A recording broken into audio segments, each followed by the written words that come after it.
Hello, hello. We are here to start something which is always a question for us car enthusiasts.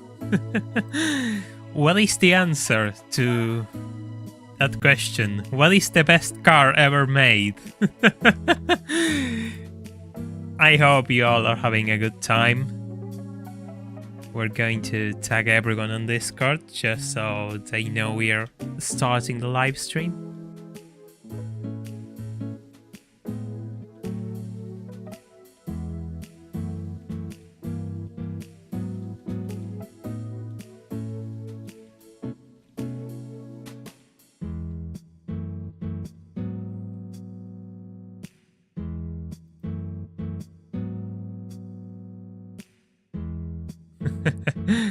Alright, everyone has been notified.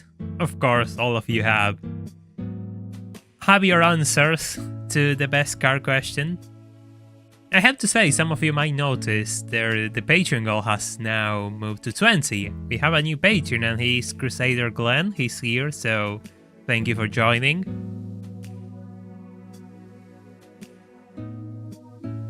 And alright, with our car, with our beautiful Mazda MX-5 in this stunning shade of green with the tan interior, pretty much the perfect color combination. If there's anyone better, I don't want to know about it. I really don't want to know if there's any better color combination. I think it's time for us to start. We're going to be here for some time. We're going to be driving an MX-5 for 4 hours. And of course it's the best one, the classic one. There's a few MBs in this race, but we'll be fine. The thing is, they stop every 40 laps, so I don't know how I'm going to tackle this. I really don't know. Well, you have a point. The Twingo's a really nice car. I will like a Twingo, to be honest. God, the tan. Mixing tan, like tan and green is such a nice color combination. I will not get tired of repeating this during this stream. Yes, we're getting closer to half the Patreon goal. I mean, the Miato in Ford, like the one which is kind of a purplish color with a tan roof, is also pretty cool as well. That's also a really pretty color combination. But, you know, it's a matter of taste, I suppose. There's a sunburst yellow as well, which is good, of course. Of course, we're biased towards yellow cars in this channel. Yeah, 4 hours of this. I'm not sure how I'm going to handle the fact my opponents seem to stop every 40 laps. That seems a bit extreme. But we'll see how my tires managed to handle this, because Tsukuba is somewhat of a tame circuit. But, you know, we're just going to overtake this. Of course, the MB is going to be on the lead. The MB is always going to be in the lead. I have to say, like, this thing, it just handles perfect.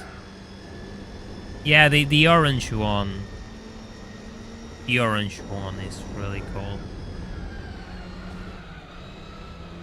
That's a classic color for the MB as well. Like, that's not a special color or anything. It's just one of the colors that car was made on, which is really sweet.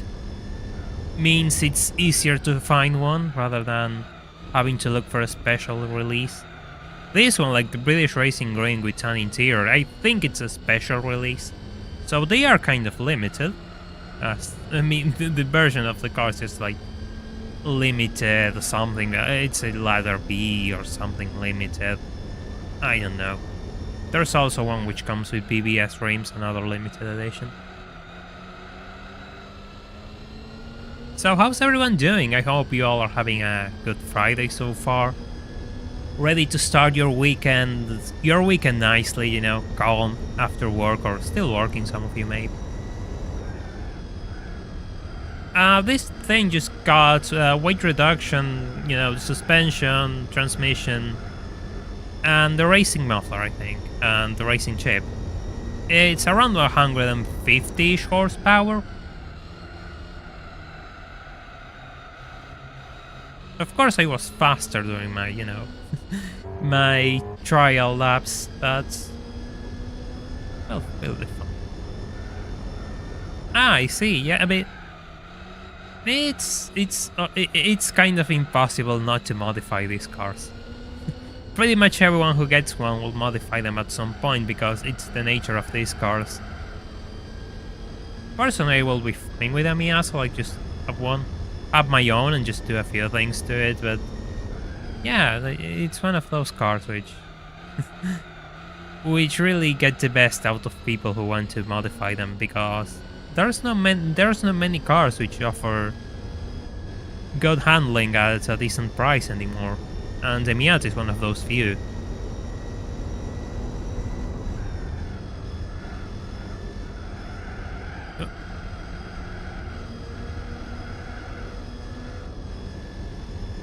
We'll see how far we are right now.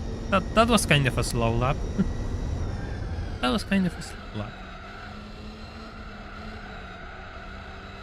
Well, yes, it always starts with a few things, of course. It's something here, something there, and yeah, it becomes a totally different car by the end. Which is fine for me. I mean, I really like those kind of extreme builds at some point. But at the same time, I do appreciate having a clean car. It's a debate, really. It depends on the car as well. Like, some things are meant to be clean because there's not many of them, and owning them is kind of it's a responsibility because you own a piece of history. And I think we're going to reach that point with the NA Miata sooner or later. The MBs are fine for now, but the NA Miatas are reaching that point where they are becoming kind of classics, and yeah, you might want to keep it clean.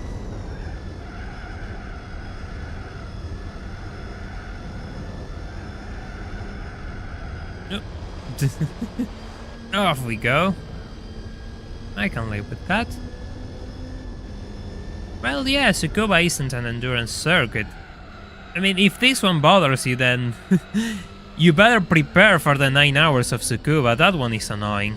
That one is annoying. This one is alright for the most part.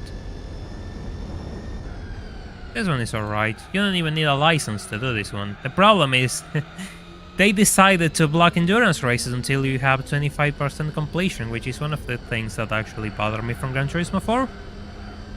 But, no, you can't have everything. Hey, Blind Deb, hope you're doing fine. We're just starting, this endurance race. I had a good weekend. I had a good week, not weekend. Really busy, like, I didn't sleep much and I was kind of tired through the entire week, but it's fine. We're getting better. I'm not sure if it's not going to be a Patreon goal to do 24-hour races, but you'll find out when we get there. Hey Seth, welcome to the stream. We're just using really hard tires for the time being. Just running the hardest tires possible. And to see how much they last, because opponents stop every 40 laps in this race, so it's not going to be fun. If I end up stopping every 20 or so, no matter how good my lead over them is. I already have a 15-second lead, which is good. Well, they don't need to be. I have my own skill issues, Baconcilla. I always have my skill issues. Those who are on my Discord server already know, so if you want to join, the link is in the description. 4 hours isn't that bad. I drove the Nürburgring for 4 hours, so I say this will be fine. It's a drive, it's fine. Hey Caramel Heaven, hope you're having a good time. Welcome.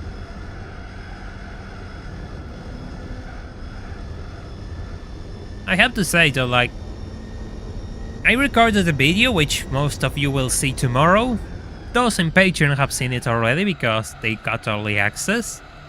And I have to say, like, my voice this week was kind of shot because it's really cold, and well, it's not that it's cold. We're having a lot of temperature changes. Like, we have a really warm day, and then the next it's really cold, and that kind of bothered my body. It seems like, especially my throat. My throat is really sensitive to those things, and yeah, my voice is kind of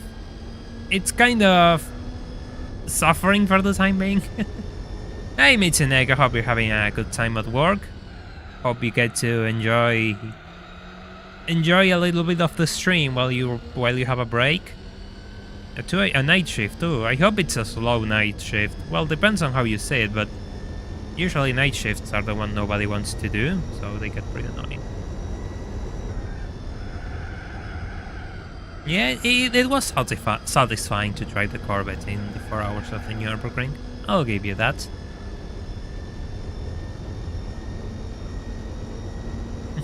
I'll be doing 300 laps. We'll see. I know it's around 200. I did this before and I know it's around 200. Which is fine, you know, it's okay. Absolutely fine.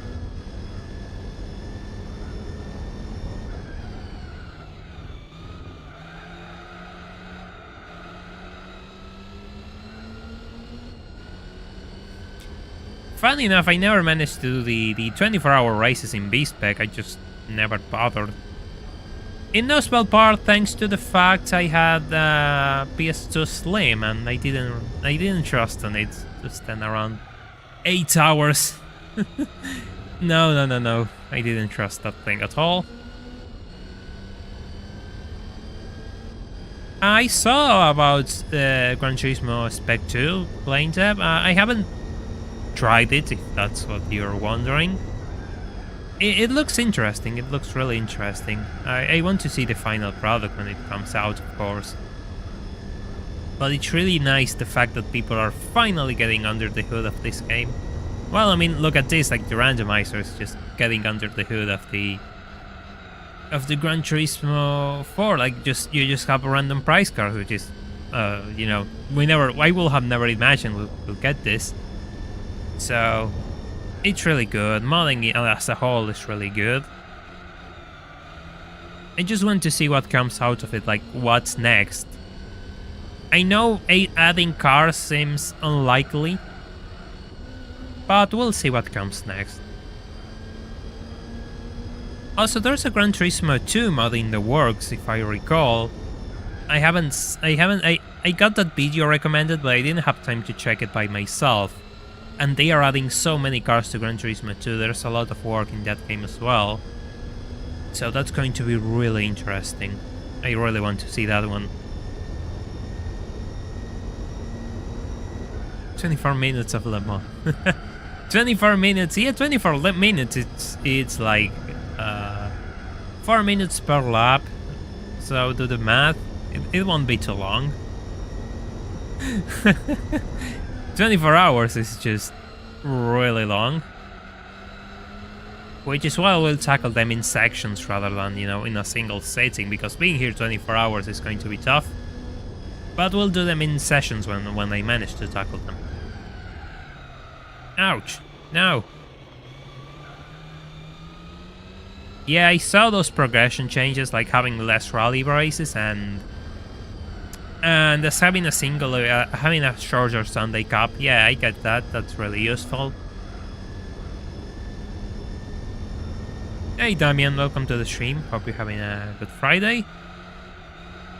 And I'm glad you have joined us to see 4 hours of Miata racing. 33 seconds already. The thing is, I put a lot of weight reduction on this thing because I wanted to make sure it didn't chew through its tires. And yeah, here we are. Here we are. Some 240 laps, ooh. Yeah, of course, if I stay on the road, I'm going to go faster.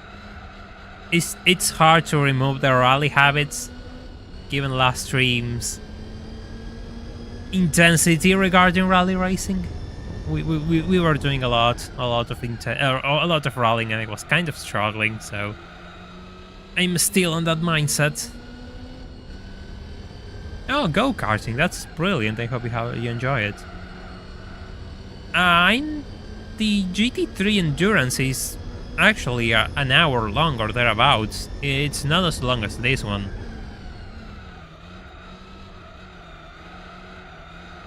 And it has like... it's really funny because in that one you are limited to stock Miatas, like absolutely stock. You can modify them for this one.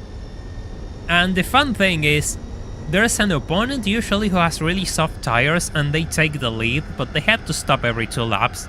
So the game scares you into thinking, no, this car is going to be really broken and they have nothing to do with it. But in reality, it's fine. They'll stop every 2 laps and they'll be last by the time the race is over. I think some people have made a rally spec Miata. People have done everything with Miatas. Absolutely everything.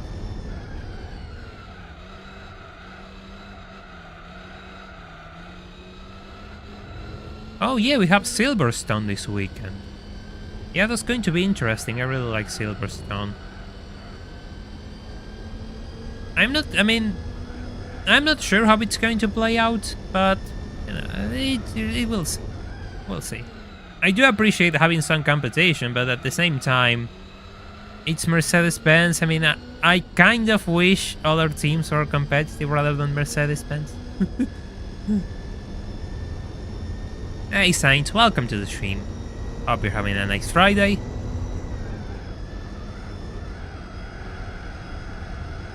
Find it funny, like Mercedes was like, well, Hamilton was saying like they should have some sort of POP, I think. I don't remember exactly what he said, but the idea was limiting developing on the leading cars, and it's kind of rich coming from someone who just won, you know, had an unbeatable streak in Formula 1.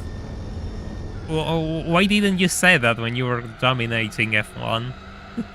Oh yeah, they're recording a Formula 1 film? Yeah, I saw that, and I don't know what to think, I don't know what to say. It's going to be the usual Hollywood stuff, I suppose.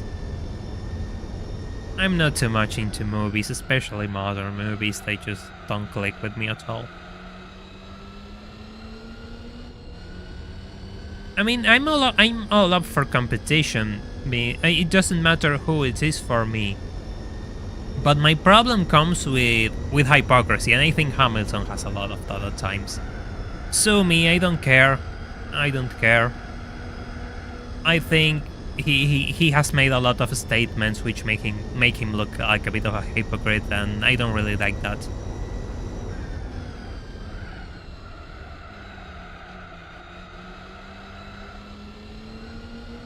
Williams was quick. I didn't see anything. I usually just tune to see the races and kind of... Well, it's not that I ignore, I'm just usually busy and I cannot watch. So I missed most of the interesting stuff which happens in practice. Like, I missed the interesting race at Austria, like this on Saturday, when it was raining. I didn't see that one. So yeah, I do miss the interesting stuff at times. Because I'm usually doing videos and things for you all. 46 seconds. Okay, we're going to lap an opponent, it seems, soon enough. You can already see that car. I have to say, like, it's been 16 minutes since we started the race. And we're going to start lap 15, so... Oh, this is going to be a lot of laps by the end.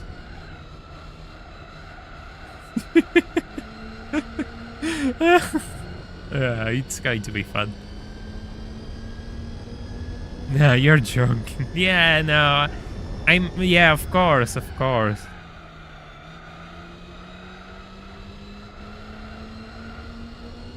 Yeah, exactly, Supersonic. That is 100% my point. It's a bit late for you to come up with that idea, don't you think? I mean, why? Why now? I mean, why now? Really? You're joking, really, now? You see those kind of statements I just cannot comprehend, and they really, really piss me off. I have done 1,000 miles before in A-Spec actually. I know it's going to be painful, but that's why it's a Patreon goal, so we can get there and we can all suffer together.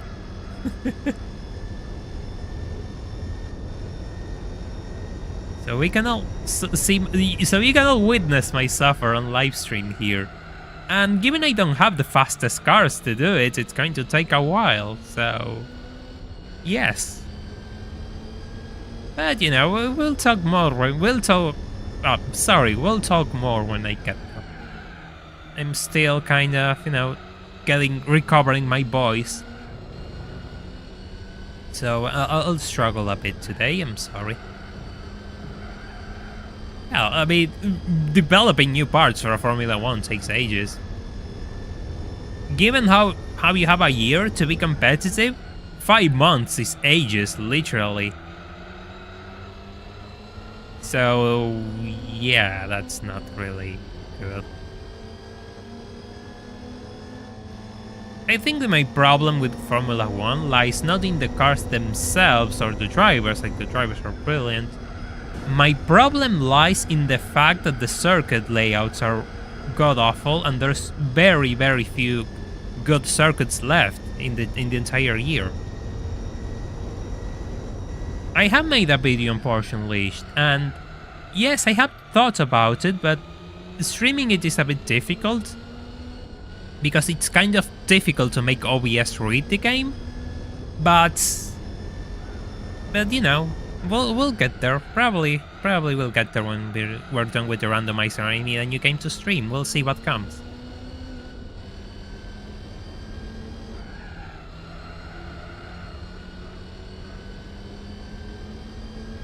Oh, we can have 11 teams for safety reasons. Yeah, that's really.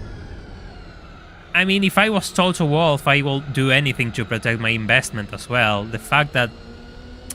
Right, here's a little secret. Formula 1 teams are so expensive, like, in their current market value, because the slots are limited.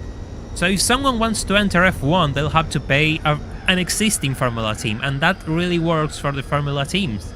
Even more so if you have stocks on that team, just like Toto Wolff does, so he's just protecting his investment, I get it. But just throwing the safety card into your argument is really cheap. Oh, that's really cheap. Yeah, personally I like Verstappen. I mean, I understand why some people don't, but I really like Max, and yeah, my problem is that, like, don't complain, just raise your level. In the same way I want a Red Bull to be better than Mercedes and not Mercedes be penalized, I'm going to say the same things to Mercedes now, just get better. That's what we all want to see. We want to see better competition between you all. And if you start restricting things, you don't get a competitive environment. You get an environment where everyone's trying to be less mediocre.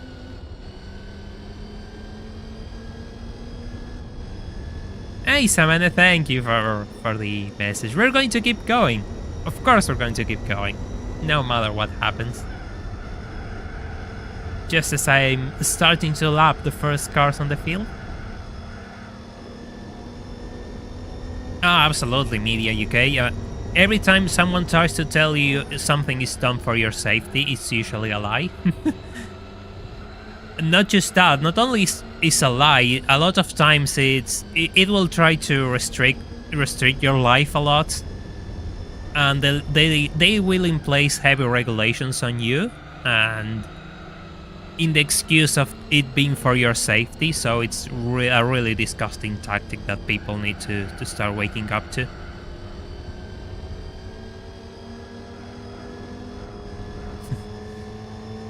I would like to see more Formula 1 teams, but I don't know who has the money to just get into F1.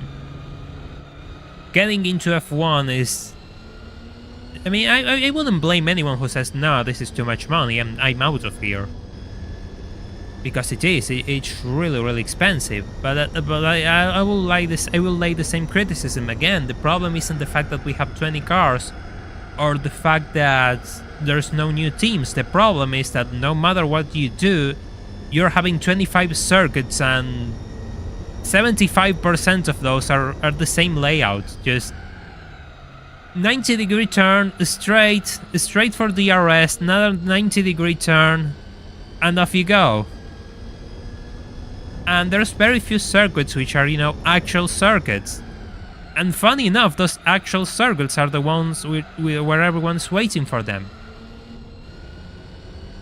Picture Austria. Like, Austria is one of the best races in the season. Just don't at me, that's what I believe. Why? Because it's an actual racetrack. And you can tell it's an actual racetrack. Even if the FIA just goes crazy trying to enforce the track limits, and, that's a problem on their side, but yes.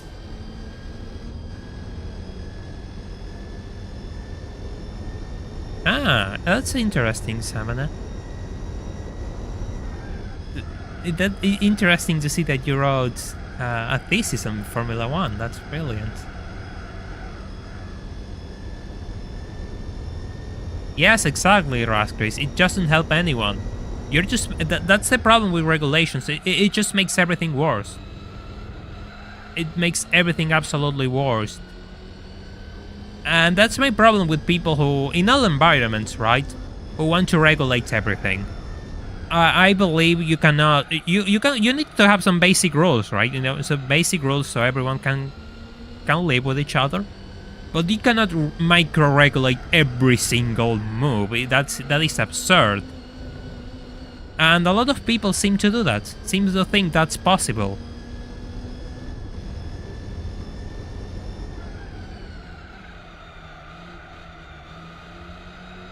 I don't think Formula 1 has done Laguna Seca. If they did, it was earlier, but no, I don't think they did. And even then, Laguna Seca will be a terrible track for Formula 1. The cars are just too big. It wouldn't work. Personally, I believe it wouldn't work.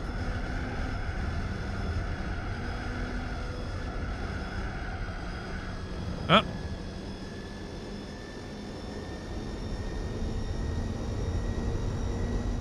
Hey, Sana, not much.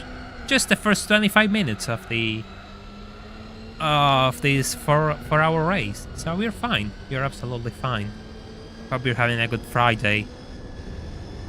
Yeah, there's also... Media UK, you're absolutely right. And there's also a problem where you have people who, we no disrespect, but the people who know usually don't get the positions of power. The people who know, they usually get relegated to the side. And the people who get to make the regulations don't know a single thing about what they're trying to do. They come from different walks of life. And you have this situation where the people who should be and have the good ideas don't really get to put them in paper because they don't have the power or the position to do so.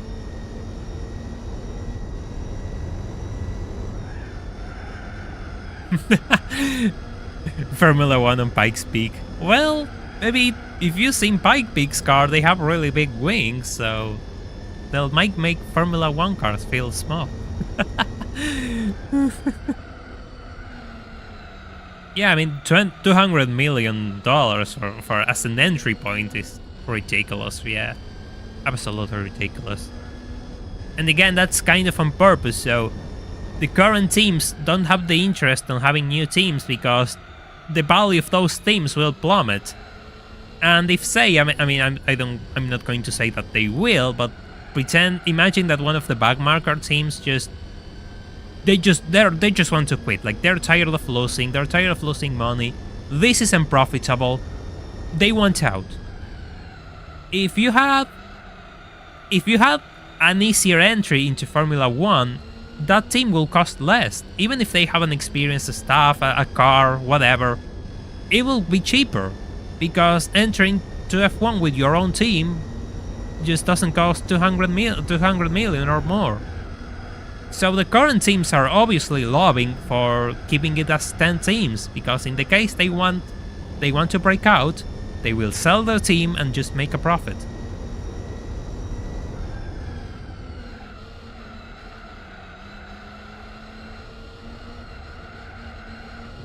Yeah, the accident as well, I mean, it was really unfortunate, sadly.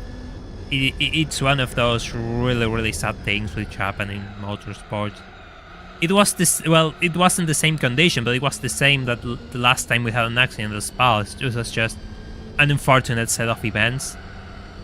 Even if I believe that there should be a special area for that corner, like just have a specific flag for that area, just so people slow down or anything in case of an accident and nothing bad happens again. Hey Ray, we're doing fine. We're just racing the Miata through Tsukuba. We have a good time. Chunk of the race left. That's what I was trying to say. So I hope you're doing well as well. Yes, and exactly. They opened the floodgates for teams, and those 3 teams just 2 didn't go off the ground. USGP never even raced. There was another one which didn't even race, I think. And if they did, they had a really short season. And then HRT lost nothing. Then there was, which was the other one? There was like a Russian team as well, which didn't last. Yeah, the early chance they tried to bring more teams into Formula 1 and it didn't pay off. Ouch. Ooh. I got distracted for a second, as usual.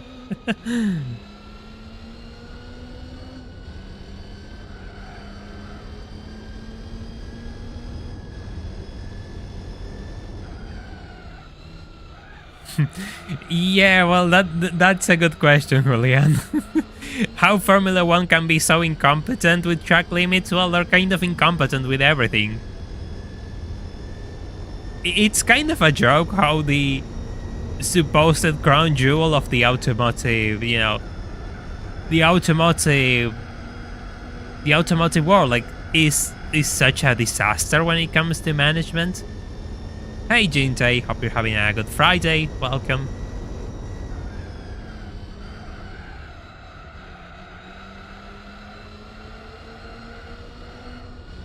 Ah, yeah, well, we all get those creative blocks. I can totally relate to you.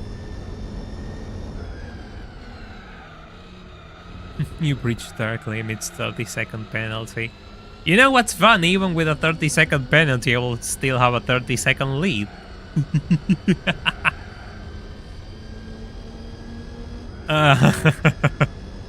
Oh, yes.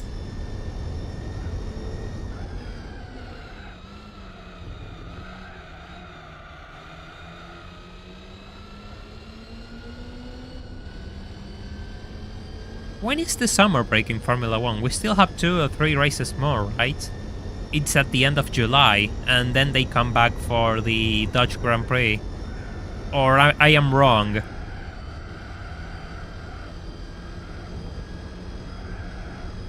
Or I am absolutely wrong. Correct me if I am wrong.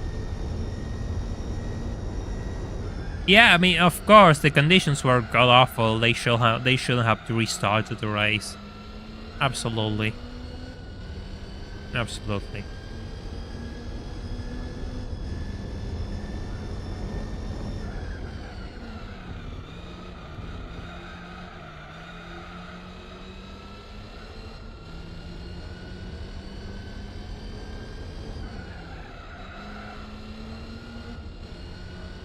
Well, Ludicrous Fall, of course, they are very shady behind the scenes. Pretty much every big organization is kind of shady behind the scenes because that's how things work. So yeah, your guess is absolutely correct.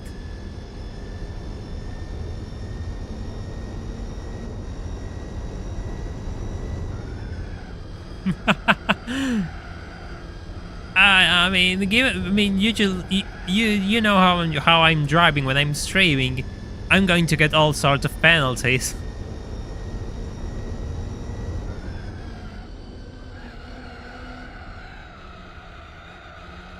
Oh, those front tires are not looking good. Those tires are not looking good at all. Which is bad because The AI will stop 10 laps later than me. I knew I needed a big lead for this. I absolutely knew.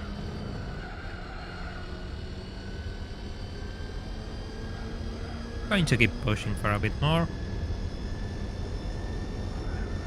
Exactly, content. Well, yeah, there's content and content, but I could totally put a catchy title on the stream and have chat go crazy. Yeah, that would be interesting to say the least.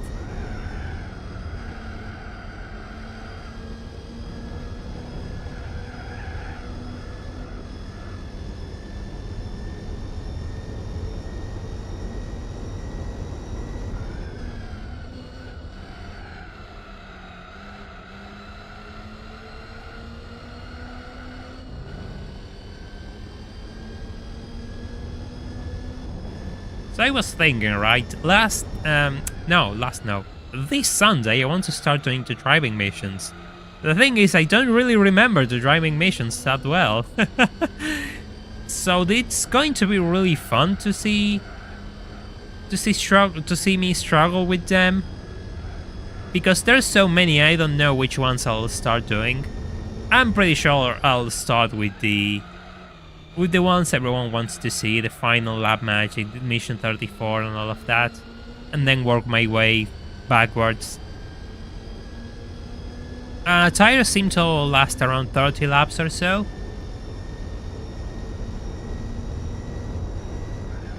We'll see if we can push a bit more. I doubt it, given how much I'm understeering through this corner, but I'm totally going to try and push them a bit more. If I have to stop every 30 minutes, then I'll have to stop 1, 2, 3, 4, 5, 6, 8 times.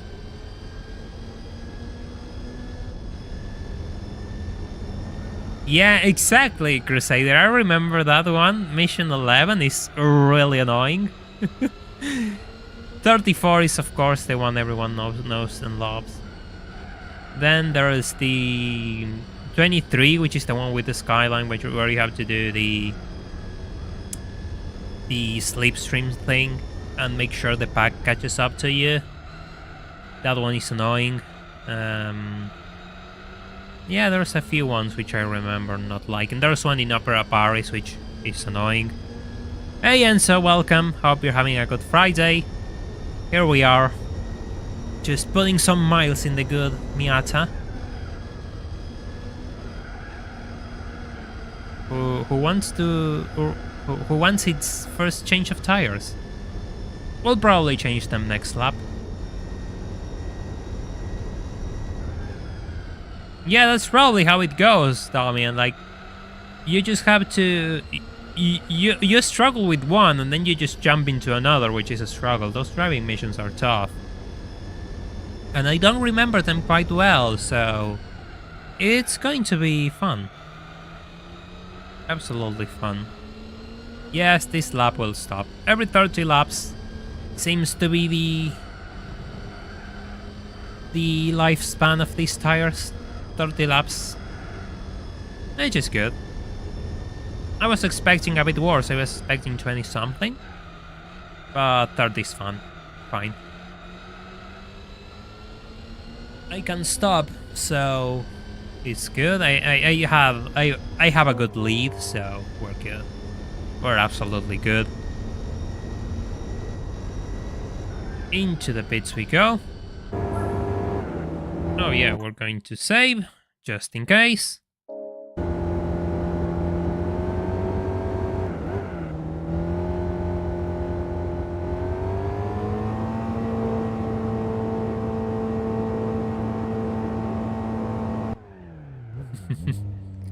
The good thing is we're not consuming any fuel. The good economic inline 4. The second car hasn't lapped itself, which is unfortunate. But it's fine. He has to stop in 10 laps, so... will probably recover that lap. Now you get to see a gigantic number rather than one lap, which is so satisfying for me.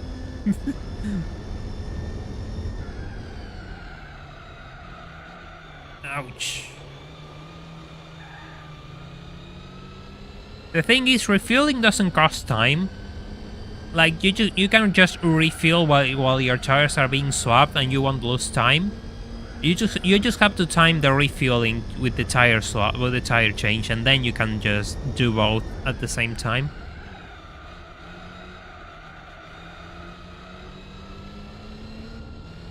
If not, yes, you're going to lose time if you're refueling, just staying there.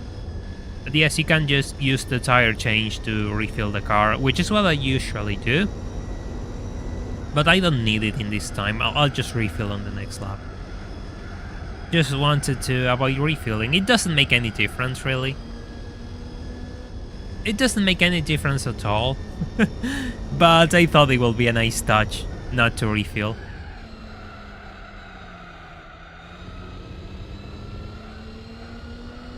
Yes, I know you can change oil during championships, but this isn't a championship.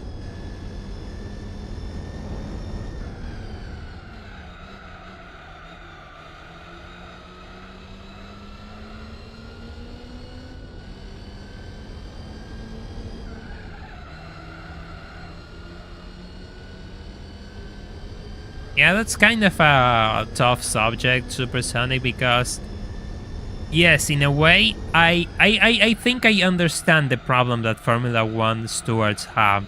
And you know what it is? The fact people want to see races in rain. And the moment the steward said, no, red flag, you cannot race, the FIA just gets destroyed because, oh, you just didn't let them race. So they're kind of playing with that all the time there's rain in a circuit. But there are cases where it should be absolutely unacceptable. And that comes with experience, I suppose. But I think I understand why they are being so lax when it comes to weather, and that is because they don't want to face that criticism, and I think it's just ridiculous. They should totally face that criticism because they're putting people at risk. So yeah, don't race if you can't. It doesn't matter what people said, people will complain about everything, so don't give them credit. Do what you have to do. If you can't race, you can't race. I think that problem will be solved, will be fixed, if they just didn't do this silly little game in which they say, oh, we're going to race in 30 minutes. No, never mind, we're not going to race. We're going to race in 30 minutes. Oh, never mind, we're not going to race, and so on and so forth. Which I think has left a lot of people frustrated with rain. Ah, no, it's fine. Just I appreciate longer messages. It's fine. So yeah, I totally believe they should just crack down and say, no, we're not racing under these conditions. Light rain is fine. Depends on the circuit. But they should crack down and just say no. Oh yeah, there's 60 of us and only 28 likes. Thank you, Blind Depp, for letting me know. Please leave a like on the stream so we can reach 2 more people. Usually we have a bit of higher numbers, so it will be nice to bring more viewers in. I live for those bad puns. Nice one, Media, okay? I really appreciate it. I really appreciate your sense of humor.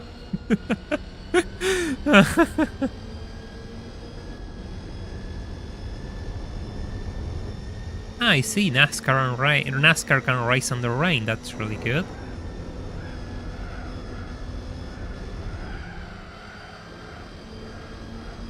I don't know much about NASCAR, I admit. I know nothing about NASCAR. That will be a better way to put it. I'm not going to crash into you. Understeer. Yeah, I was on its slipstream, so I'm going to understeer naturally.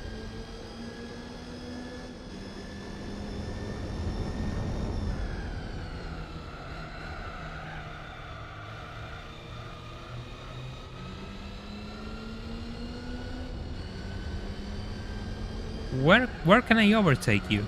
That is the question. Hey, Mr. Bass, welcome. Hope you're having a good time.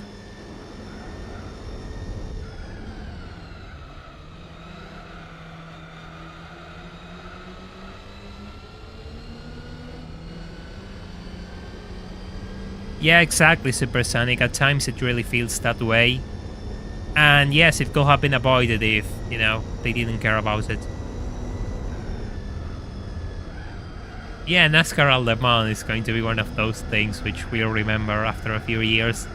Totally one of the best moments I've seen in some time.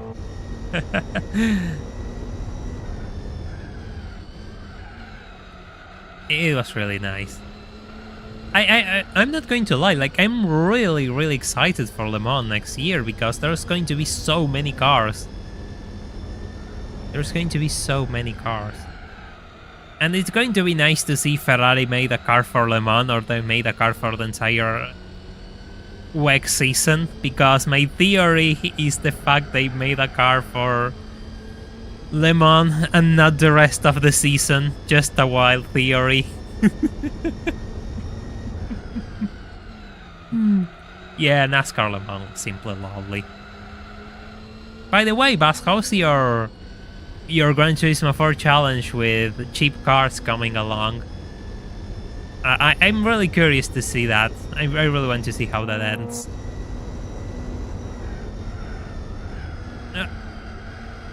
There you go. Yeah, exactly. It's going to be a new golden age of endurance racing.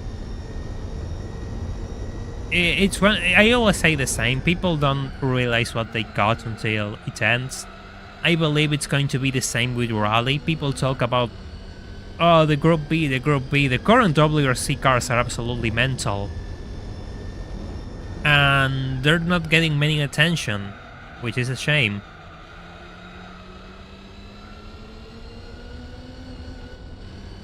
No, Blind Dev, I don't believe Formula E will be as big as Formula 1. For one, I think the biggest problem they face is the fact they are just too much of a gimmick, alright? And things like giving a driver a boost because they are the most voted on social media or whatever, it's just solidify their status as a gimmick. Ah, nice, in an RX-7. Yeah, the RX-7 is really good. Congrats, that's a remarkable achievement.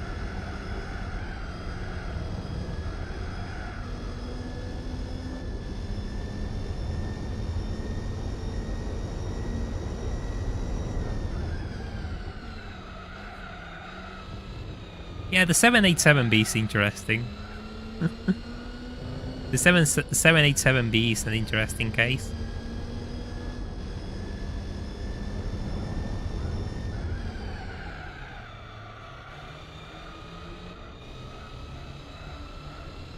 Ah, they removed the fan bust. Yeah, that's really good. That sort of things don't help when you're trying to make a serious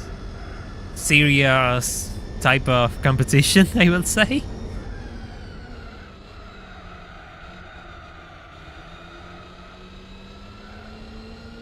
Yeah, that's a valid point, Mika, okay? That's a valid point. Of course, they are just too removed from manufacturer cars, like streamlined cars, production cars. That's the word I was looking for.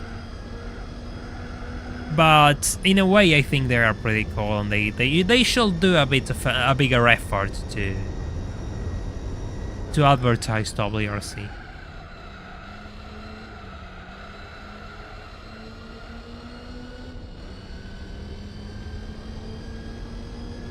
Yeah, I assume it will be really difficult to drive something which a Formula car with so much speed and next to no downforce. That's ridiculous. I mean, maybe it's me, but what I would like to see is it's funny because for me what we really need is, funny enough, is races with less budget actually. We need to see more smaller type of classes where people can use, you know, production cars like this thing. And just grow a new generation of racing drivers and enthusiasts from a smaller background rather than just throwing millions at it until you can reach F1 or or WEC or whatever. You just need a smaller level of competition. Personally, that's what I think it's needed to see more racing. Hey Elias, welcome to the stream. Well, I think the Miata is really good because, well, there's so many of them and they nail it. They nail the design. It's a good car to drive, and you can do next to everything with them. Yeah, Formula budget. Yeah, I wouldn't say Formula budget, but you know, just having some sort of maybe national will be better. Racing category where people have to use production cars and modify them just slightly and have them race there and just work your way up from there. Because yes, of course, you're going to have a lot of different classes and competitions if you just keep throwing money at it. But I think we have reached the point where money just doesn't solve the problems that the racing classes are facing now.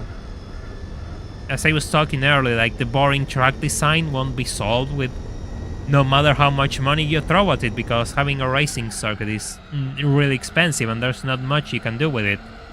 But if you had all sorts of smaller classes racing, maybe you could make it profitable.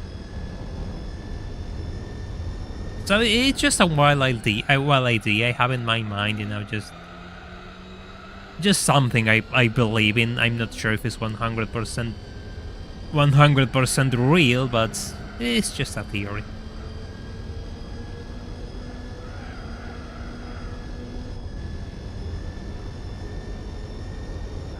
Wish F1. Well, you could buy wings off of Wish. I'm not sure if they are good, but you know, they exist, I suppose. Profit. Yeah. Yeah, exactly. It will be. Oh God. Oh, that was fun.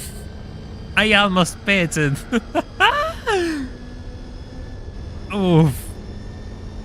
Yeah, but we were talking about that earlier, and the fact that there's no Formula 1 teams it's pretty much down to the fact that Formula 1 teams don't want the value of their teams to drop, because if it's easier to start a team, right? The value of those 10 teams will plummet, and it's not in their interest to lose money on that, so they're going to keep the value high of the team artificially. And that's why I think we won't see new teams anytime soon. Absolutely cancel pit stop. Yes. Absolutely. Saved it. Saved it right there.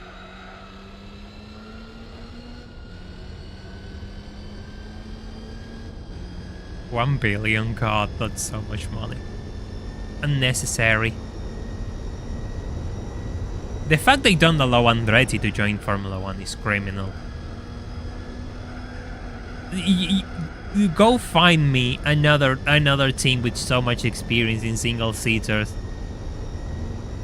It's just ridiculous. Why they don't let them join Formula 1? Maybe I'm not sure if it's all down to money. I'm starting to believe there's also a small concern of the Formula 1 teams with the fact they won't be able to compete with someone new. Just, you know, a theory, right? It doesn't matter how well oiled their machine is. If someone is better than you and has the same level of budget as you, then you're kind of in a tough spot and probably you're going to face new competition.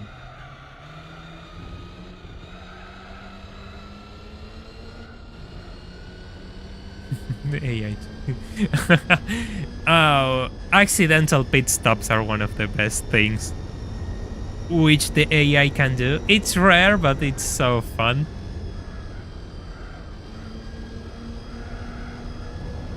Just there you go. Yeah, absolutely. Le Mans LMDH is really, it's really. Right now, I think we're going to see a shift where manufacturers, rather than going into Formula One, they're going to go into LMDH. And I think that might be the wake-up call Formula One will need to start changing things. Because, let's be honest, the only thing WEC needs is making the races more available like Formula One, like just easier to watch on more platforms.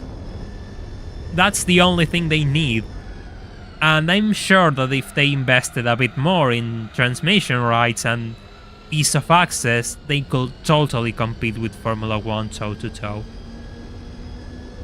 Just give it a few years, let more brands join, let more press make, you know, hype about it, and they could be competing toe-to-toe with Formula 1 in viewership. But that's not going to happen if they don't, you know, make it easier to watch for us. How come, like, we can have the 24 hours of Spa streamed live on YouTube and we cannot have any other races with such ease of access? Yeah, exactly. It's really clever. They took their time. They really took their time to make a good set of rules, and it's going to pay off, I believe. If nothing catastrophic happens in the next year or so, we're going to see a huge shift from manufacturers saying, "Oh, this could be good publicity. We're going to join this class." Yeah, it's a shame the Peugeot wasn't competitive. Oh, that's really sad. But you know, there's next year if they don't give up.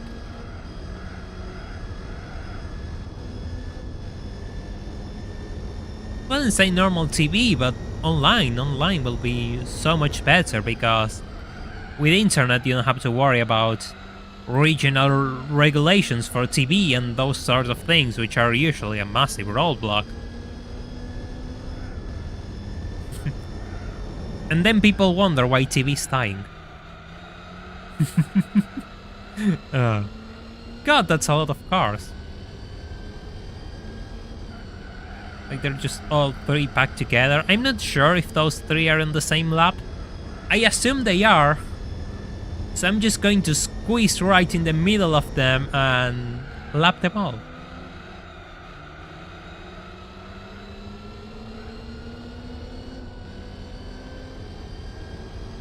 Yeah, exactly. Boosting demand is vital. Ah, this guy is going to pit. Off the grass. That's a first year NA Miata, by the way. The red one. We just entered the pits. I think that's really cool. I'm not sure if... Yes, 89 was the first year, yes. Ouch. Sorry. Alright, Vas, good luck with your stream. Thank you for dropping by. Have a good time. I really like that Miata. What is that, like a wine color? Nah, it's a bit more bright. Still, I mean, I think it... Oh, okay, fine. I was busy looking at the other Miata.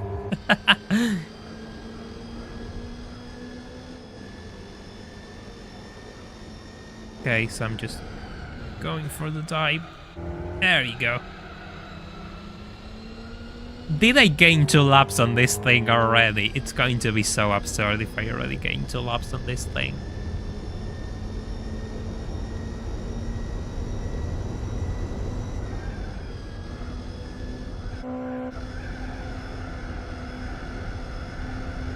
Yep. Just a bit of grass. Just a tiny bit of... 2 laps, oh god. Oof. Oof, that's painful. Imagine you're getting lapped by a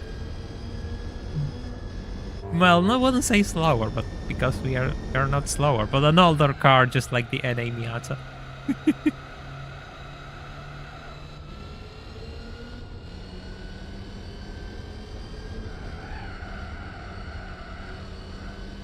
I don't know the name of the Formula 1 movie.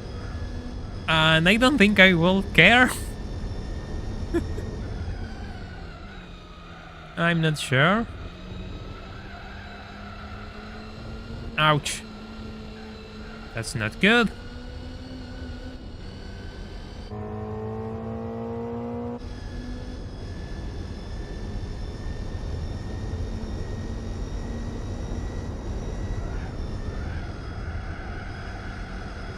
Just on third, that corner. Yeah, I should always take it on third. Not on fourth gear. 110. Yeah, I'm clocking some slow laps.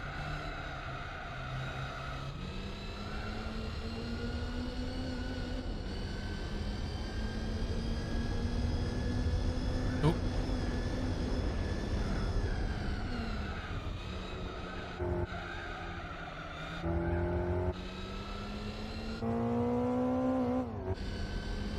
Oh yeah, something funny happened today when I went to buy some food.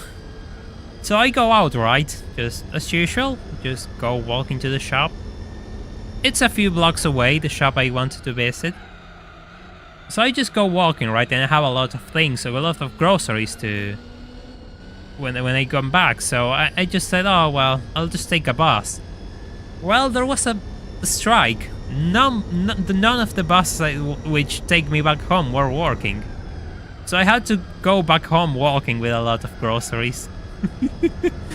I had to... It's not too far, but I had to go walking back with a lot of groceries on my hand, and I only brought one bag with me because I was like, oh, I'll just take a bus and go back home. No. So I had to throw everything in a single bag and hope it made it. It did make it home, but still. I was waiting for a bus like 10 minutes and I realized there was nobody in the stop, which was suspicious to say the least. And then I started to look around me and there was no buses around, like zero. Which is, again, really strange. So, yeah, that happened. And then I got home and I was, yeah, wondering why I didn't hear about it. Then again, I didn't check the news or anything this morning. I didn't look into anything this morning. Just uploaded the new video, which patrons can already see and the general public will see tomorrow. I don't have a car either. I would really like to have one, but it is a lot of money to have a car, and I'm not sure if I'm ready to stomach how much a car can cost me. I would love to, but I'm not sure if I can stomach how much a car can cost me. And that's kind of sad, because I really want to get out there and drive. But I want to do other things as well, and for other things as well I need to have money. So we'll see how that evolves over time. Yeah, that bus strike totally caught me off guard. I wasn't expecting to deal with a bus strike.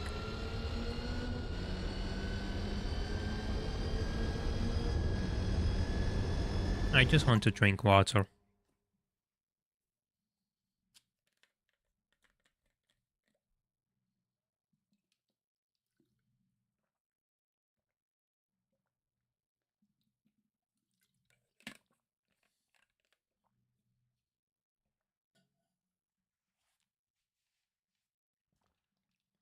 Alright, we're back. Oh, 2 laps. Yeah, it was just a few blocks, it wasn't too far. But I had a lot of things with me. It was like 10 blocks to get home, like 100 meters per block, so a kilometer. Which is a bit less, Bit less than a mile. Imagine if I get a prize car Miata. I already got another prize car Miata. Imagine if I got 3 of them.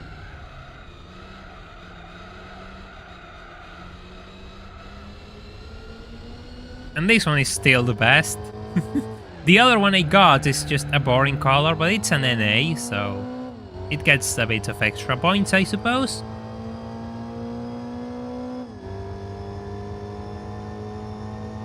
It's going to start braking early. No chicane to cut. Yep, no chicane to cut in Tsukuba. Oh, yeah, I missed the shift. Brilliant. Absolutely brilliant.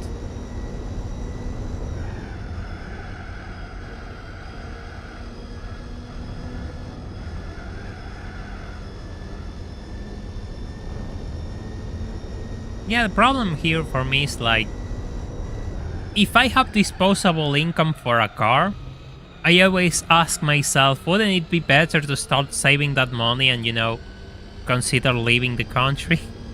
Because a car will cost me a lot of money, and maintaining that car will cost me a lot of money as well. So that's kind of my question, like, shouldn't I save that money if I ever get into that position? It's just something which is always on my mind.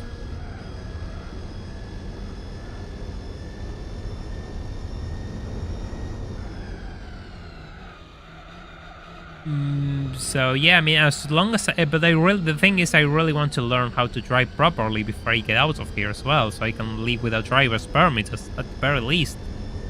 But yeah, it's really tough. I mean, and if you're in my case, like I'm probably too obsessed with making sure everything is a good financial decision in the long term. Maybe it's wrong. Maybe it's one of the things that have kept me afloat for all these years, but yeah.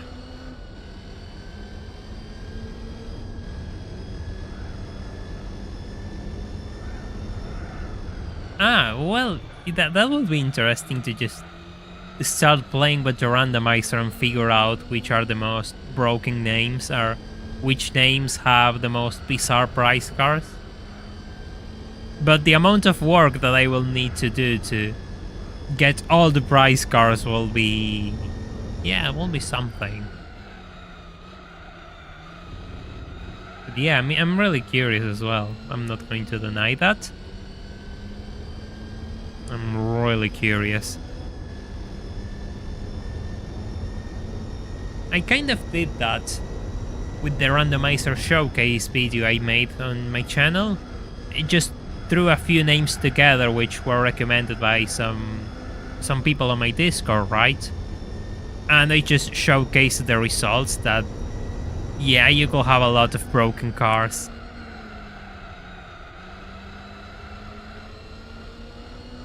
It's really funny. Oh.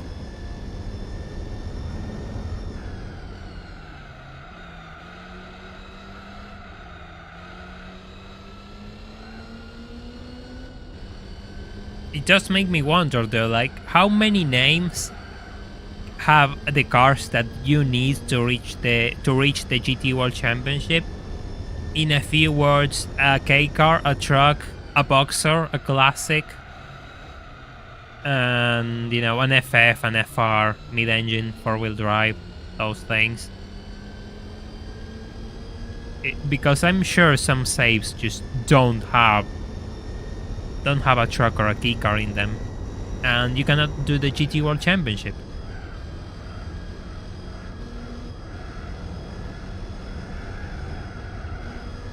Yeah, yours, Baconcilla. Your name gave me a scooter. Which is really funny. Ooh, understeer. The front tires are starting to look tired. Don't tell me that the orange Miata is just right ahead. Nah, it can't be. It can't be, right? Nah, it's the red one. It's the red one. 2 laps. Yeah, those phases are done with Unico, usually. There are probably sites where you can just copy-paste them already.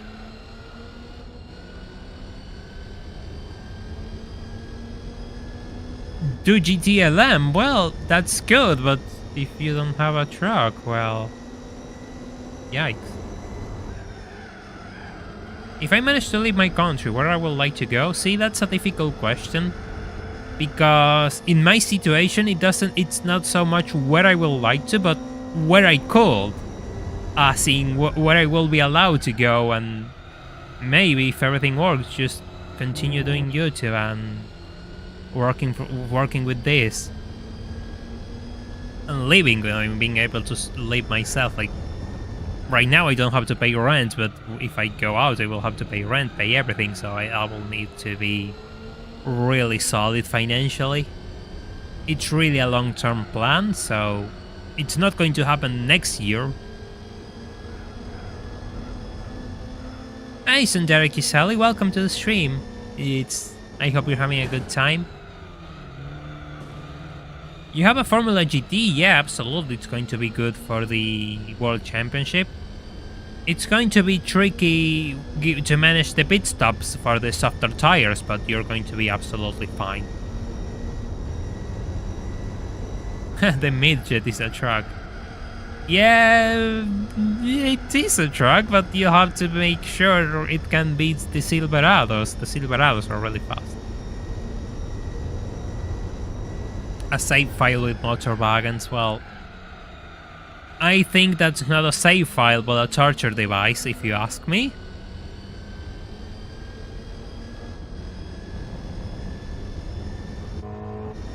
Oop.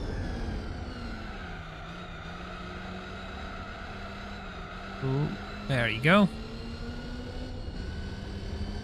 Yeah, I'll have to stop in the next few laps. Now you're going to move into Japan, that's brilliant. I hope it pays off for you and you can enjoy it. Everything is a lot of work. If you want something, it's going to be a lot of work, no matter what you want. It's easier to do nothing usually. But I don't know, I just cannot live like that. And I know a lot of people who can't live like that either. It's always best to have something to look towards, a goal which you want to achieve.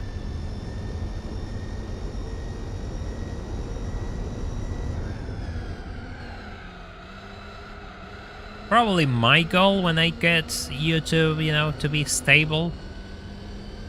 I think I will try to find a new hobby, because usually this used to be my hobby, and we have reached a point where it isn't anymore. I'm just fighting towards making it profitable. So probably I'll just need a new hobby, and the thing that's on my mind is learning to play guitar, something which I tried to do, but I got into it at a really bad time and I just couldn't get into it. But it's always been in my head rent-free, so that means I kind of have an interest, but I just couldn't do it at the time, and that's something I would like to get back into.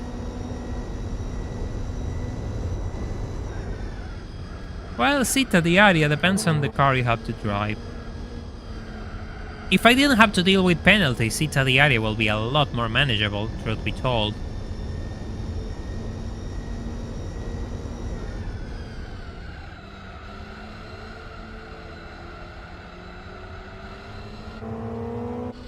Oh look, now an A in a boring color combination.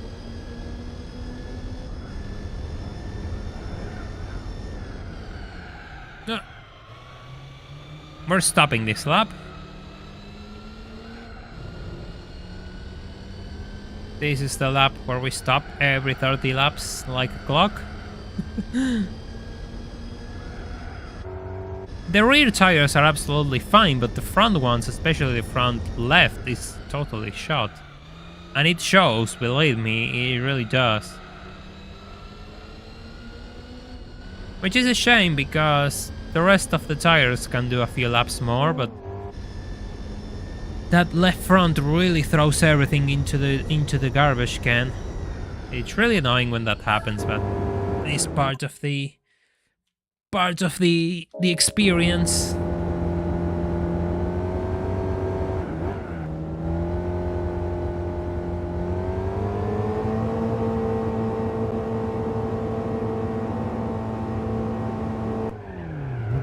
Right, pit stop time.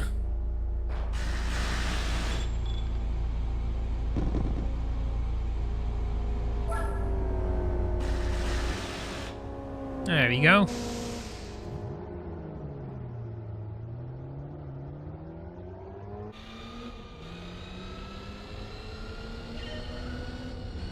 We're good for another 30 laps.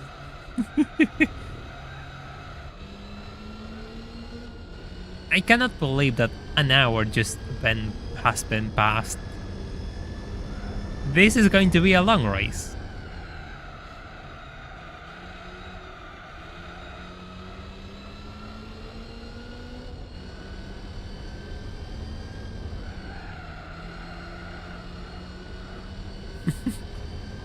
Yeah, it is really noisy. I mean, depends, right? It just depends on what you buy. Like, usually you can just buy an acoustic or a tiny amplifier and you'll be fine.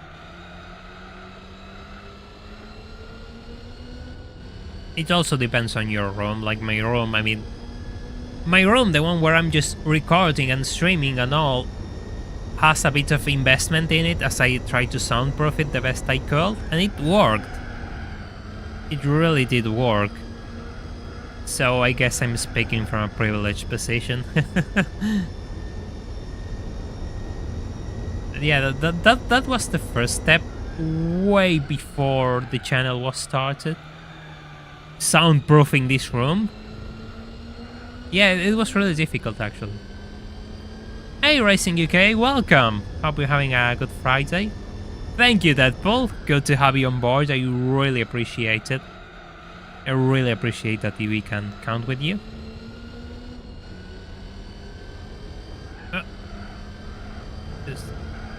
This thing still has cold tires, which isn't the best, but still get better over time. I mean, it has really low tire wear. That is amazing, personally. I was expecting it to be worse, but no, it's fine. It has really good tire wear.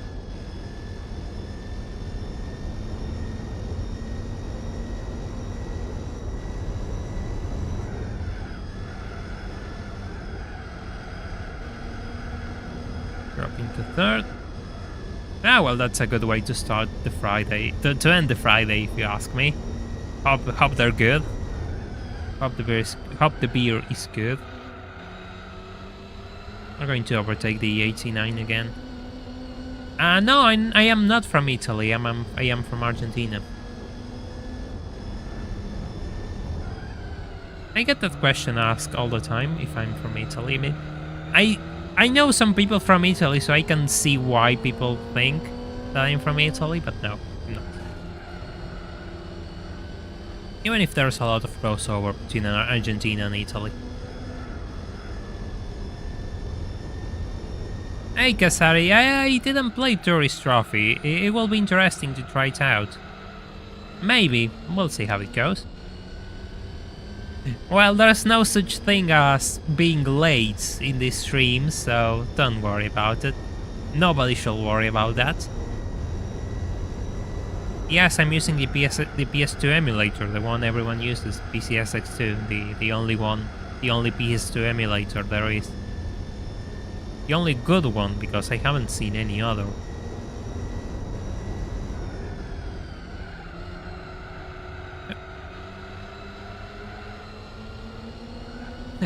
Thank you, I think my accent is terrible, but thank you. I'm glad you like my voice. Even if my voice is kind of shot today. I'm still recovering from a bit of throat issues I had. I couldn't help myself. I had to I had to drink something cold in the middle of the winter and, well, I paid dearly. Don't be like me. Be careful. Try not to put so much stress in your voice.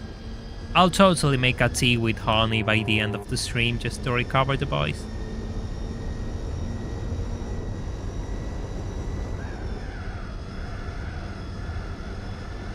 But we'll be fine. I mean, I managed to record the video in this week, so profit. Such is the life of the content creator. Always, you're always pushing things around. And days don't feel long enough personally for me. I always want to do more, I always want to learn more. But the day only has 24 hours and I really need my sleep hours or I will be dead inside. So yeah. It's not too cold. It's like... right now I think it's like 10 to 15 degrees in Celsius. It's really sunny, so it's nice. It's a really good day.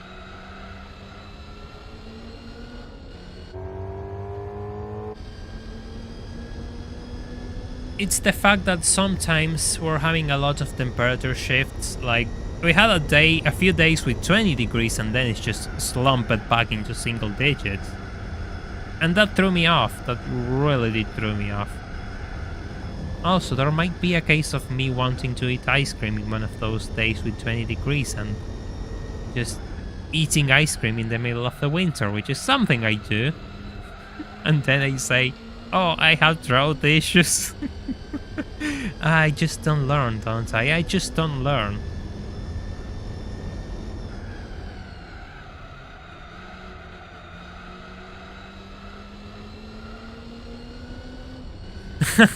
Thank you for the £5 donation, Blaine. Don't worry. I don't worry. There's no such thing as being late. But okay, if you want to play it like that, I'm no one to stop you.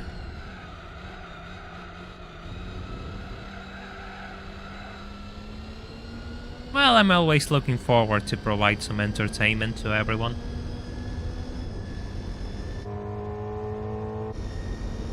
It's the reason why I do this. Like, if I didn't want to entertain people, I wouldn't do it.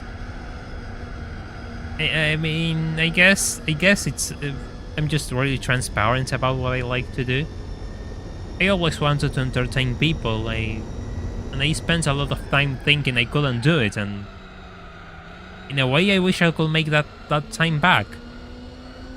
So here we are. I'm going to make sure to put as much things as I can to make that time back for you. Ragnamoon, hey, this isn't the Scudo. Well, it's not the Scudo, but it's a lot better looking than. Just see, like, this thing is just beautiful. To the point where I'm starting to wonder if YouTube won't restrict won't age restrict this stream because of this beautiful imagery that we are all seeing.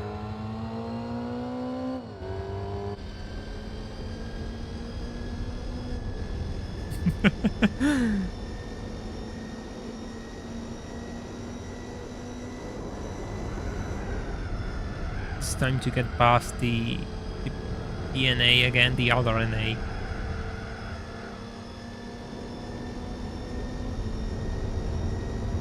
I think there's more NAs than MBs in this race. Like, I think there's only one MB, the orange one.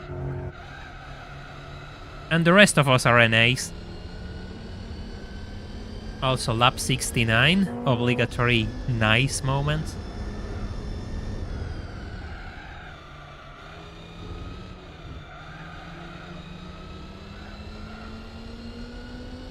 Yeah, it's a Mazda Miata and MX-5. All of the cars on the field are Mazda Miatas MX-5. That's the restriction behind this race. It's a race only open for the Miata. And we have to race them for 4 hours in the circuit of Tsukuba. Yeah, you have a point, Plasma. The top is still on because If you all saw the tan interior with a wooden steering wheel, yeah, that will be absolutely Peggy 18. Age restricted.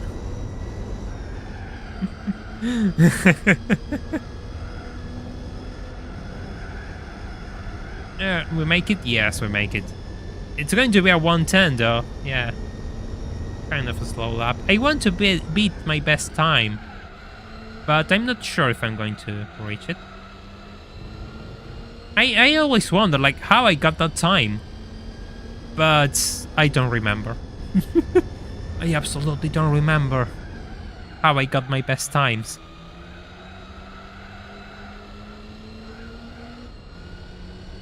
Yes, absolutely. It's the answer to all questions, including should I buy this rust bucket, this totally dangerous rust bucket? The answer is always yes. Just buy the rust bucket.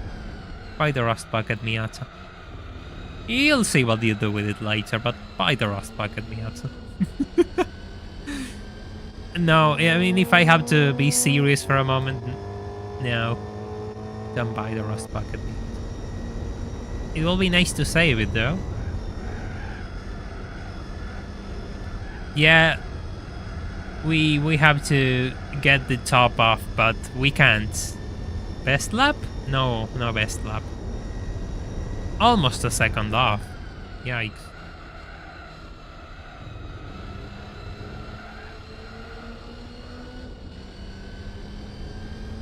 Almost a 69-second lap on lap 69. Yes. Yes. We take things seriously. We're going to make we take things seriously in this game. All right, Deadpool. Thank you. You have a good weekend as well. I really like the sun. Of course, I like the sunburst, the yellow Miata which is in front. Then again, like, it's in the name of the channel, you will think I won't like anything yellow. What do you expect? Oh, sorry, tap the microphone. What do you expect?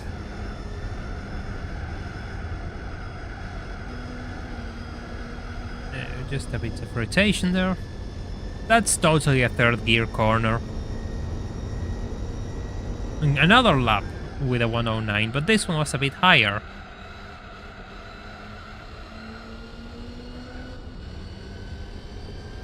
So we're pulling away from our goal rather than getting closer to it.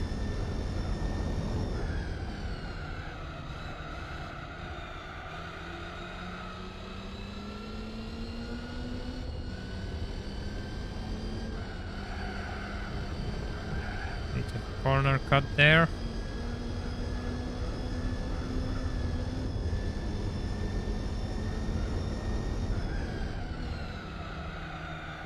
There we go.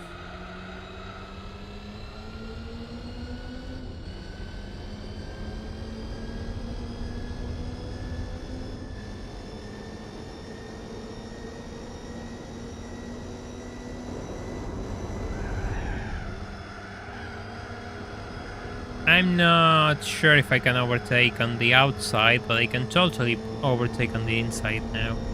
Yeah, side to side. Ooh, 108. We're getting there.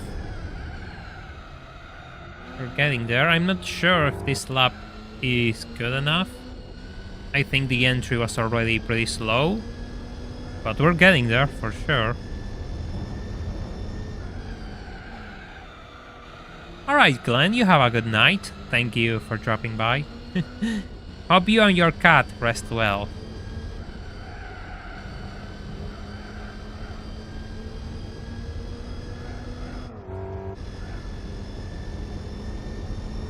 Yeah. That was bad. It could have ended really bad, but we saved it.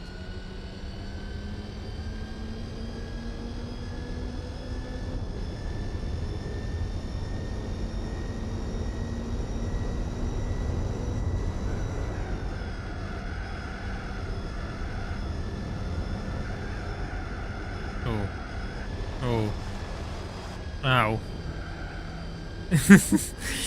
Oh. Oh.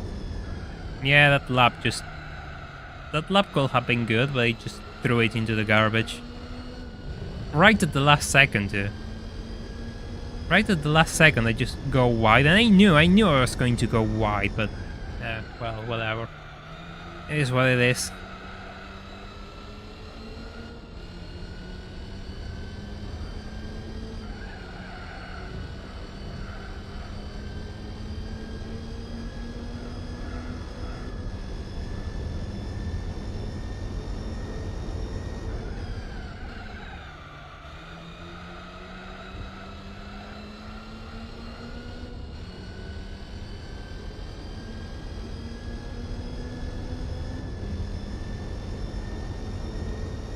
I'm not sure how this lap is going to come out, but we'll keep trying.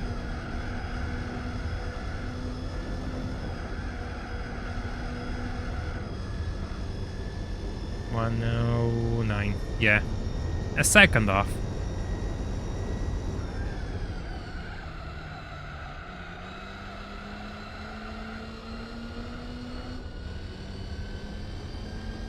I need to gain a second, and I don't know where I'm losing that second. It will be nice to know, but yeah, happens. Absolutely happens.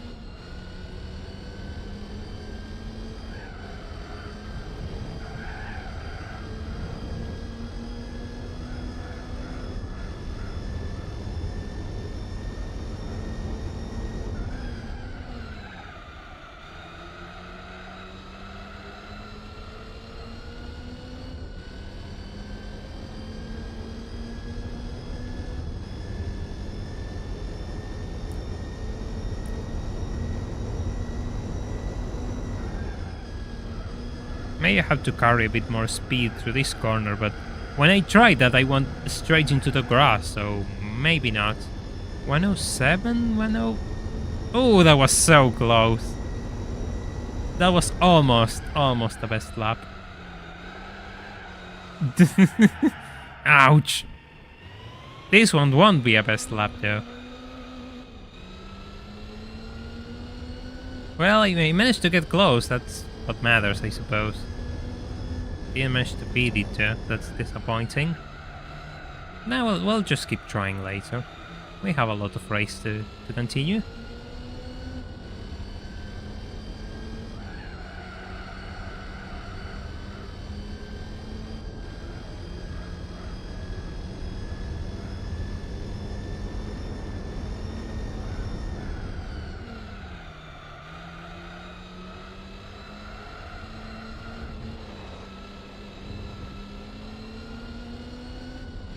Hey Kamikaze, welcome to the stream. Hope you're having a good Friday.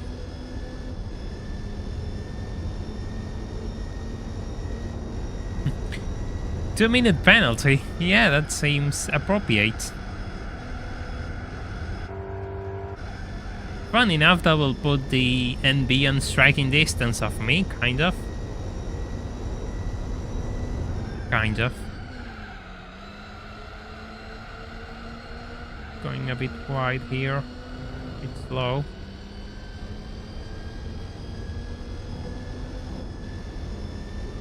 Touching the curbs.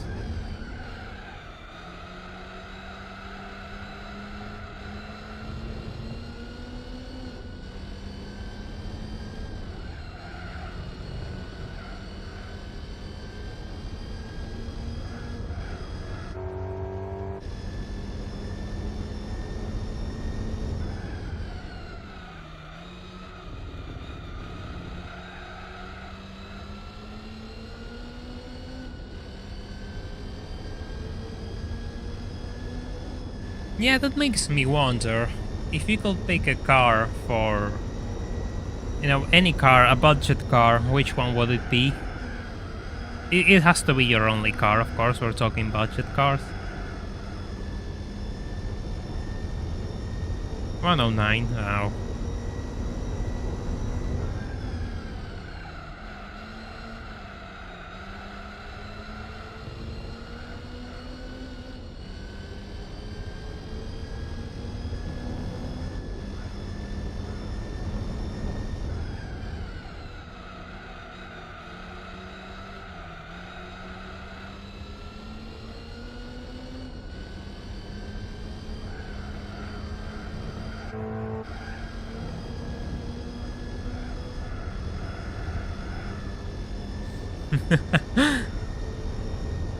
Yeah, Dradux, you absolutely have a point. The cones are still there. If they are still there by the end of the race, we'll knock them out on the final lap.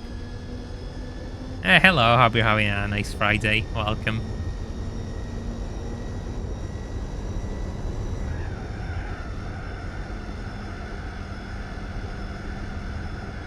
Oh. Oh,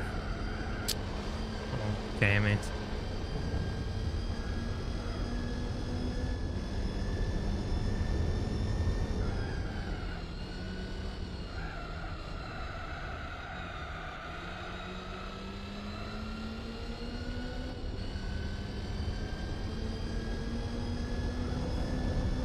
Yeah, it's really expensive to buy cars. Oh, really expensive, and it's even more expensive to maintain them, actually. Which is why I'm not sure what I want to do if I really want a car. Personally, I think it will be best if I save my income and buy a car somewhere else. It will be cheaper in the long run. We're going to get our third lap over the MB Miata.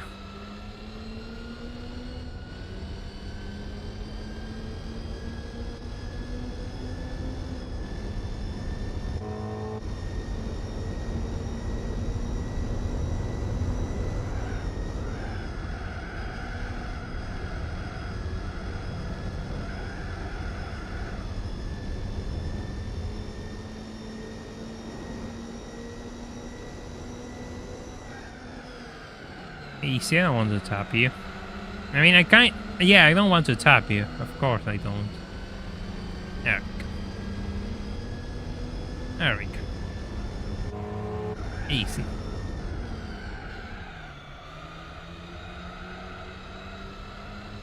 Easy laps. So these tires have like 10 laps left in them. Now. Not if I drive like this, yeah? Not if I drive like this.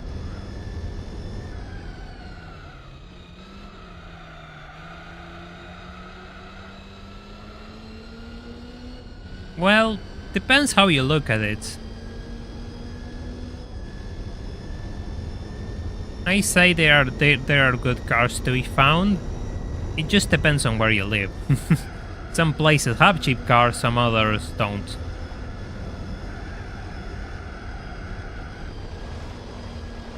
Yeah, and I'm just pushing too hard. I really want to take that final corner faster, but yeah, never mind. I'll have to give up on it. Good point, God Eater. Well, that's a good point. Is there anything cheap anymore? Well, no.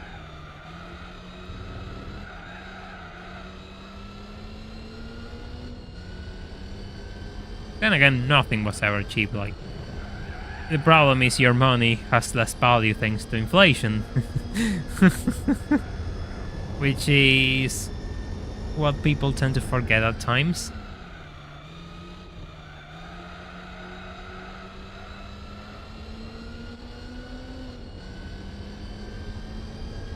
Yeah, I already did like 200 kilometers on this car. Well, 180. It had 70 when I started. Now we had 244 and counting, of course, because we're not done here.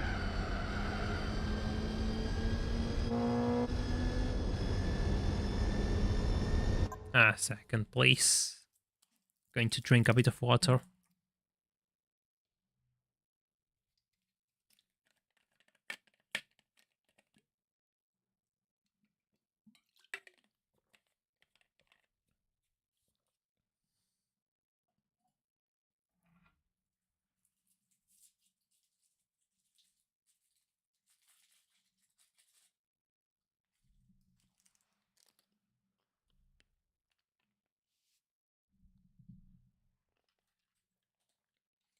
There we go, we're back.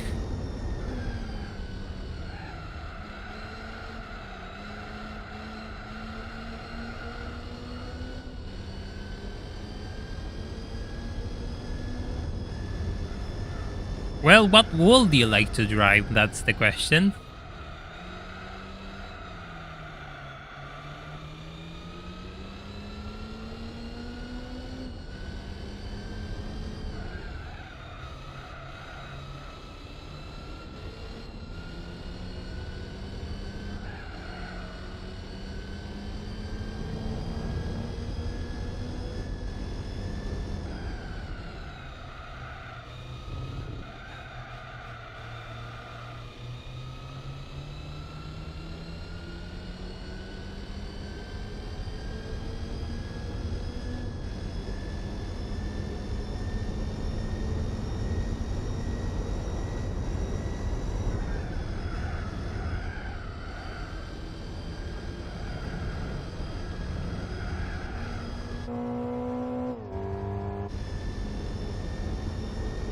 Yeah, you know, lately I've been looking at PC part prices because out of curiosity, really.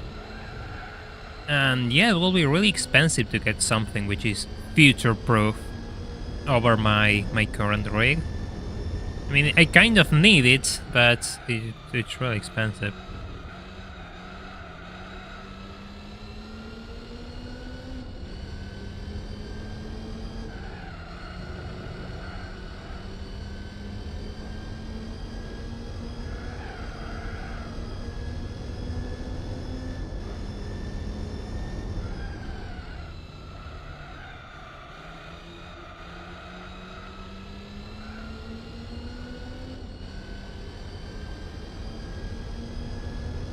Oh, that's cool, Kamikaze. I mean, having one of these in British Racing Green is actually, I don't think they made too many.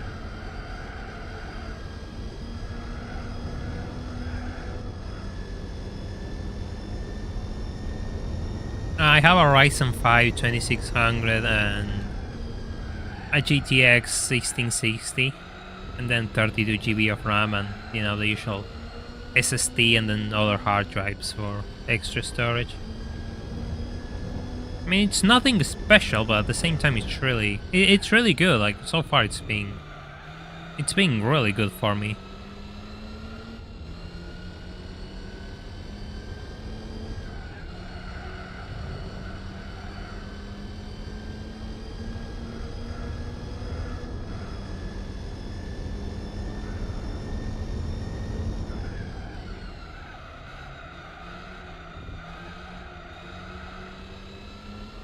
When I bought it, I originally bought it with a GTX 1650, and I had to replace that because it just wasn't up to... For recording, I really needed more if I wanted to record at 180 at decent quality, like, just don't run games at low. So, yeah. Personally, I would like to make the jump and get an RTX board. I really would like that. I also need a stronger CPU if I want to stream Gran Turismo 5, by example. So that's kind of why I've been looking at upgrades. Just to have in mind for the future. And just have something and then just make sure they will last me for some time. Because my concern currently is like, new games just demand so much VRAM, and you need a lot of VRAM. The fact that 6 GB isn't enough anymore is just crazy. And yeah, you could buy something with 8, but 8 isn't that much either, so you're still facing the same problems. You really need more to be future-proof, it seems.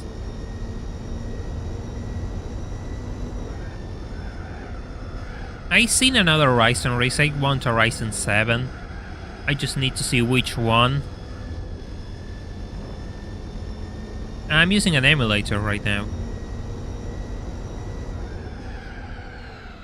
An 80 PS2 wouldn't look this good. It wouldn't look this good. I'm sorry, it just wouldn't look this good at all. Words from someone who actually played Gran Turismo 2 in native hardware for years, actually.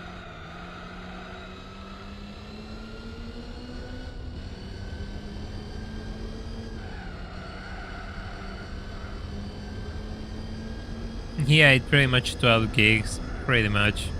I mean, for 180 it's fine, but yeah, of course I want to make sure I won't end up facing problems next year. That's the concern I got, given how expensive things are.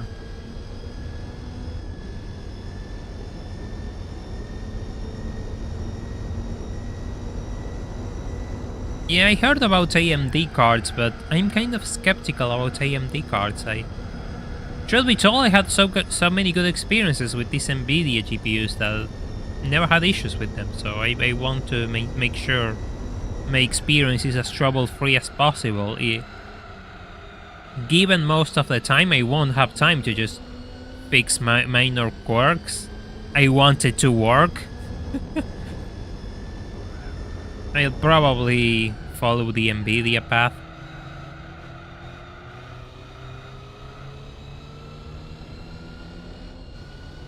Yeah, I don't buy used unless buying PC hardware used is really. If you don't know the person who you're buying it from, is really, really risky. Yeah, AMD cards are good. I mean, I heard good things about them as well.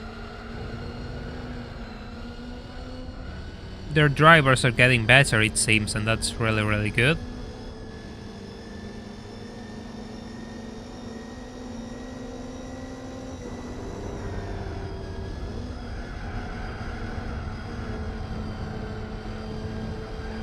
Keep the cones intact so we can knock them at the end of the race.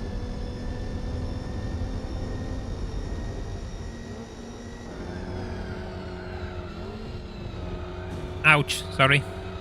I know about the 180i mode, but still, even with the 180i and 16:9 native, a PS2 will never look this good. This is upscaled past 19. It's a bit over, yeah. It's over 180p, the upscale.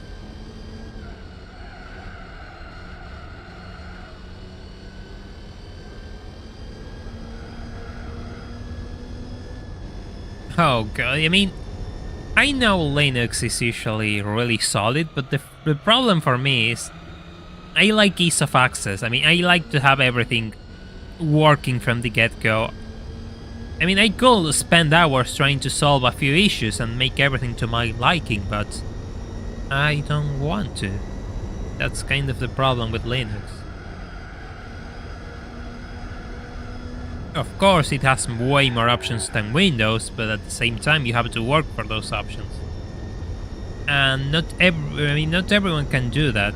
But still, yeah, of course, Linux is really good.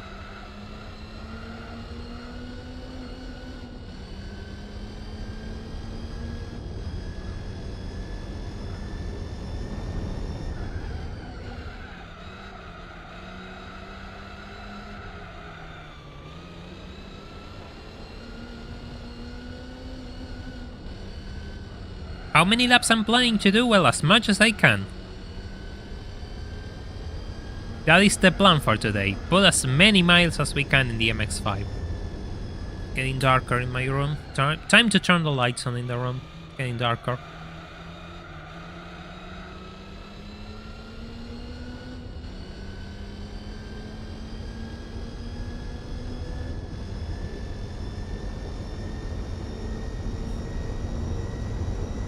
Yeah, exactly. Tana, you're absolutely right. Like, if you want to go down, every time you go down a specific route, you need to make sure everything is compatible and everything works. At the same time, you have to keep in mind, like, most computers are absolutely different. You can make two computers with the same specs and have different results. That's kind of why, benchmarks shouldn't be taken as an absolute fact. They should be taken as more of a guide, as a estimate, an average, rather than a perfect carbon copy experience of your hardware. Like, it won't, you'll never probably have the same results, but it will get there. It'll get there, somewhat.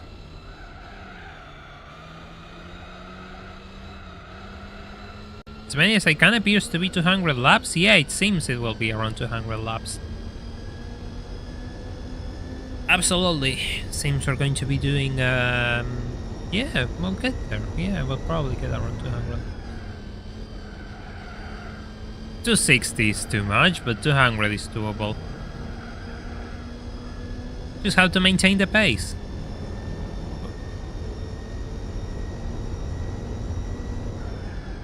I have to stop this lap, right? Yeah, stop every 30. So this is the one.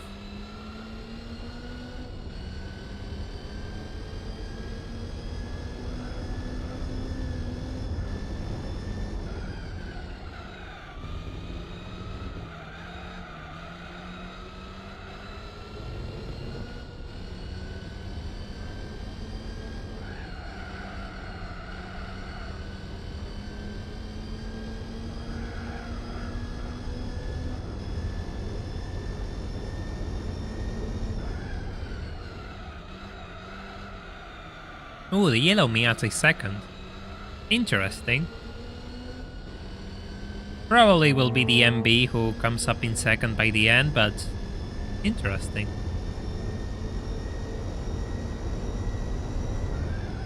Time to stop. Huh? Huh? Well, wow. Did I miss the pit trigger entry, it seems? Wow. Okay. Okay, GT4.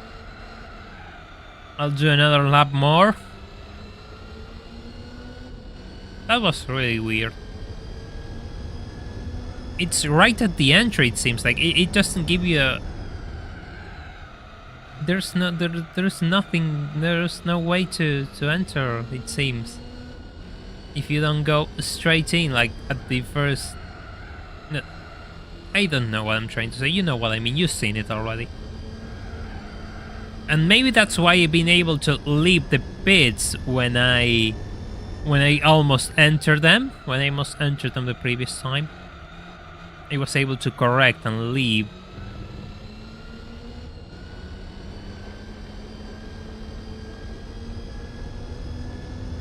Yeah, that front left. Yeah, this one's painful. All right, there we go. Save, just in case. Hey, Speedy, welcome. Hope you're having a nice time.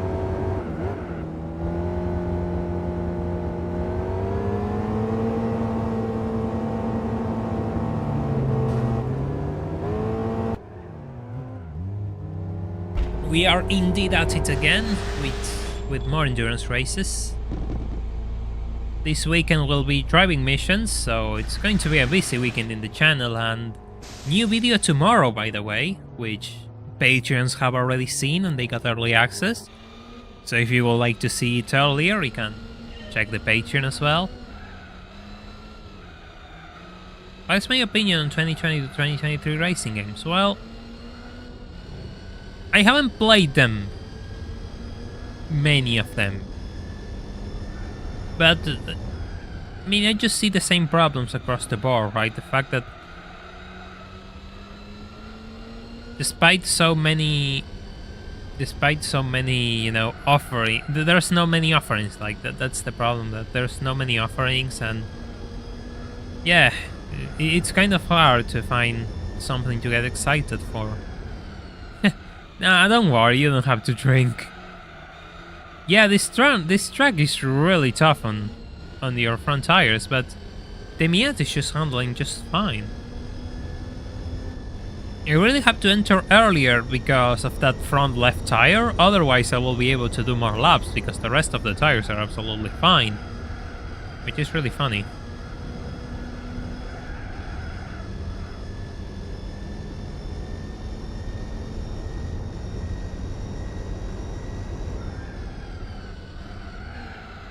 Ouch.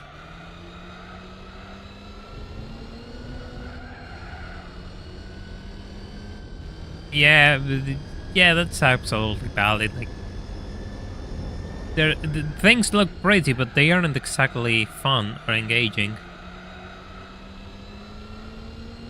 Yeah, absolutely. We are getting closer to the half mark of the race, though.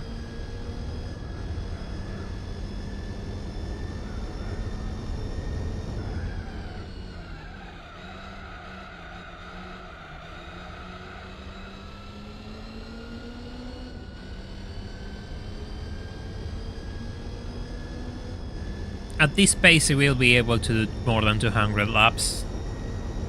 200-ish, probably less than 210, if we manage to push until the end with the same pace.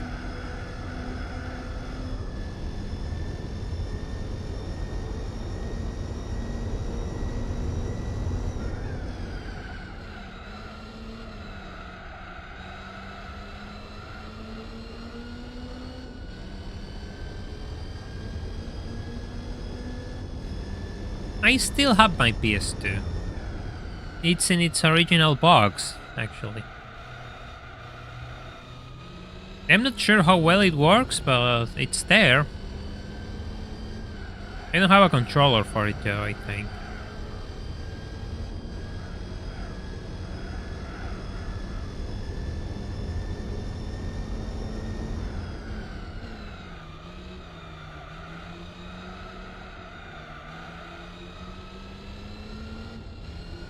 Yeah, exactly. You can play it in the computer now. You can play this randomizer challenge like I'm doing. Yeah, I say we're going to do 200-ish, like 205, thereabouts.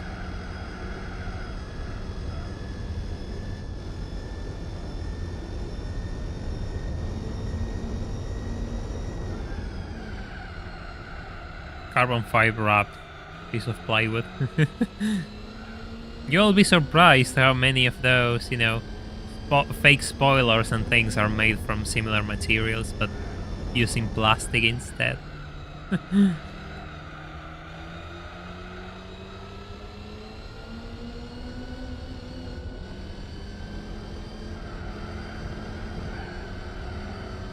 Well, Supersonic, yes, you have a point. It will all depend if I can clock 100 laps before the 2-hour mark. If I can clock 100 laps before the 2-hour mark, then if I maintain the same pace, then it will be around 200-ish. If I can't, then you're going to be right.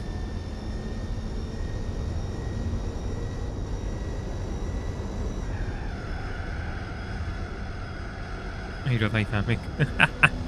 Exactly. 109. Ow.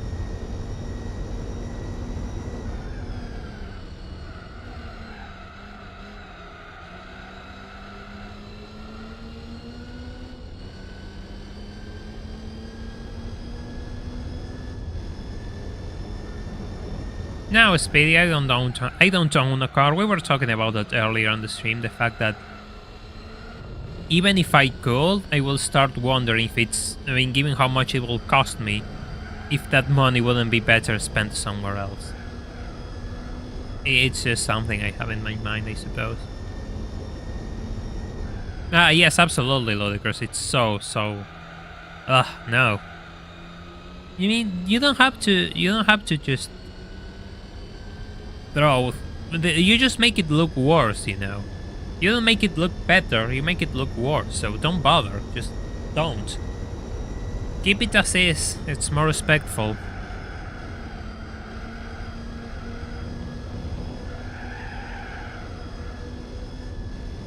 Yeah, the fake M badge is a plague. Absolutely a plague.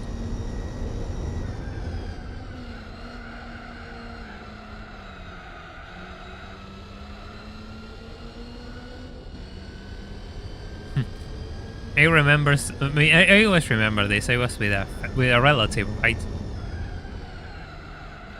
And there was an E36 3 Series a block or two away, a nice saloon, like it was a 325i in a nice dark blue shade. I really liked it, but they made the mistake of putting a fake M badge to it. And I was tasked like, is that an M car? And he was like, no, because you can see the M badge is on the wrong side of the car, and I gave them all the explanations on why that wasn't an M car. And like you see the stuff it costs, like just to put a fake badge on the car. It's just really, really bad. Dream car, well, the problem is I know that I always avoid this question because either I have too many or I have none. Personally, I think like a dream car will come whenever things get better. Like, it's something that I will get to. I mean, yeah, that's why, you know, I aim to keep doing things. But I don't really have a car that I will say this is the be all end all of the things of the car I want to own. It's something more about which doors are open for me, which cars I can afford, and just work my way from there and see which one works for me. Of course, a 911 body will always be the gold standard. But no, yeah, it's a 911 is a lot of money, so I won't really lose sleep over it. Yeah, of course I seen that video. I seen it ages ago. I mean, it's classic. I mean, it's something people should watch, absolutely. 1010.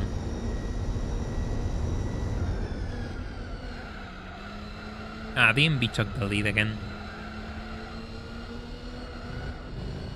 We are barely before the 2-hour mark and we're already on lap 100.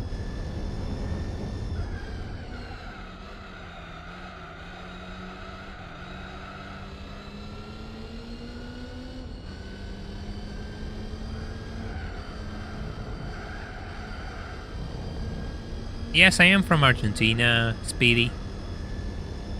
I mean, that's kind of public knowledge by now. I know a few people from Italy. Probably my best friend is from Italy. I would like to go one there. Good to go there one day. Will be nice.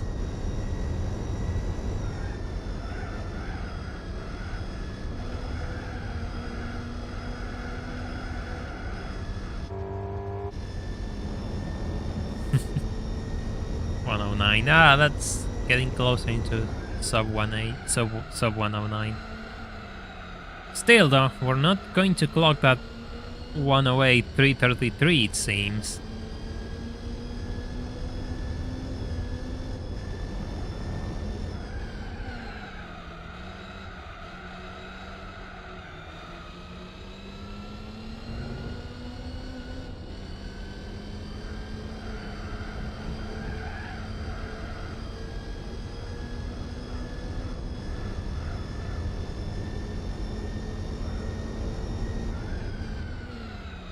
Well, there goes the replay.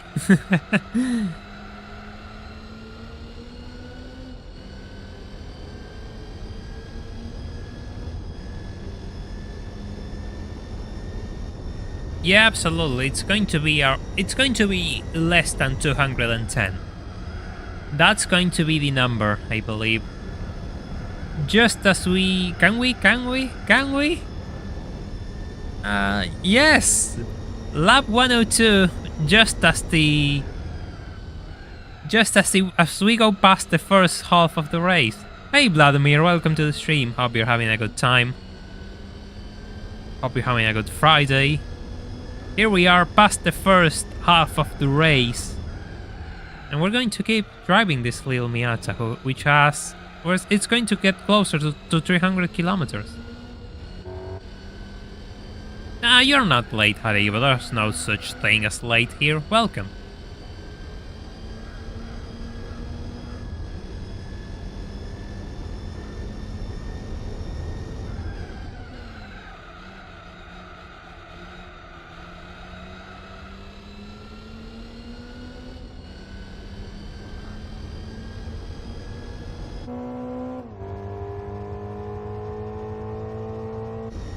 Nothing on the back, nothing on the front.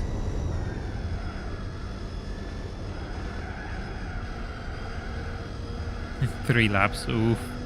And it's right ahead, so that 3 is going to become a 4 real soon. Oof. Kind of feel bad for the MB Miata, but at the same time I don't. It's one of those things.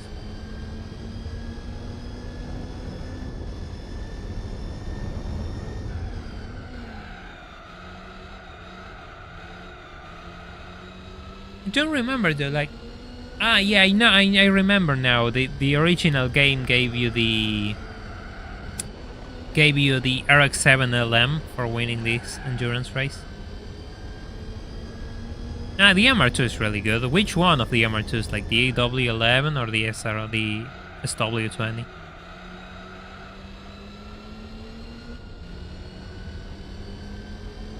Then you have the MRS, the final one, which is pretty cool.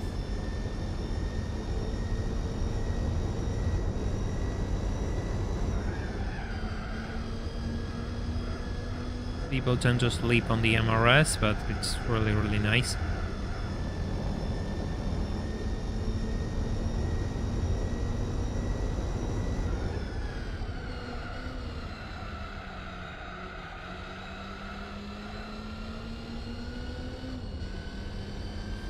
Yeah, and I'm totally random because today earlier someone asked me like which is my goal car, dream car I suppose.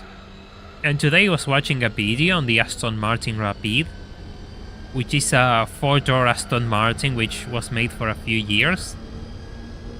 And I remember when those things came out and I found them super cool. Still do, like it's an Aston Martin with 4 doors and a V12, like you can't complain. Of course, most of them were sold in rather boring colors, but you know, if you have money, you can probably afford a wrist spray.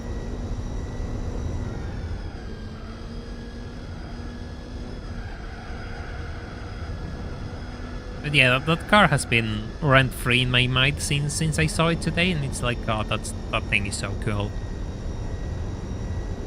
That's absolutely sick. that's alright, Radux, of course. Of course, we're going to take our anger on the cons by the end. Have a good one. 4 laps over the MB, by the way. Probably be 5 by the end. 5 or 6.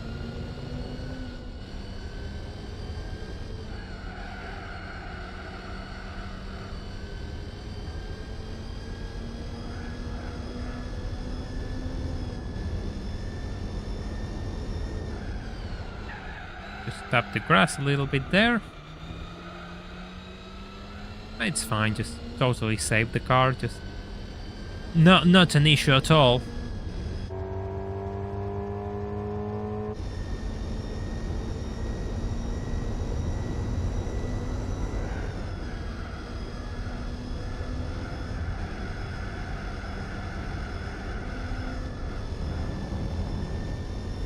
Yeah, nitrous is absolutely cracked in Gran Turismo 4.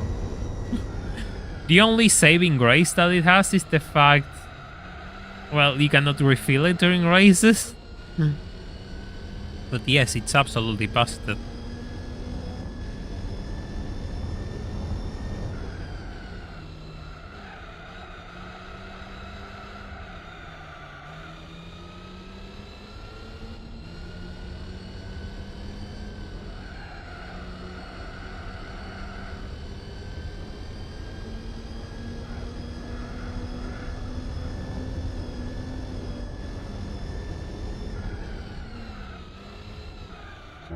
4 laps, yeah. That's going to be...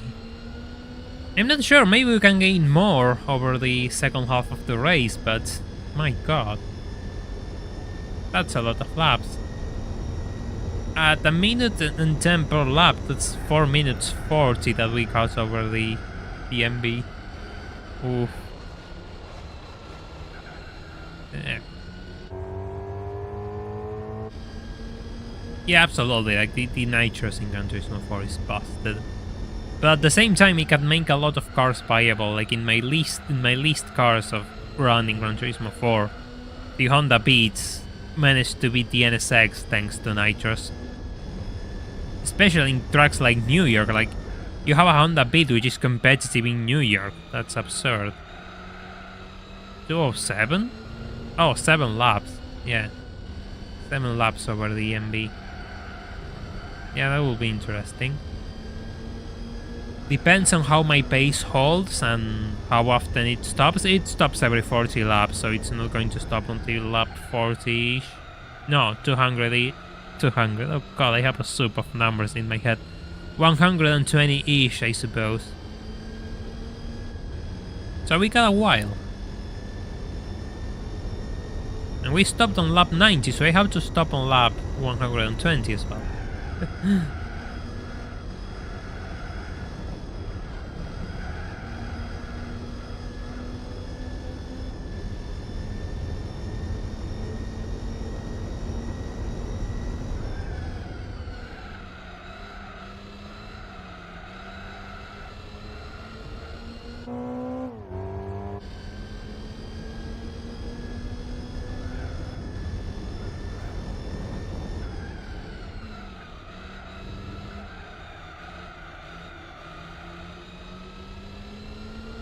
Now you're playing in native hardware, Elias? That's crazy, actually. I know it's possible. I know it's possible. Yeah, 120, 150, 180. Yeah, that's probably the two remaining stops for the end of the race, until the end of the race. 300 kilometers on the Miata, by the way. Hey, Pussy, yeah. You can say. But you know, we do things a bit different in this channel.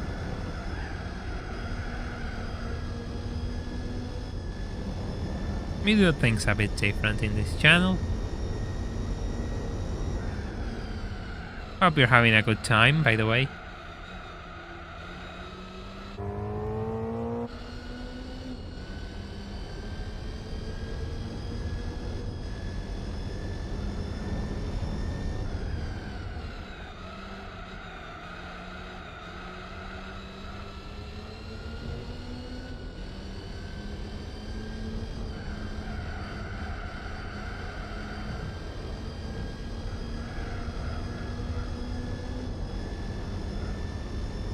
That's the early NA in the front.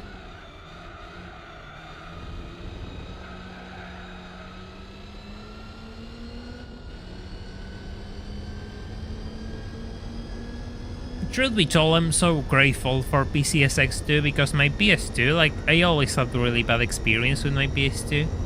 It was a slim, so it didn't work too well ever since I bought it, actually. So it was really, really bad at times. Yeah, you need to create the profile on an emulator, that's the stuff I heard.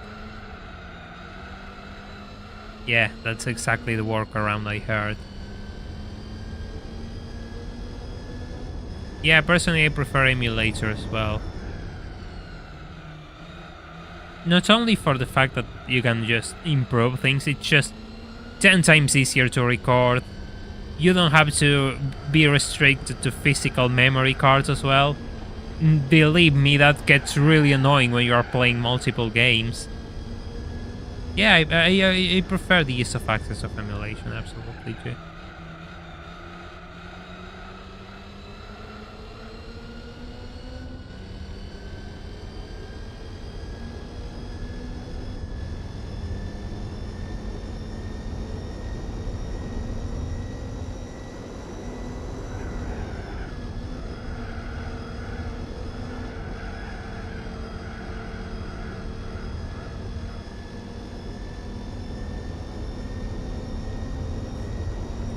Yeah, you had that's a lot of memory cards. I remember I had to buy one which was 64 MB when they were offered, like a third-party memory card.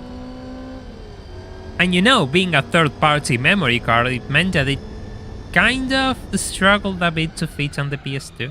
It was fine, but it struggled a little bit at times. But it got recognized just fine. Oh, okay. But still, that's a bit funny.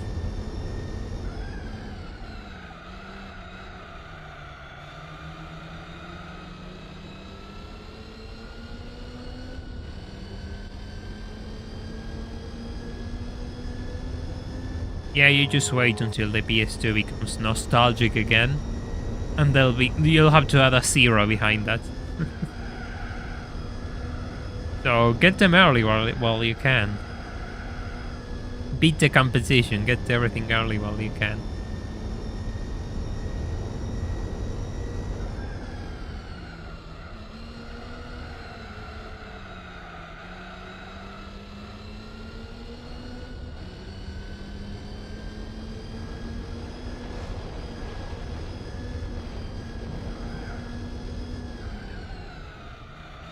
Ouch, that's really bad, Pussy.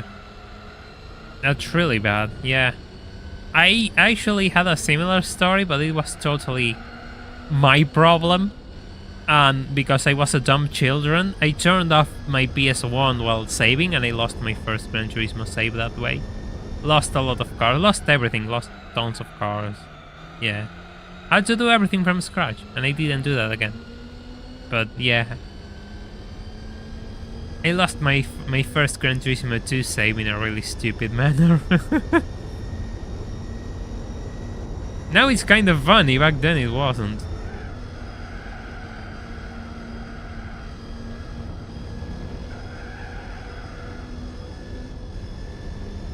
I really like the original PS2 controller, actually.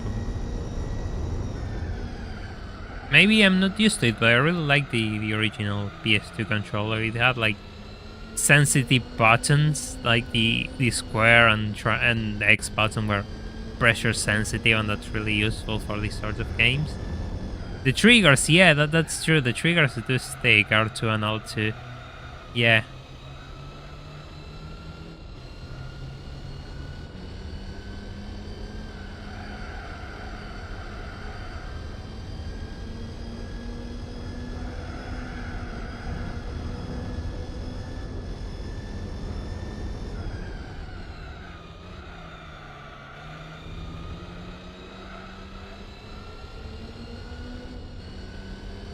Yeah, there we go. There we go. But then again, you know what's funny? Like, it's really annoying when you get used to the original DualShock. I mean, I was really used to the original DualShock. Like, mine lasted years, literal years, and then it died. And when I wanted to replace it, there were only cheap knockoffs, and the knockoffs didn't have the same buttons as the original one. So I could never get used to the knockoffs. The original was so good, and I couldn't fight it anywhere because, it was an original controller.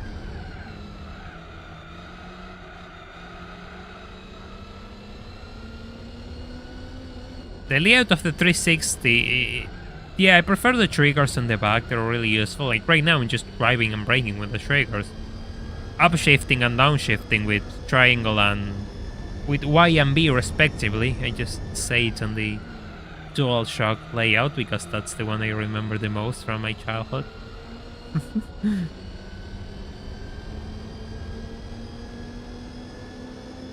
Absolutely a man of culture, absolutely.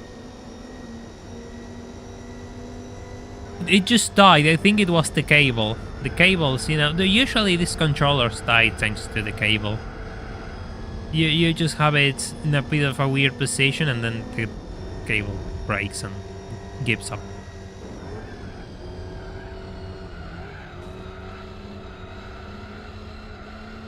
And that's something you can't fix, sadly.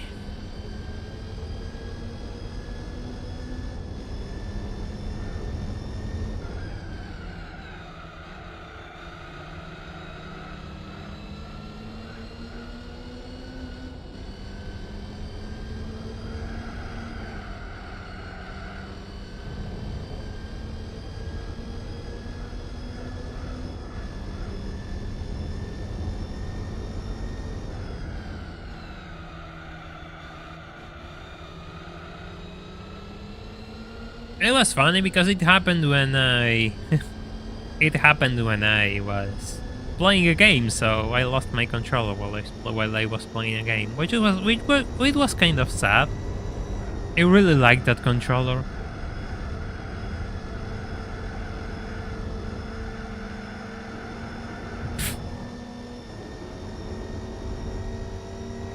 Controlling a submarine with a controller, yikes. Who will have thought that was a bad idea?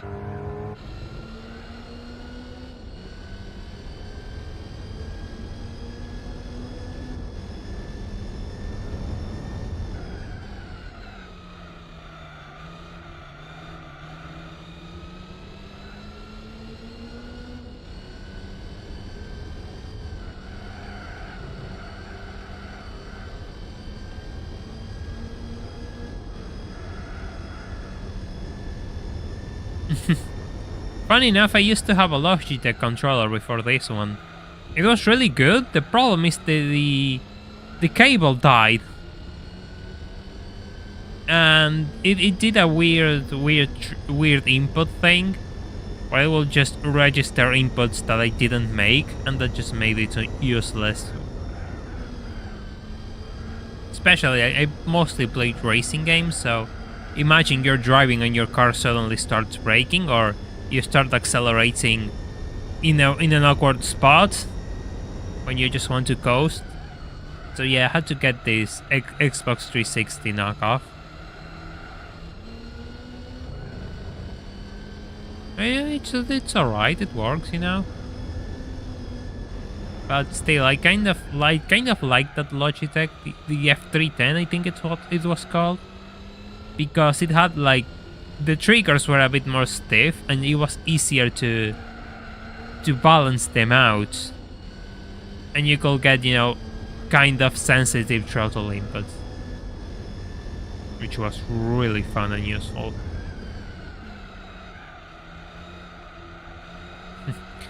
Oh, you saw a yellow Miata. That's really cool. Wish I saw a yellow Miata when I go out.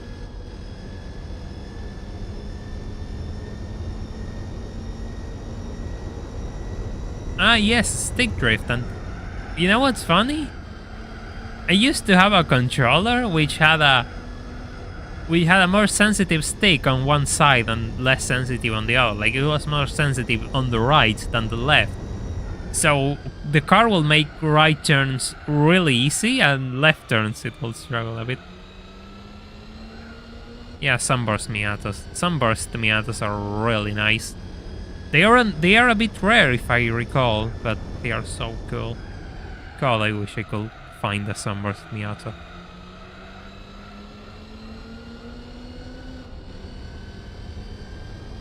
We're getting closer to, well, lap 120. I'll have to stop then. Or thereabouts, 120-ish. Depends when the tires decide to give up.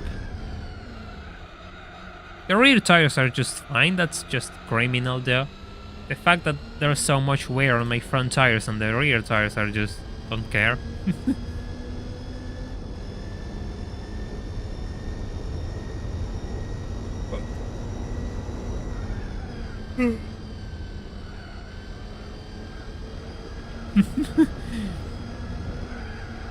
I'm kind of used to cheap hardware, so I don't know what it is to have a good controller, personally. The only good controller was that PS2 DualShock 2 that I was talking about earlier, and well, yeah, that died. Like, I don't know, 8 years ago, 9 years ago, I don't remember anymore. I was still using the PS2, so it was way back then. Ouch. Yeah, we're going to stop next lap just to keep it on 30 laps. Yeah, because Sunburst Yellow, if I recall, is actually, of course, you know, it's a really expensive color to make. I think it's like a 3-coat paint job or something like that. But yeah, it's a really expensive paint job, and of course Mazda just used it in limited occasions. So that's why Sunburst Yellow MX-5s aren't too common.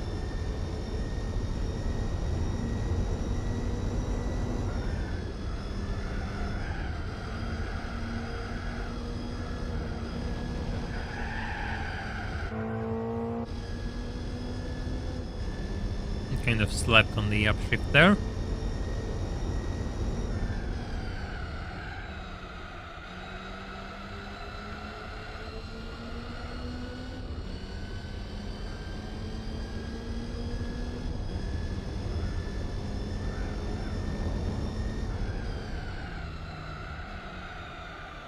Ouch. Yep, we're stopping this one.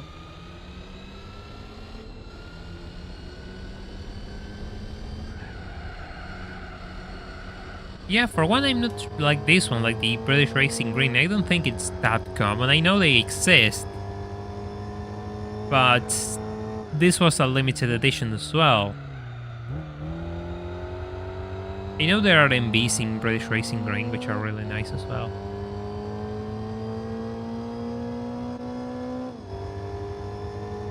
So nice.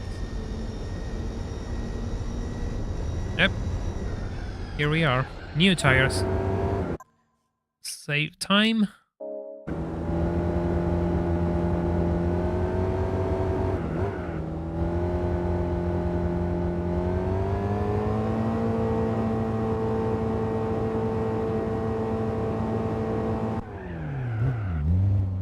Montego Blue, yeah, that's another one.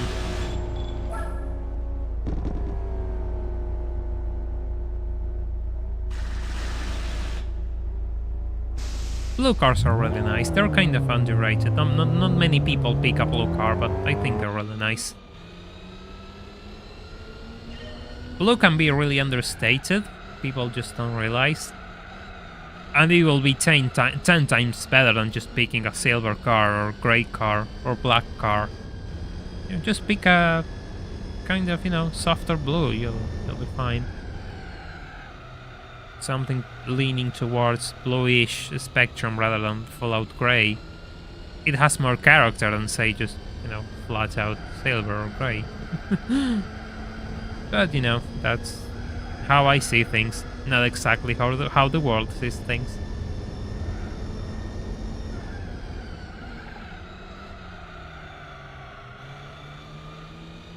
$120 laps. And we are in...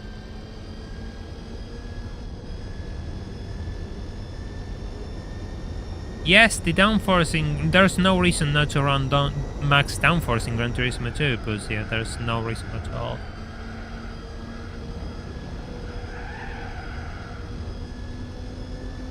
Automatic barrier at the exit. Yeah, the pit lane in Tsukuba is kind of, you know, small. Very small. Which is good, because it means you can leave early rather than just cruise for 10 hours on the pit lane, which is, you know, not good. But the entry is like that, though. For the entry, you have to wait a long time. And that's where you lose most of the time. Just cruising in the barrier.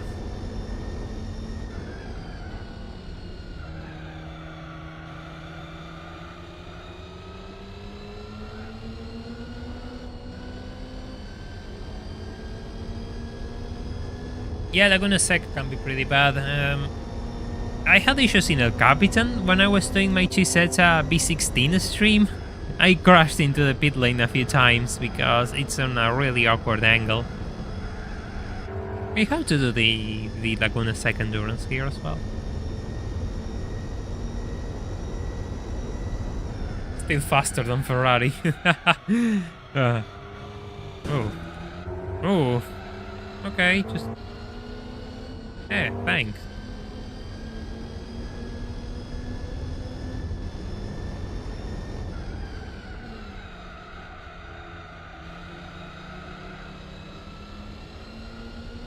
Just let me pull the microphone a bit closer so I can stop leaning into it. Go.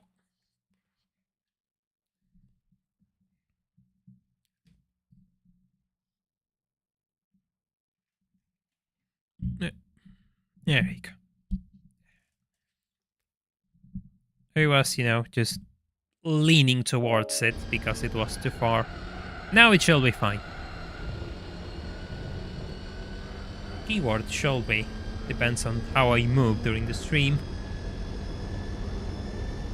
Oh, Motorland is super awkward, but you don't use the pit lane in Motorland too often. Yeah, imagine trying to fight a car lapping you. Funny enough, that happened during the Spa 24 hours. The lapped cars used to fight the leading cars. And it was really ridiculous.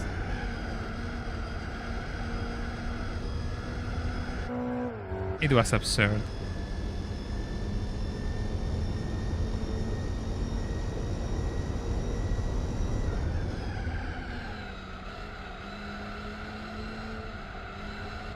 Yeah, like if you're lapped, just let them pass.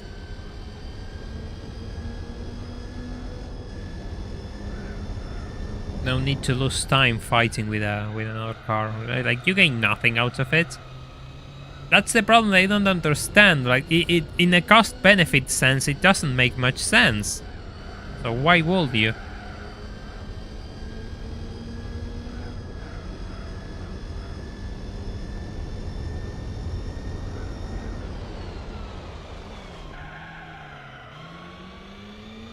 Well, that's one way to save that turn.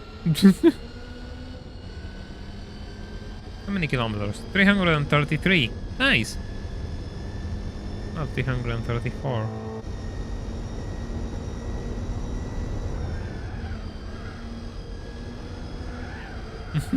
Yeah, Tahiti Maze is funny. The thing is, you don't have to use the pit lane on Tahiti Maze. But yeah, it's really in an awkward spot as well. And it's really, really wide. You could go into the pit lane by entering the corner a bit too wide. Yes, absolutely. I've been there before, done that before. You don't want to do that, believe me. Even more so when you are just trying to finish a 2-lap race.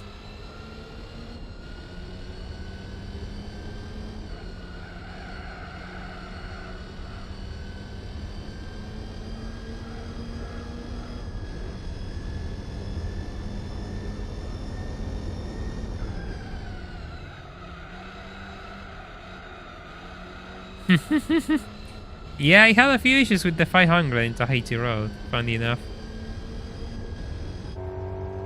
I see someone remembers.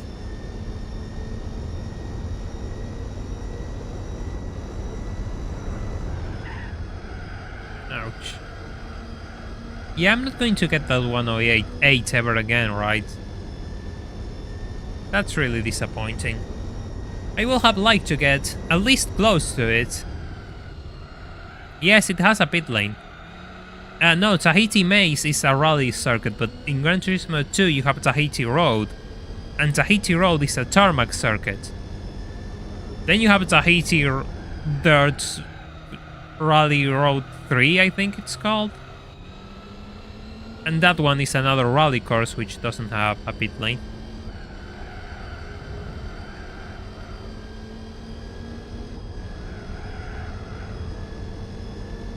Yeah, Gran Turismo 2 had a ton of circuits. Sadly, so many of them didn't make the cut, which is disappointing to say the least. Ouch. Don't go. Don't tap it. There you go. Yeah, Maze was rally. Dirt Road 3 was rally as well, and Road was the one with tarmac.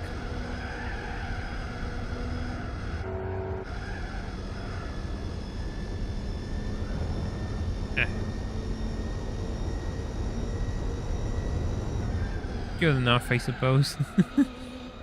Good enough.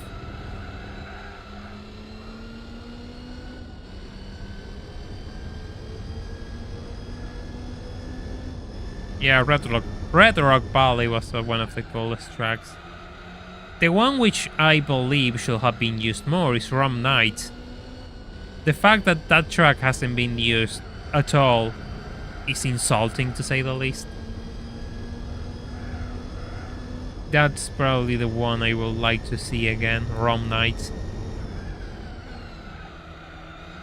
Yes, exactly, that's where you do the 80s Cup, where you get the R30 Silhouette Racer.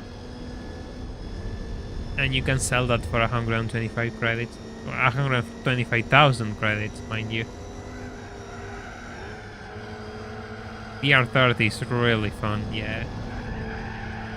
Really, really fun car, really quick. Oh, 109! Like, dead on. That's excellent. God, I really like that color.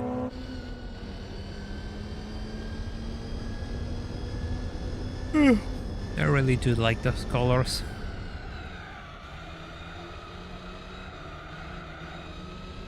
Yeah, the school is absolutely unnecessary in Gran Turismo 2 because the AI isn't too good. So you can get by with, you know, other cars.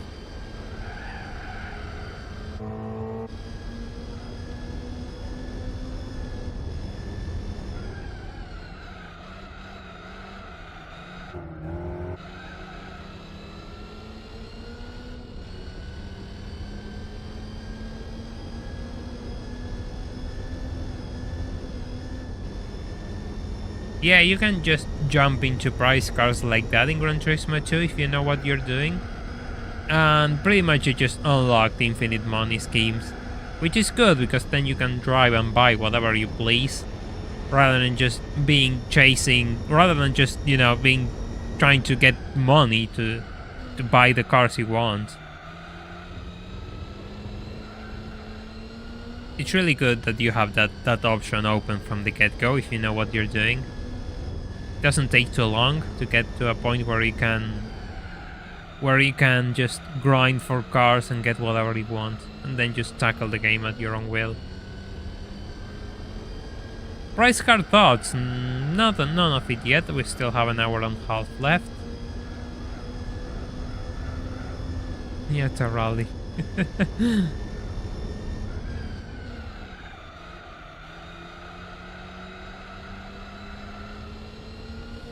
I don't know what I will like, but I hope it's useful. So far, endurance races haven't given me many good cars, so I hope this one just is a good change of pace and gives me something I want to drive. Yeah, GT3 can be pretty tough if you don't know what you're doing. If you do, it's just a bit grindy, is all.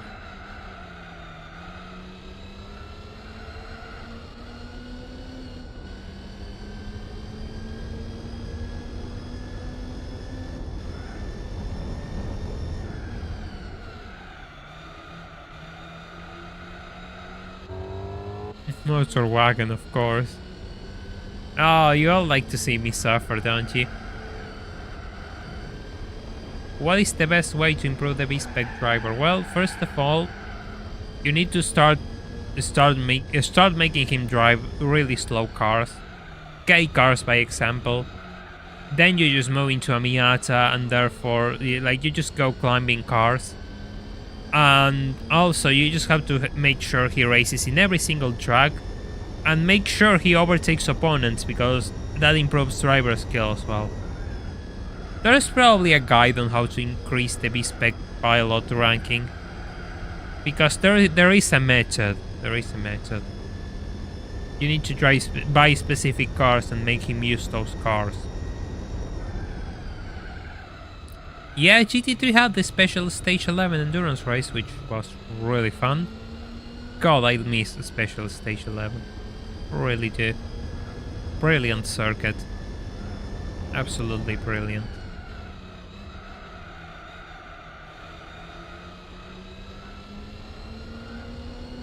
The chicane wasn't that bad in Gran Turismo 3. They modified in Gran Turismo. They modified it. In Gran Turismo 1 it's just brutal, but in Gran Turismo 3 they modified it. It's more tameable. A lot more tameable in Gran Turismo 3.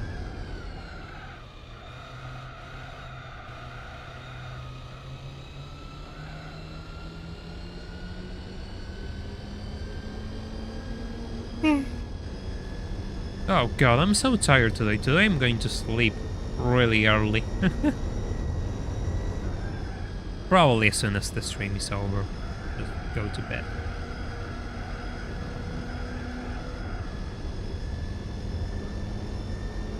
Which is why I don't have much to say in the way of topics. I didn't bring many topics today. I should start working towards that, you know, just bring topics so you all can give me your thoughts. And we have a nice back and forth.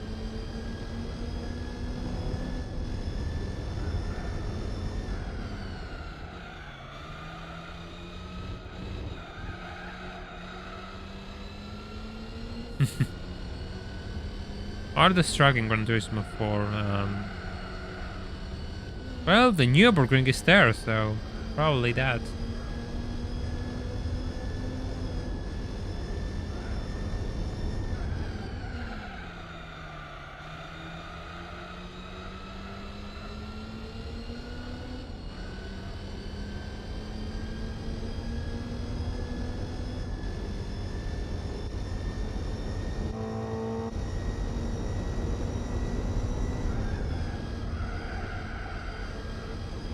No. There you go. There you go. How do you call a car that runs out of gas? Well, I don't know. Enlighten me. Ford Siesta. Okay, I'll give you that one. That one was good. It's so bad it's good, I'll give you that. Absolutely.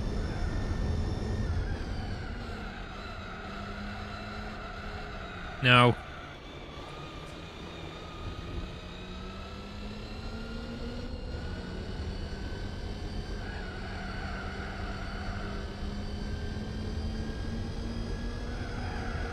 There you can, yes, 4 laps ahead. This one is... let's say that I just overestimated. We still have like half of the race left. Which goes to show we're going to be really far ahead by the end.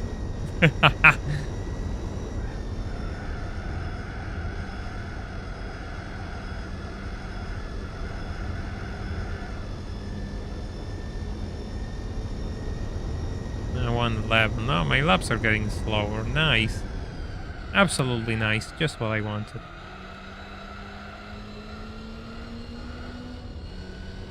Let me have a drink of water.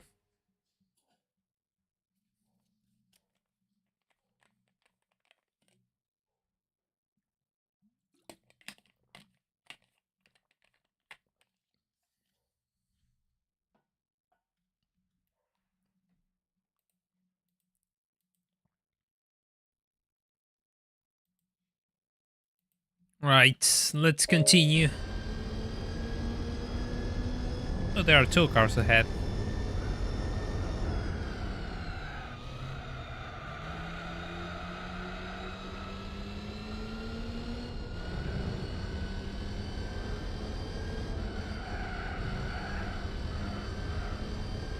Is that the leading car, the one that's ahead? Yeah, the leading car is ahead. And they are fighting with the MB, which is really fun.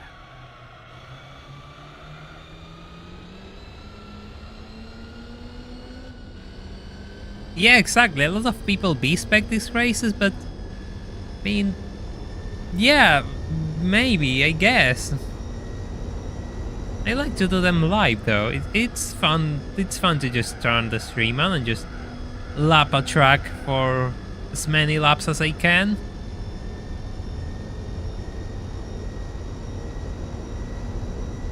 It's just part of the experience.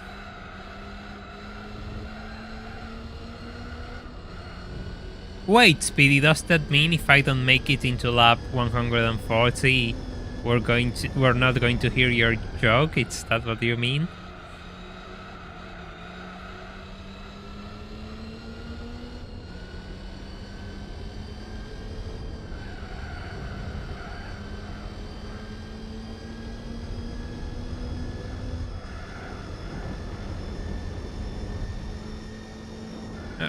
Ouch. Sorry.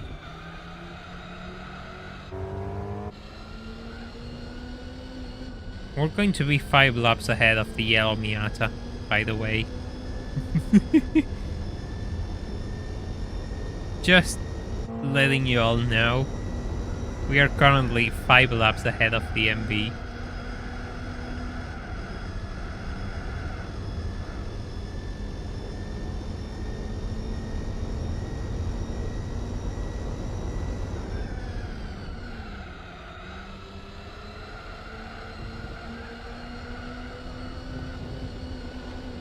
I know you will make it into lap 140. What are you going to do without my choke? Well, we're just crossing.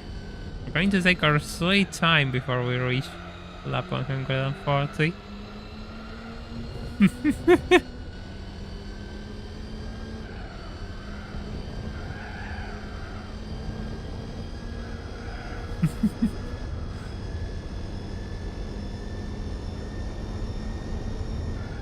But I can't. I want to gain that extra lap on the yellow Miata. I have to feel better with myself. So I just lap opponents so I can feel better with myself. It's time to overtake the yellow Miata so I can sleep better tonight.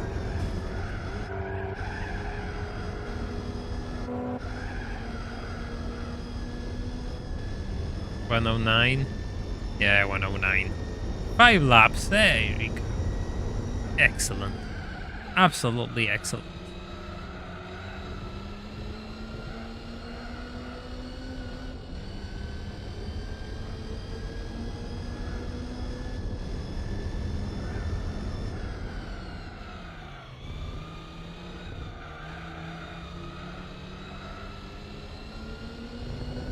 It's a roof joke. Oh.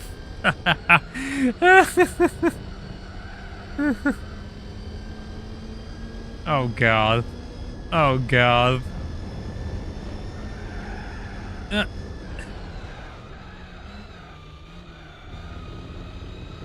Brought to you by the Yellow Brick Gang. Yes, exactly. This is the experience we aim to provide on this channel. Even if I know this race is kind of, you know, slow. I understand, but I had to get it out of the way, so might as well do it today.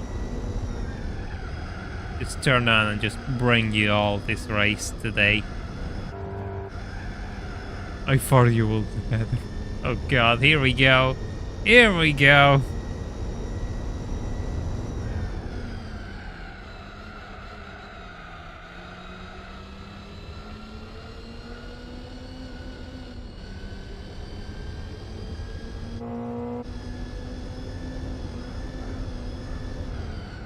I mean, sure, of course, it's entertainment, I absolutely agree.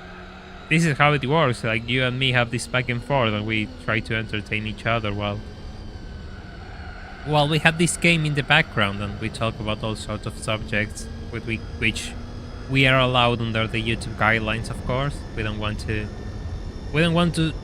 to lose this channel thing. I mean, the problem with that is the fact my B-spec driver is absolutely useless and has its skill in 0. So he's going to lose those 4 laps really, really quick.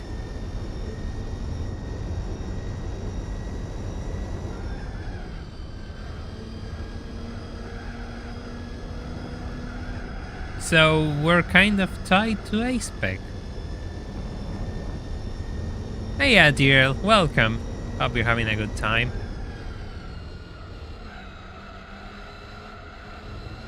The economic status of Zimbabwe. Well, given I live in an absolutely busted country, which is going to look, you know, like Zimbabwe if this course continues, then, you know, we're getting there. Oh, I'm sorry that you can't catch my streams. Are they too early or too late? Just to be curious. Just curious, you know.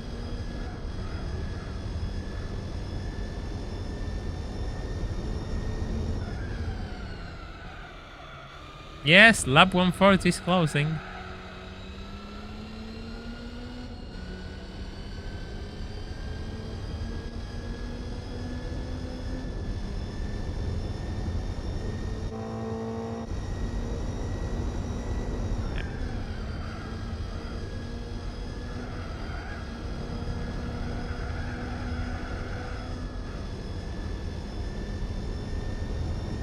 Yeah, we did the Nürburgring 4 hours with a Chevrolet Corvette.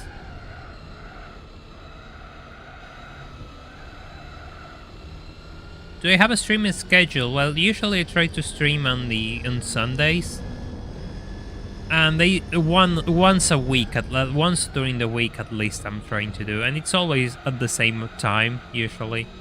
I don't know what time it is for you, but it is 3 PM, usually my time. I usually try to stay until, you know, 7, 8 PM, like 4 hours to 5 hour streams. That's usually my schedule. The week stream moves around because I need to work on videos, so it's not always the same day. But the Sunday stream tends to be the most reliable one, the one I always try to do. Oh.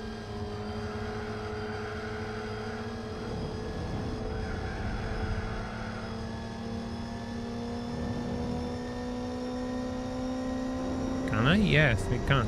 Good. Good, I can.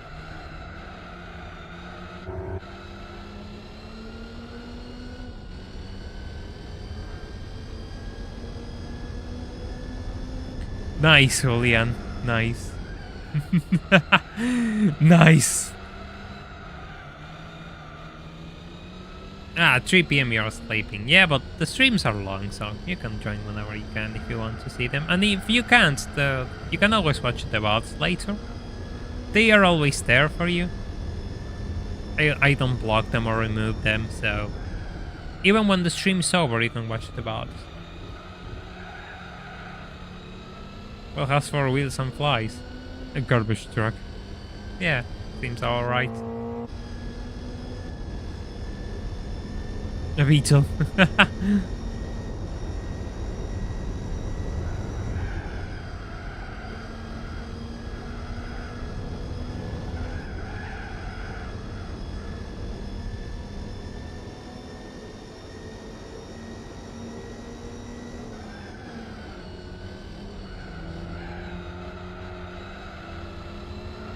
Now we're going to get past these NA once again. I don't know how many times I lapped these Black and Miata. A lot. We'll see how things come by the end of the race.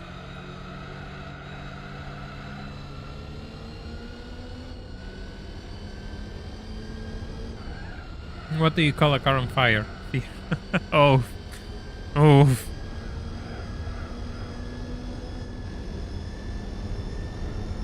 Absolutely.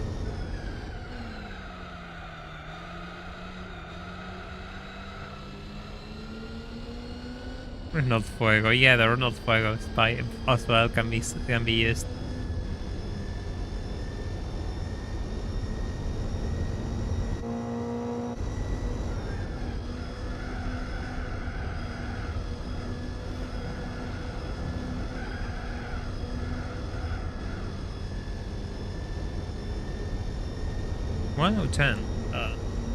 Yeah, I'm not getting back into that 108 pace. Even if I really focus, I won't get there. Oh.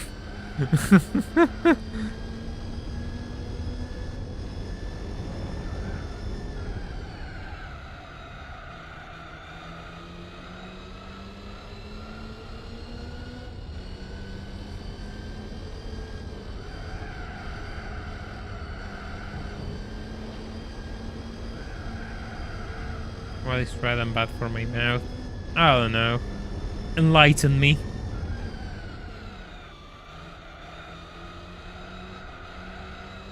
A flying brake. Well, yeah, I suppose. That's kind of bad for your head, like if people throw a brake at you, well, good luck. You have left the server, let's just put it that way.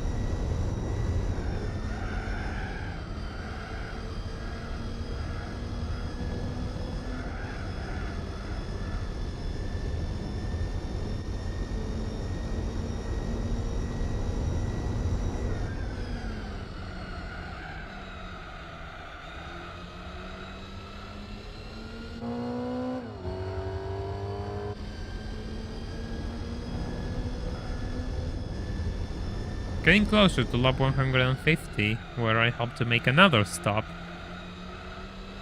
and get another set of good tires. It's always comedy night in here.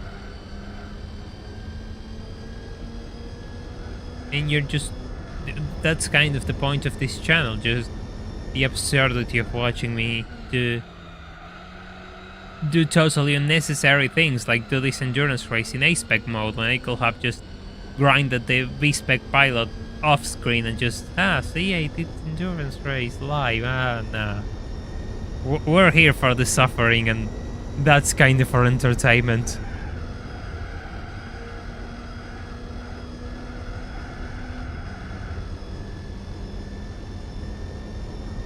The algorithm goes into the garbage can. We're totally going through this until the end. We'll see what happens with tomorrow's video. Tomorrow's video is going to be fun. I don't think most of you will realize or even know what it will be about, what the game is, and I think it will be a really fun watch. I really had fun doing it, that's for sure.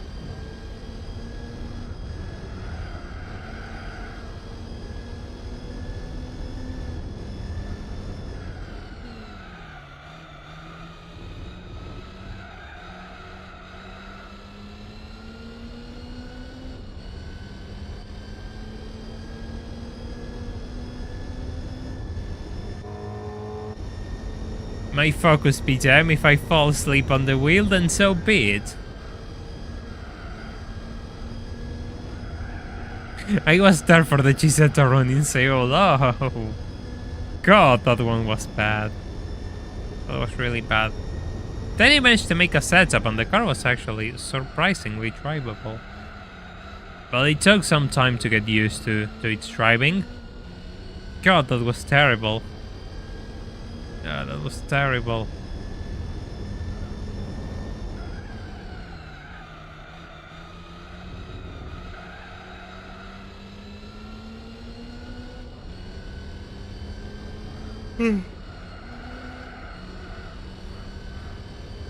More pit stops, I see.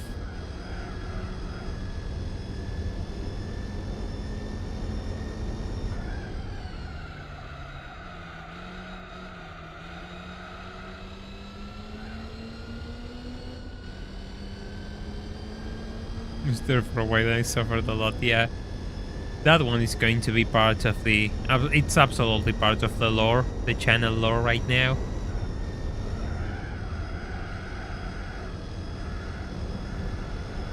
There's a few other cars that have become a part of the lore after a few streams. But I think that Chisetta just sits king for the time being. Even more so after the video I made.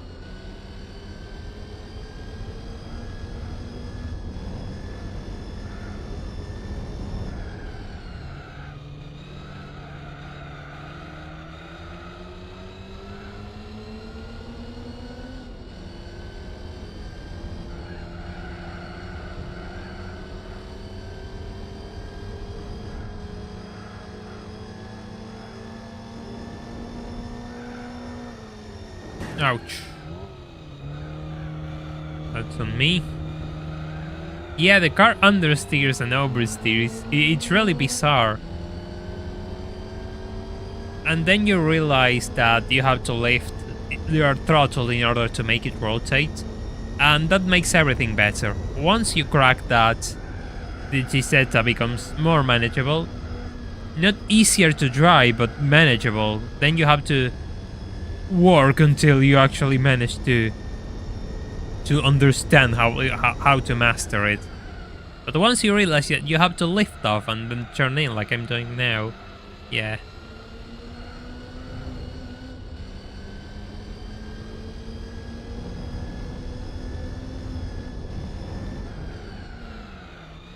Ouch. Getting close to a lap 150.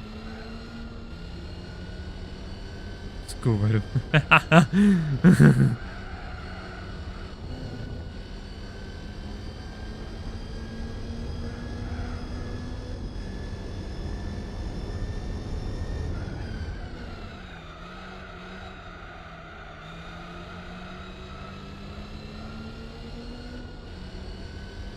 Yeah, supercars in Gran Turismo aren't as good. Then the best one is the SLR McLaren, is the one with the best handling, personally.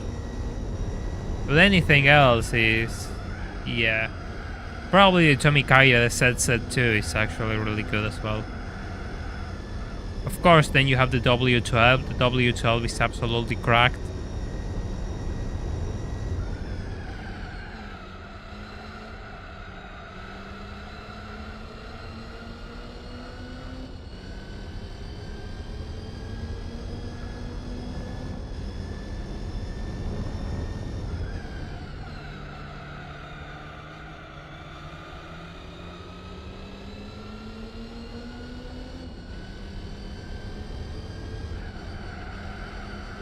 Going there.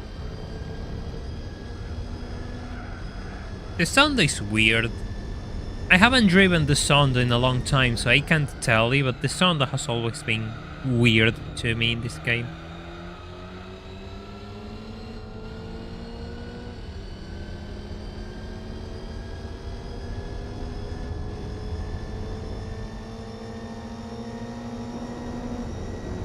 Yeah, exactly, like the AI can use it, but you can't. That's really frustrating. That's super frustrating. The same thing happens with the Cadillac CN. Lap 150.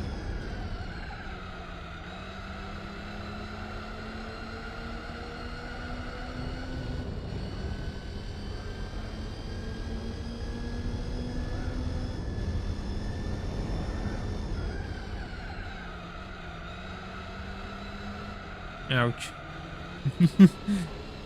Ouch. Yeah, I'm going to lose that lap once I enter the pits. Oh no.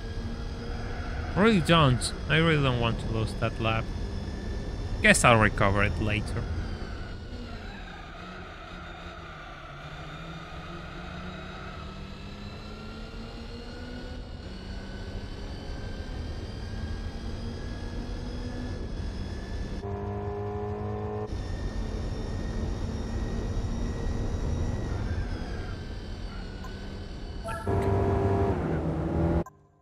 Going to save just in case.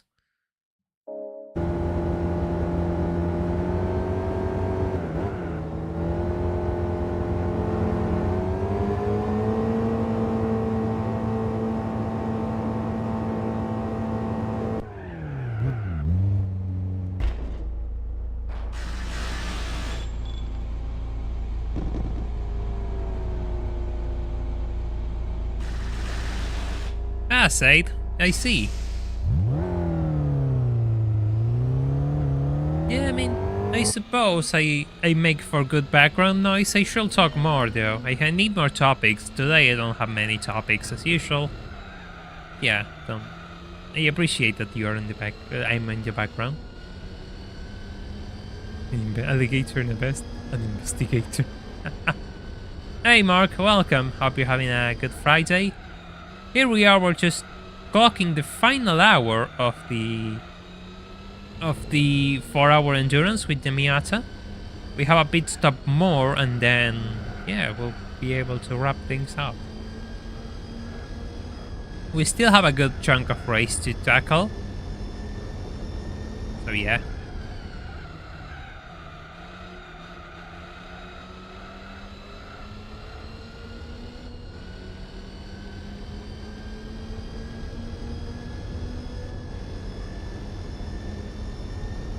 Hope your night shift is going well, Seth.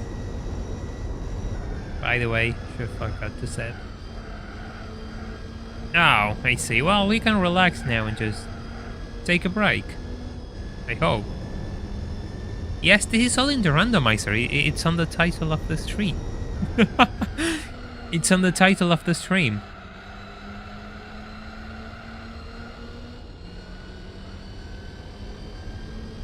Final hour of the race. Yeah, the rest is me cruising. I mean, if I wanted to, I could take a 5-lap break and just let that timer slide 5 minutes, but nah. We don't do things that way in this channel. We do them differently. We're going to drive until the end. We're going to see if we can get 200 laps. That's kind of the goal. So far it seems doable.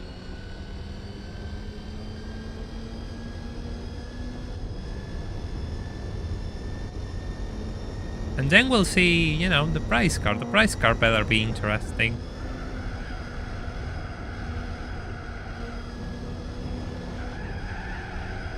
But, you know.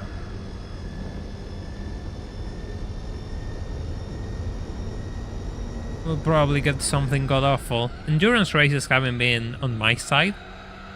Funny enough how I've been getting really strong prize cars until I do the parts I like the most of the game. Damn, they all suck.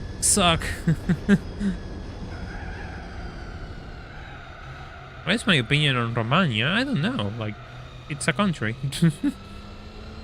Opinion on motorcycles. Motorcycles are interesting.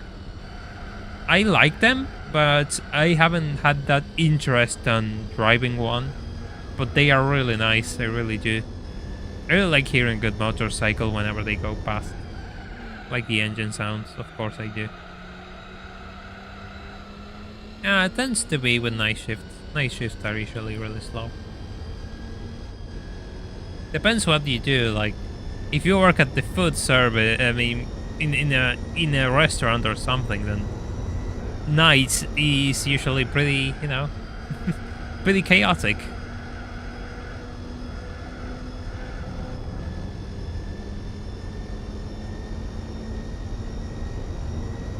No, I don't have a car. We were talking about it earlier on the stream. I don't have a car.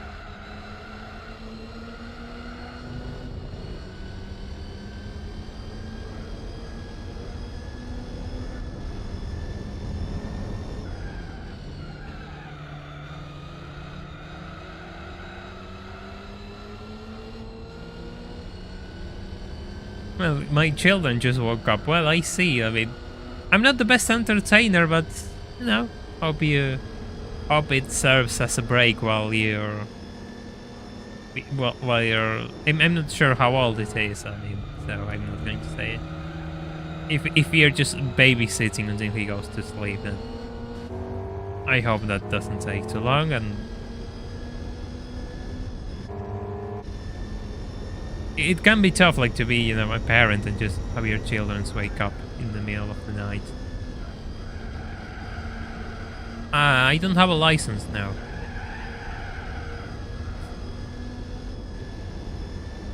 I don't have a license, no. Okay, that's the question, the same question like twice at the same time.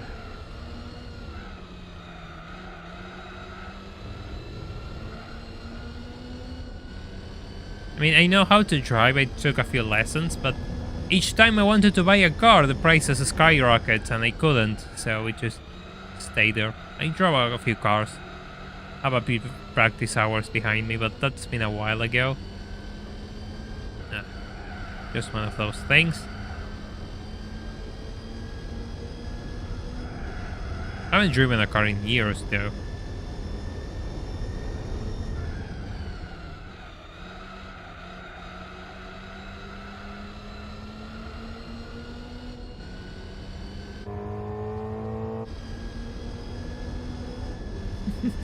I suppose you can say the Miata is good white noise, yeah.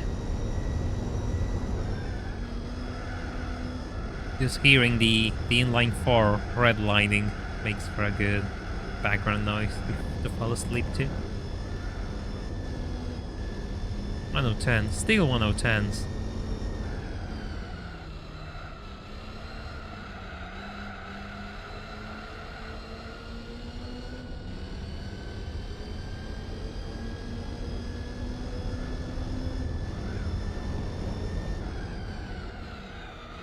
No, I couldn't because those cars are really expensive in my country. So no, I can't. A car is really expensive, and even if I could afford it, I don't think I will buy one. Because I would like to use that money for other things. Rather than just buy a car and end up losing money like crazy. That's a lot of money for a 2000 Escort. People are asking crazy money for cars. That really bothers me. You're expected to pay, well, I don't know, $5,000 for a car with 20 years. Okay, piss off! I'm not paying that. Doesn't matter how clean it is. I'm not paying that.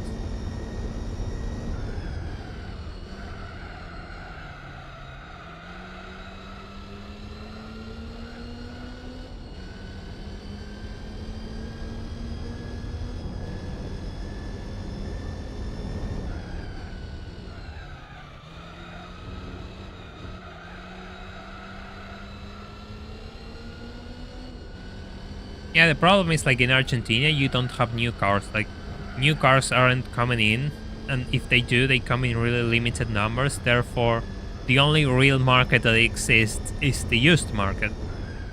And, of course, demand is through the roof. So, demand isn't through the roof. It's the fact that cars kind of appreciate and beat inflation. And, yeah, that's a problem if you want to buy one.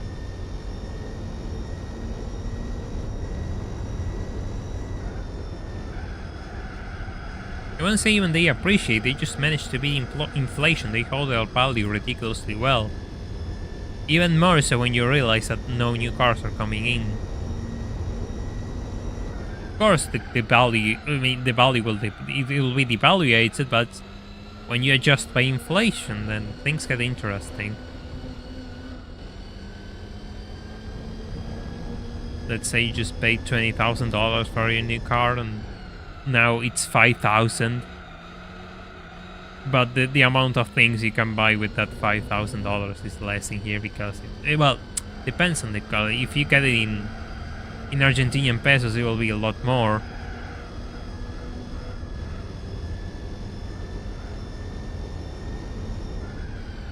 The number will be a lot bigger, but yeah, you know what I mean. Yeah, bikes are going to be expensive because it's the only thing people can afford, therefore they buy a lot of bikes. I mean, and the same problems are happening, like the fact that you cannot import parts to make them, or I mean, you cannot even import tires in this country. That's that's the basic. So yeah, the market is really in a really bad shape right now. People seem to want a fortune for anything that just starts. So yeah, no, I'm not taking part on it. I would love to buy a car, but I don't think it will be while I'm here. If I want to buy a car, I have to get out of here first.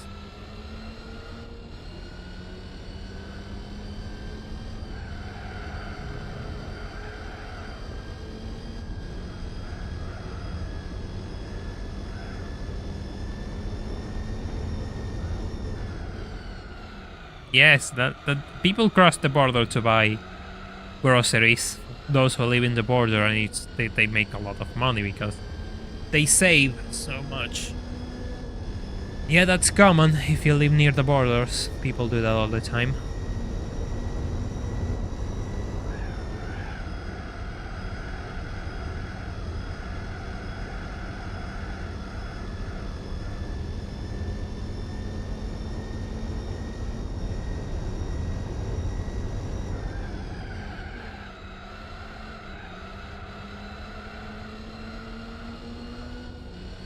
All I hope is that I can move to a country with cheaper cars in the future. I mean, I'm not asking you to have a garage full of supercars. I just want something nice to drive every day, somewhat interesting.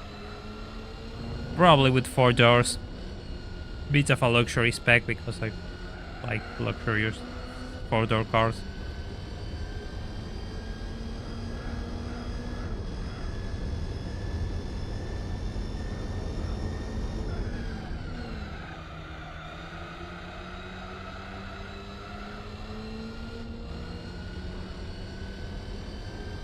I was helping with a friend to find a car in Italy, Speedy, and yeah, I was thinking like he should go used because of the options, but in the end he just settled with a new car. Not the best new car, but it's his money. I mean, it's going to be a shiny new car. He's going to get it in a few months. I guess he made the call, the reasonable call. I will make other calls, but you know, it's respectable. You can respect that choice.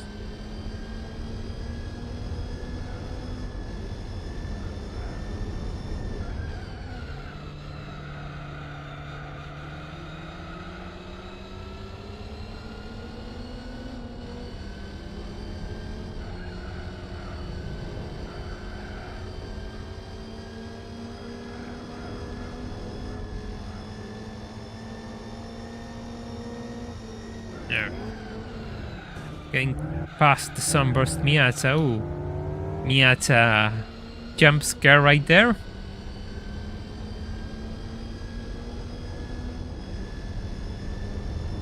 Flying cars, yeah, I mean, you have this thing called the helicopter, which is kind of a flying car if you think about it.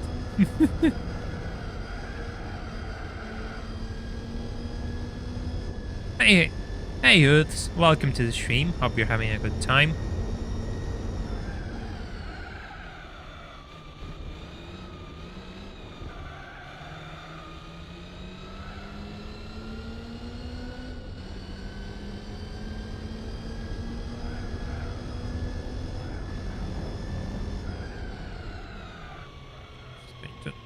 go. Cruise a little bit.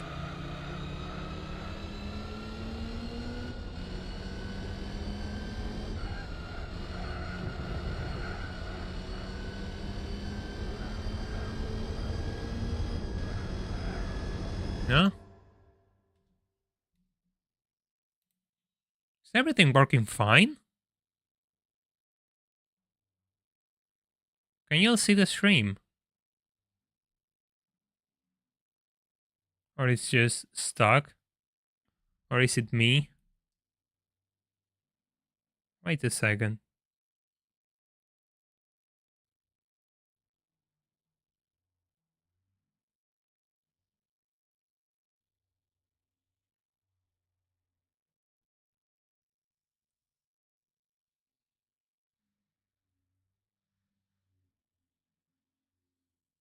Oh. Well, give me a second, sorry. It was me. Just let me fix this real quick. Because I'm getting a lot of delay and I cannot read you all. Things are a bit delayed and I cannot read you all, so I'm just going to do a change real quick.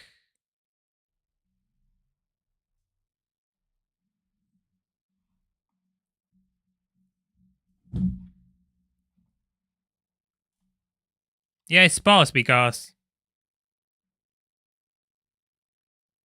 I'm trying to change the so I can see you all. Yeah, there we go. Just had to swap my phone because otherwise I cannot read you all.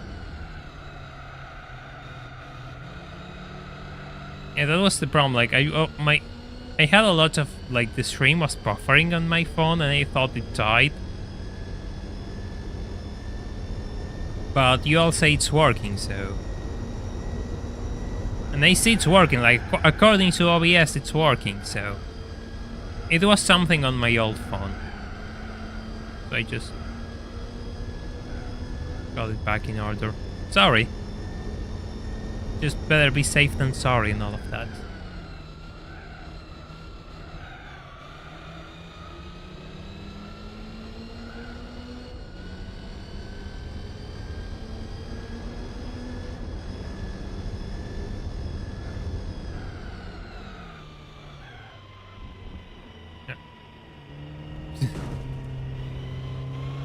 Yeah, now I know why I had issues.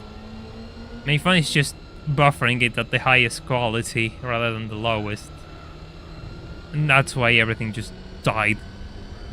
Yeah, that makes sense. Now we're talking. Just change out of nowhere, it seems.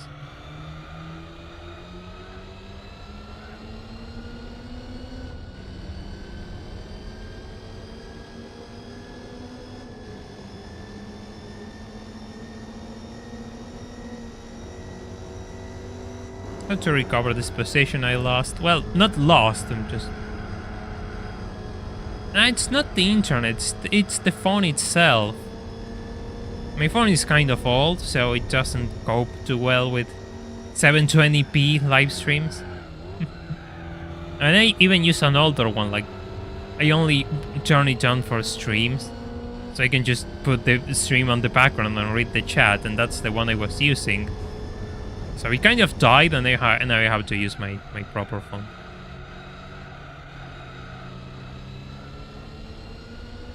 For 480p my normal phone can handle, but 720 it can't, and it just went straight to 720. Yeah, potato phone, absolutely, my phone is really potato.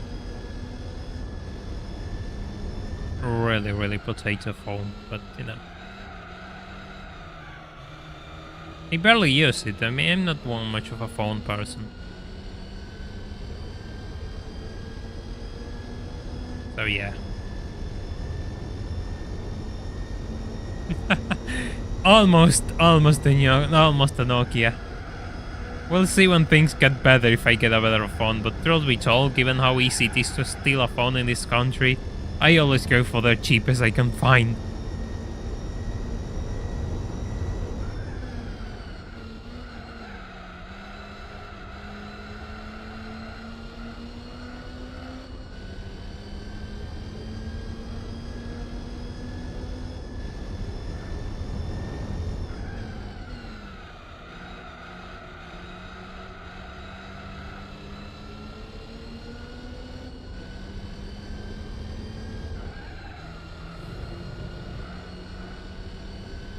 don't you dare to insult the Nokia. I remember when Nokia phones were everywhere. And then I remember when they started disappearing.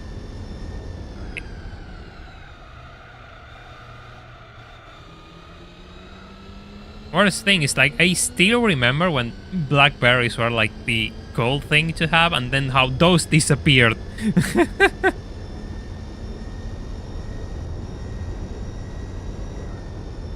It's okay, Racing UK. That's fine, don't worry about it. Just had a bit of a technical issue there.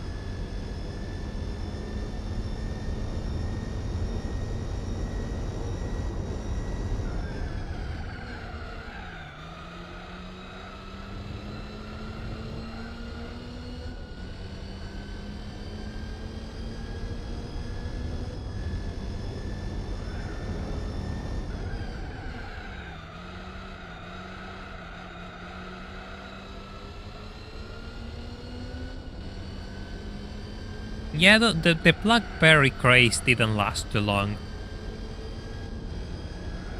It didn't last long, but it was there. It was absolutely a thing.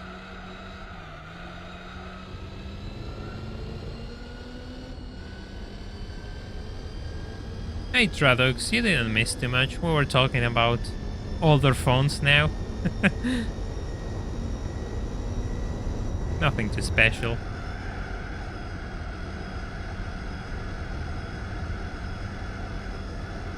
We're still not in time to just throw the cons, so just run over the cons, so it's just one of those talks, you know, people just like to talk about things they see. That's fine. That's usually how conversations work, you know. Yeah, it was really replaced. It was quickly replaced.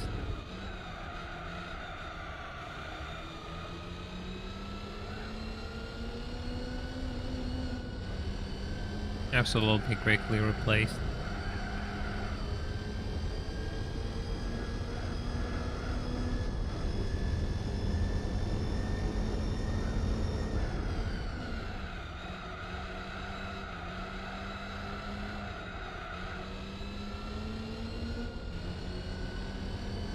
It's one of those things, I guess, you know, one of those in-between technologies which just come and die after a few years. When you realize they seem like, oh, this is the next big thing, and it's not the next big thing.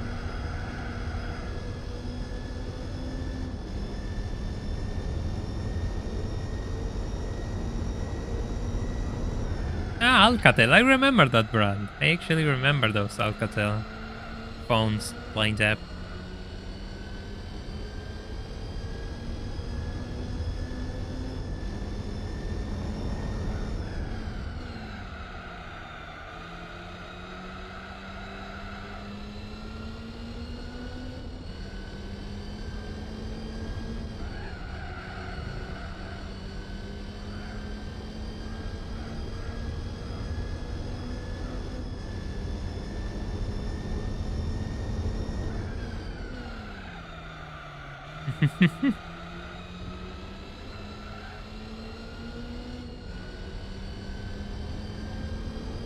Yeah, well, the next big thing is, of course, I'm not sure what's going to be the next big thing, personally. I think we're kind of at a point where the next big thing is going to be either... It's not going to be something we expect. I'm 24, blind up. The thing is, I live in a country where technology arrives late. So I am old enough to... So when I was like young, early, before 10 years old, like, phones were starting to flood the market in here.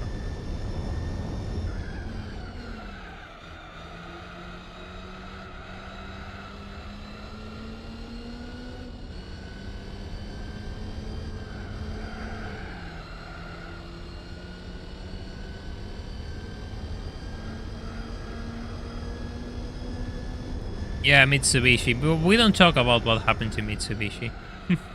We do not talk about Mitsubishi. It's a shame, really, when you think about it. Also, we're on lap 169. And I am surprised that nobody realized that. I'm surprised on how slow you have been, chat. Yeah, but Meta is super dead, though. That's absolutely dead. No matter how much money they throw at it, it won't revive. It's just dead.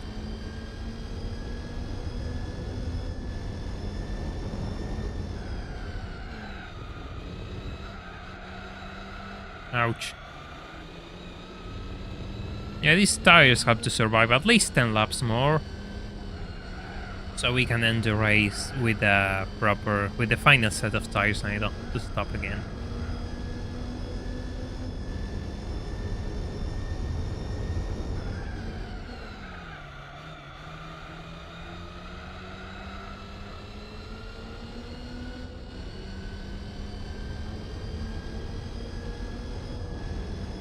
Yeah, exactly. Electric cars are I mean, the problem with electric cars, I said this before. My problem with electric cars is it's not the car itself, but how they are being pushed.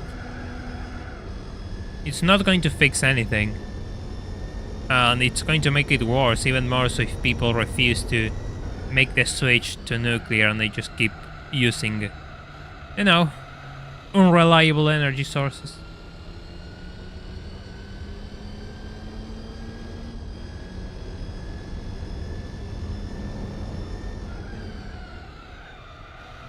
Yeah, well, mixing AI with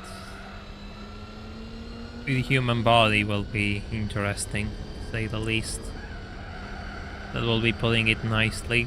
Like the results of that will be something else. Well, it's in the title. We're playing Gran Turismo for randomized. Of course, the price car is always randomized.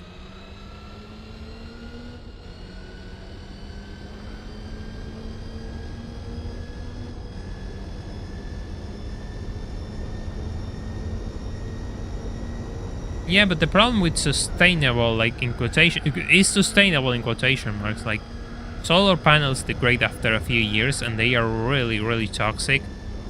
You cannot really recycle them either. And wind, well, windmills. There's places full of them abandoned. I mean, I just don't understand the nuclear scare that has been created. To me, it's absurd. At the same time, when you think about it, like the technologies required to make nuclear weapons and nuclear technology are totally different. Yeah, exactly, Dradux. It's such a niche market, but they are treating it as it has mainstream appeal, and it doesn't have mainstream appeal. At the same time, the problems that are being pushed into ICEs are absolutely manufactured. They are not right at all, and with a bit of research you can tell that ICEs are actually more clean than people believe.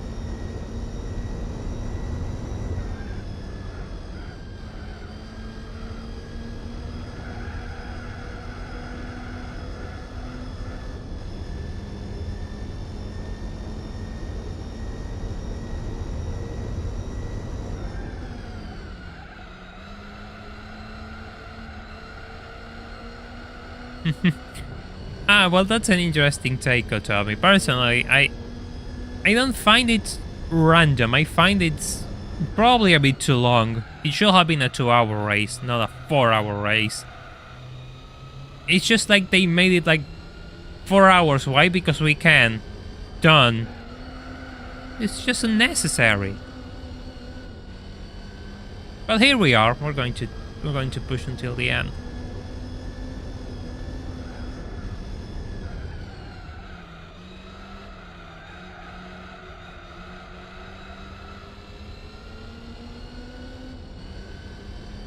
It came back. Oh god. They just didn't give up, did they?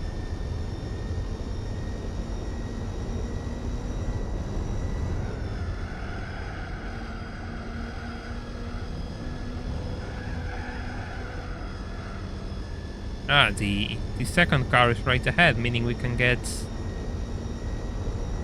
an extra lap, 6 laps over it. It's going to be fun.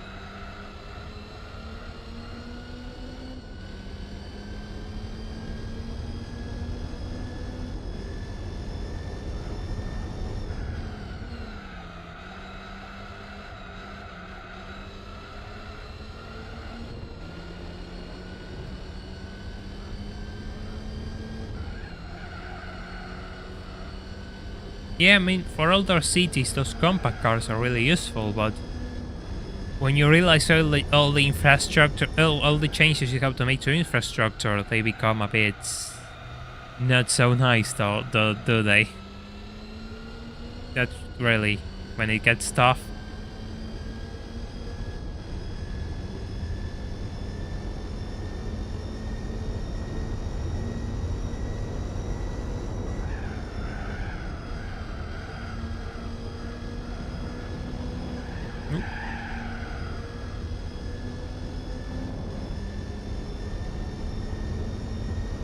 Yeah, well, we're going to do the 24-hour races once we go past the patron goal.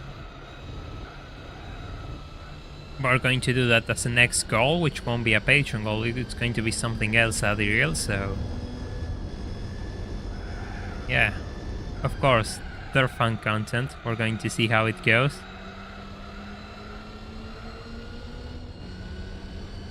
Yeah, doing this in summer is... you must really hate your PS2 to do these races in summer, my god. Driving for 4 hours in the middle of the summer, poor thing.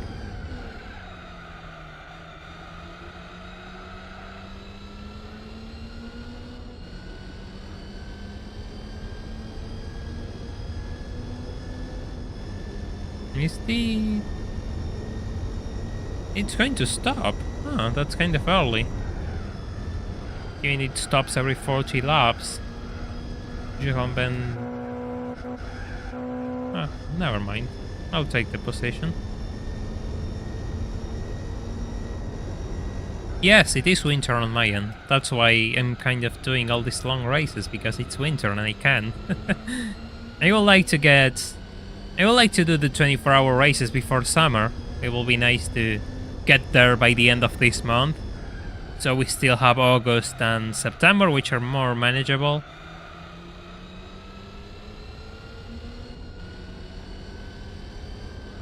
Yeah, to make it worse, there's a 9-hour race in Tsukuba. Another endurance in Tsukuba, and it's 9 hours. Like, God, don't you think that's enough? Don't you think I have driven through Tsukuba long enough already? No, of course not.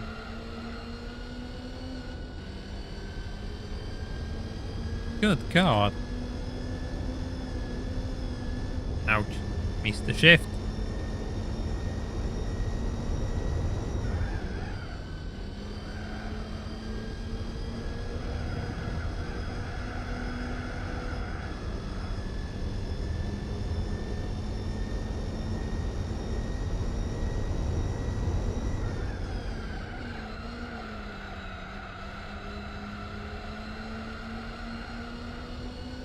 Summer is going to be tough. I don't know how I'm going to do things in summer, to be honest. Because there's no AC in my room, and my room gets unbearably hot. It will be really difficult to stream at the same time I am streaming now. Like, now it works because it's winter, and you can just do whatever. I really like winter. I don't care about the cold. But the summer just kills me. So the thing is, I just hope things go well enough so I can just have AC in my room or something. Oh, I really do hope I can get something to make this room a bit more bearable in summer.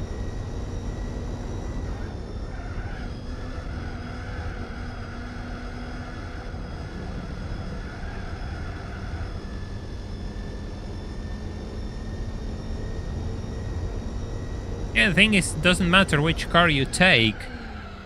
The race is still 9 hours long. Doesn't matter. It doesn't matter at all. That's part of why it's annoying.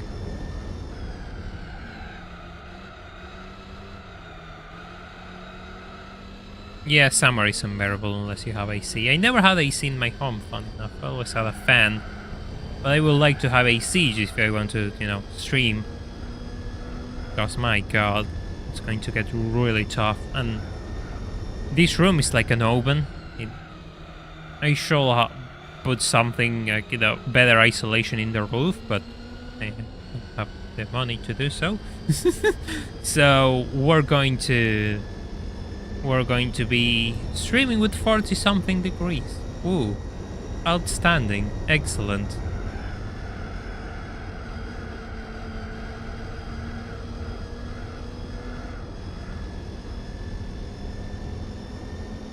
All for your entertainment sakes, of course.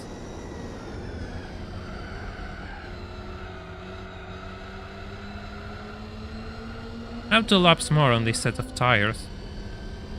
Then it's time for the final stop of the race. Yeah, 40 degrees is enough to just make me melt as well. I like cold weather. I don't like hot weather. I really don't. I want to go somewhere cold.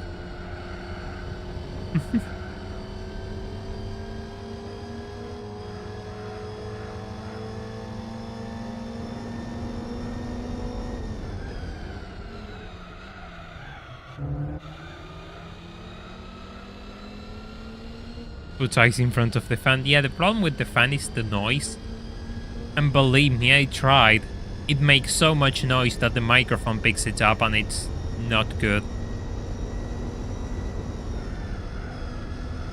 I cannot have that audio quality. I mean, it wasn't so much snow where I lived, Adriel. It wasn't snow, it was just a tiny bit of snow. But it wasn't like proper snowfall. But yeah, I remember.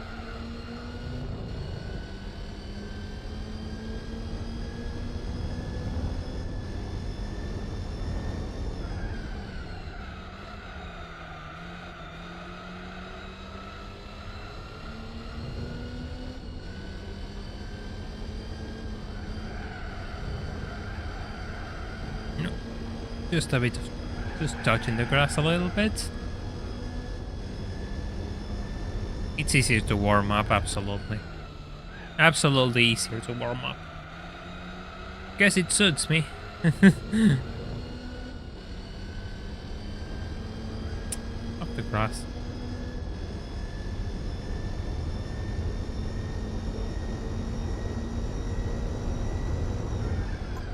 There we go. Final set of tires for the race.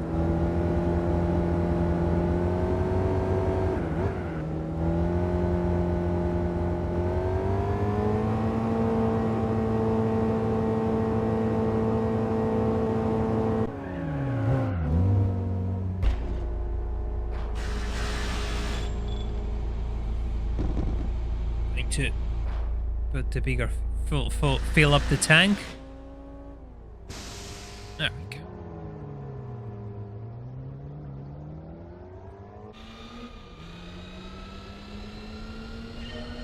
Right, final stint of the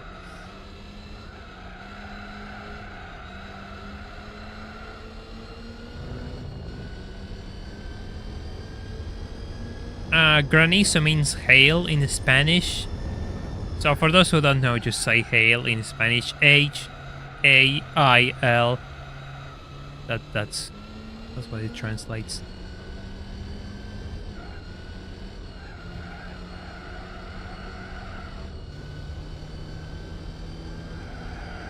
My room has this problem where it's just really exposed to the sun, and the roof just does really little to isolate the heat. Therefore, it just becomes an oven in no time.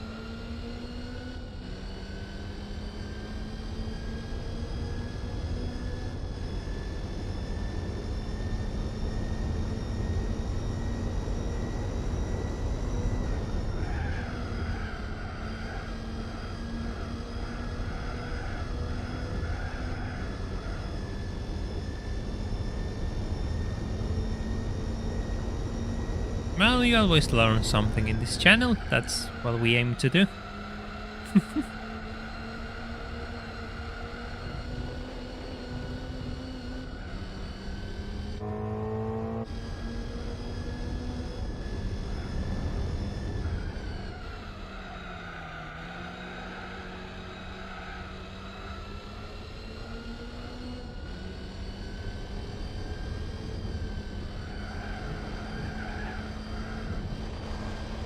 Ow, cold tires. Cold tires. Yeah, of course I know the pain of summer. It's just I don't like summer at all, and the problem is summer gets really bad in here. And it's not only the heat. There's other problems which come during summer, known as power outages. Ooh, my favorite. I mean, the power grid just collapses during summer. I would prefer an entire season of fog over dealing with the impending fear of losing my electricity for God knows how long. Believe that.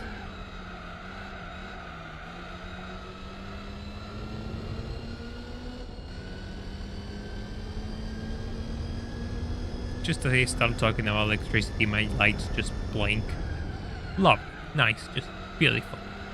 Beautiful.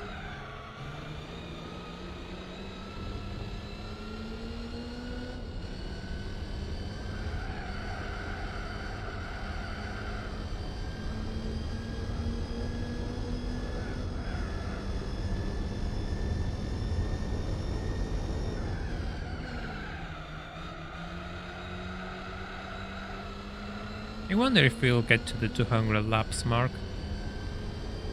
I assume I'll have to pick the pace a little bit to get there.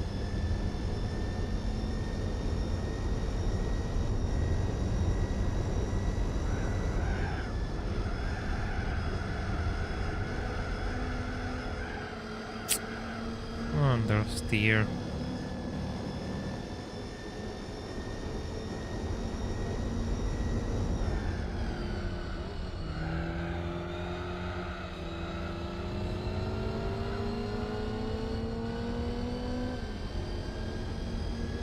Bold of you to assume I have an AC unit in my home.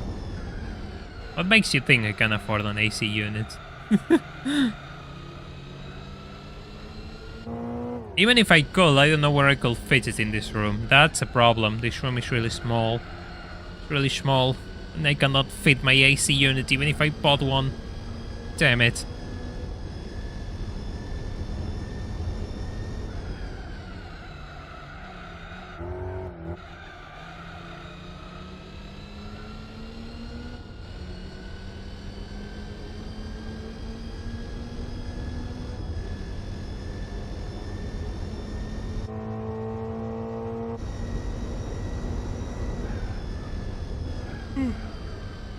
Ready to cruise a bit. May have to scratch my eyes.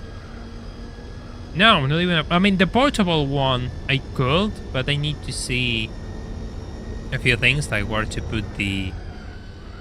I have to see a few things, but yeah, portable one will be fine. I have to see how much they cost though. Yeah, the ones that go on my wall I wouldn't be able because I don't have room for one of those. Like I have no walls which have a space behind them, and all of them are on really bad spots. One has a massive window on it, which I cannot use. The other one leans towards, it's against my bathroom, cannot use that. And the other one's just, I can't. So yeah. Yeah, exactly, the water discharge, the exhaust. I need to see where I will put that. And yeah, after that we'll be fine. That's the problem I'm having.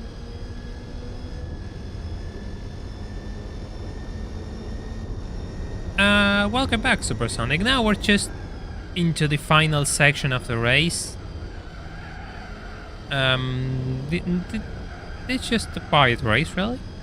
Hope you had a good nap.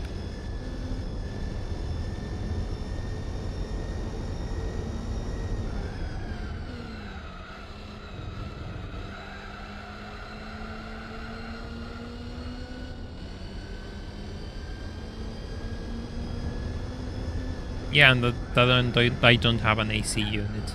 Ooh.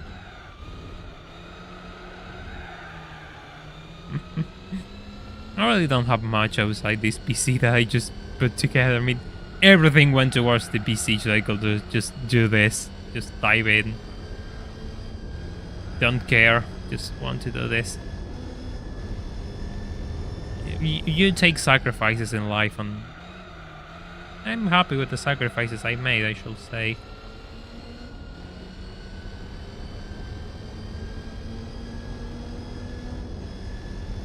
Of course, there is still a lot more that I have to achieve, so yeah. Yeah, I'm going to die this summer, absolutely. Absolutely going to die this summer.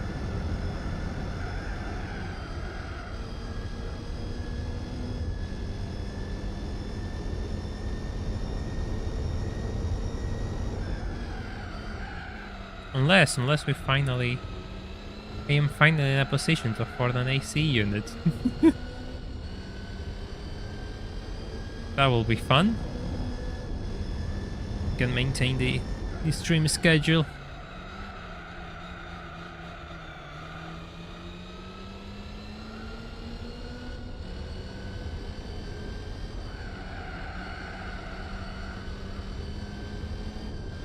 I have a fan, and you know what? I'm the one who repairs it all the time, so it works.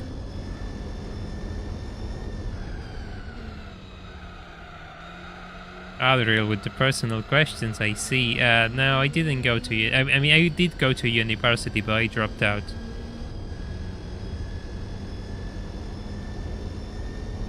Oh no! Leave a like on the stream. Come on, let's get this to more people. The final section of the race.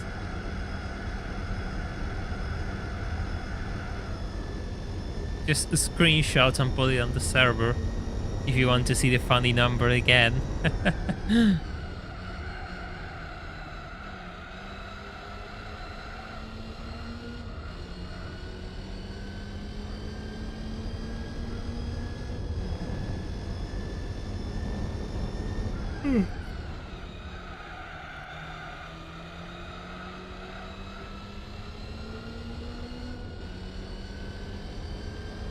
I want to see if I can clock lap 200 before the end. It's going to be tight, but she'll be fine. Hey, a good one, Beavage. Thank you. Thank you so much.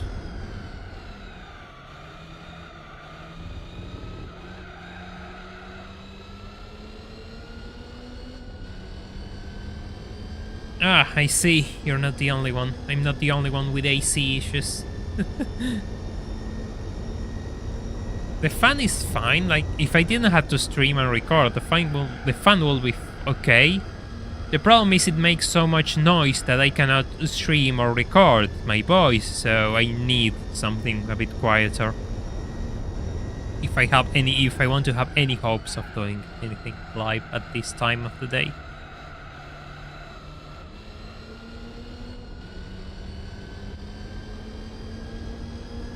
And we're not going to reach 500 kilometers on the thing yet.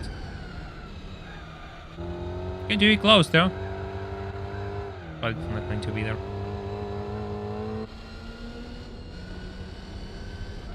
But Cardo, I guess I'm not guessing any cars because I have terrible luck guessing, and so far we had a good run. Minus the endurance races, so I'm just going to let the randomizer do whatever it wants.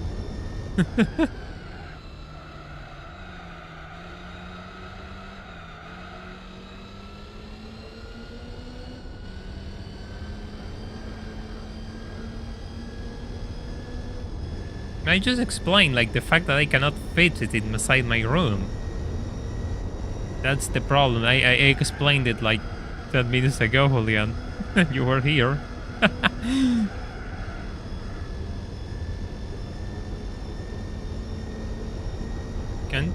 Guys can't install a Assetto Corsa? No, I don't have 10 hard drives to put all the mods required to make something to make a Assetto Corsa. Neither I have the time to fiddle with 10,000 mods to make it look distinctive from other people. Oh. Havan time, of course, Havan time. Yeah, moving to Patagonia will be really expensive. I want to go. I want to leave the country, not just sink deeper into it. Havan time. If I get a Demio, that's going to be painful though. Still, it will be... Did I get a Demio already? I think I did get a Demio already. Ah, I see your point, Pussy, but still, like, I would like to play a setup, but the fact is, I don't have, like, the room required to just make it... To just make something interesting with it, so I'm just not looking into it for the time being. Where? Well, I was talking about it earlier, like, it depends on where I can go. For the time being, I can't. Need to save more money, and YouTube needs to take off proper, so... It's a long-term plan, but we'll see where I can go. Just in the future, you know.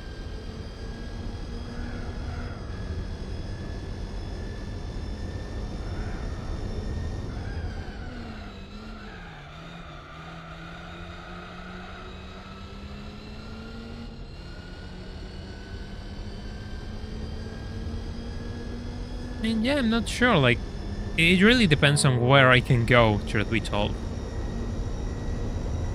Like, which doors are open for me, where I can afford to live better than here. I hope it's soon, because things don't look good down the line for this country. But, you know, I'm not going to rush it. I mean, I'm already crazy enough for trying to do this full time without a backup plan. Let's just keep adding to this insanity.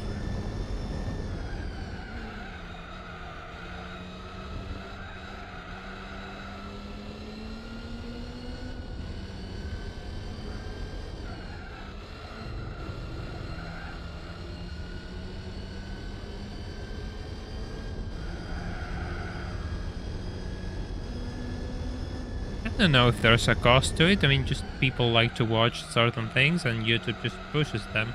Makes sense to me.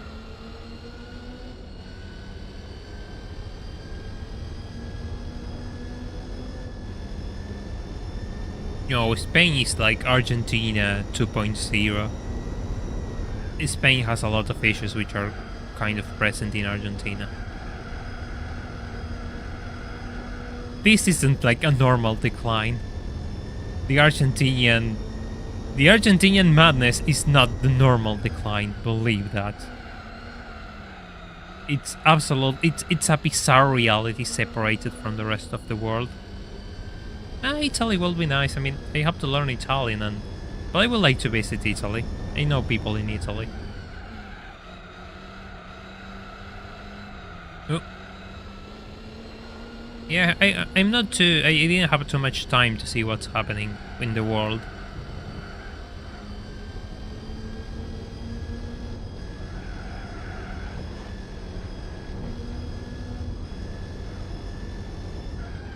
I mean, this is an election year in my country. I'm busy enough trying to follow that and making YouTube. I have to tune in and see what's happening in other places.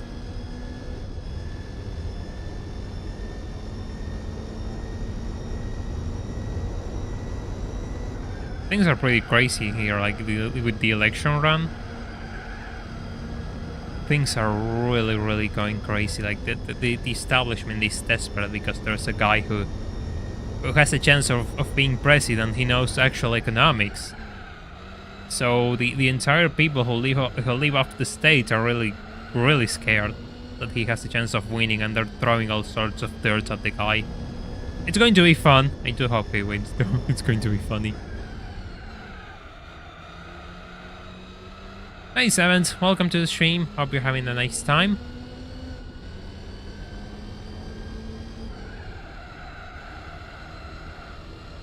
Nah, we're fine. The last tires are just going to make it until the end.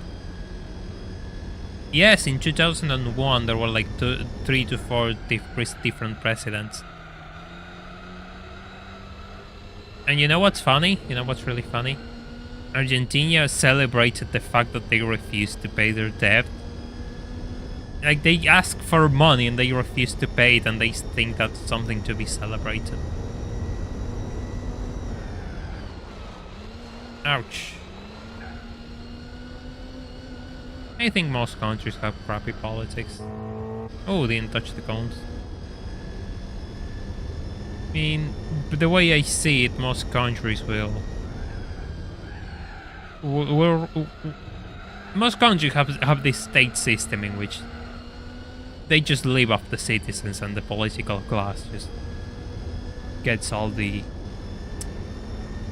money from your taxes and gives you nothing and restricts your freedoms with really absurd regulations. That's kind of the problem most countries are having now, the way I see it. Some more than others. Argentina is one of the extreme cases of that model just failing in and of itself. And more countries will probably experience that failure if things keep going this way. The thing is, people need to realize that is the problem. And usually they don't. They just fall for whatever dumb solution that's being offered to them, and they vote for the guy who wants power, and they just keep being enslaved by the guy who wants power. Rather than just voting for the guy who will lower their taxes and give them more options to go forward in life. But you have to work for those options to get forward in life. You know, just one of those things, I suppose. I really like reading into those things. Comes with being born in a constant crisis, I suppose. You just want to figure things out. How to solve them. Even if it's impossible for you, a single person, to solve it. Nah, we're not going full political. Just throw that away because people are talking about their countries being bad, and it's like everyone sees their country as bad when they live in it, but there are some which are worse than others, absolutely.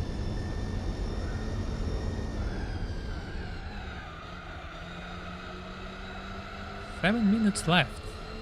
Well, 6.5.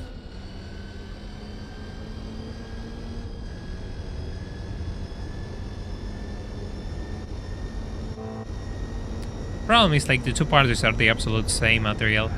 If you live in Argentina, you know what I'm talking about.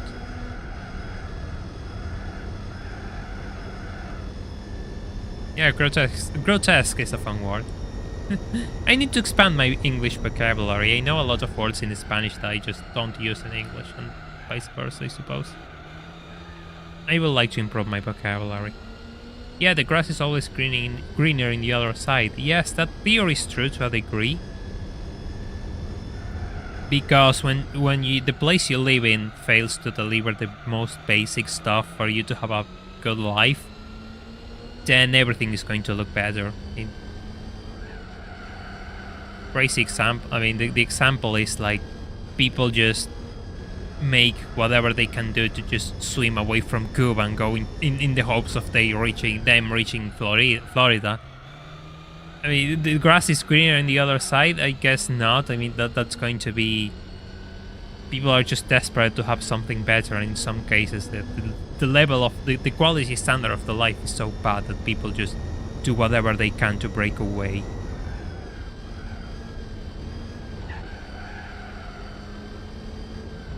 I mean, every place has its own problems, absolutely.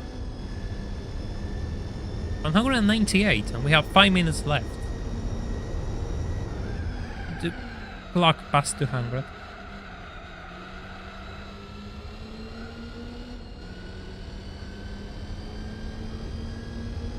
Price curve predictions, well, I don't know. I really want to be surprised by the randomizer. I'm not going to say anything.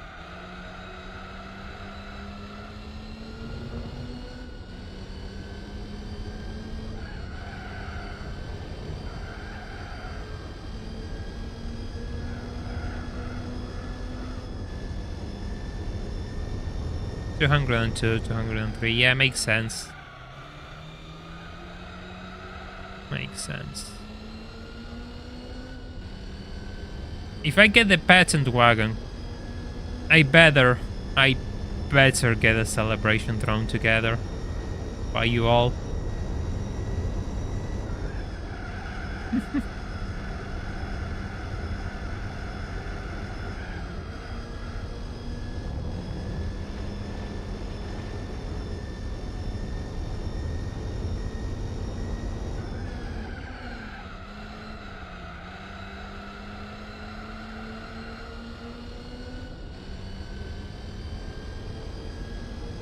Toyota Supra, absolutely. Well, I don't have a Supra, funny enough. I don't even have a Mark III Supra. I don't have none of that, so I'm not sure where I can use it.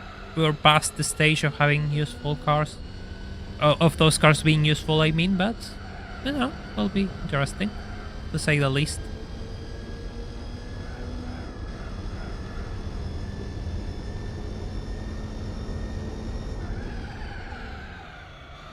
Get the peasant wagon, I will donate £10. Oh god. Have we reached that point?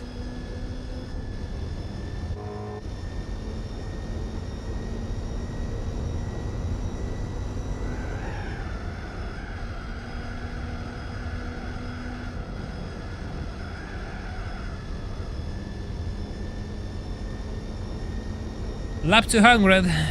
Let's go. Up to minutes 30, so it's probably going to be 201, 202 by the end.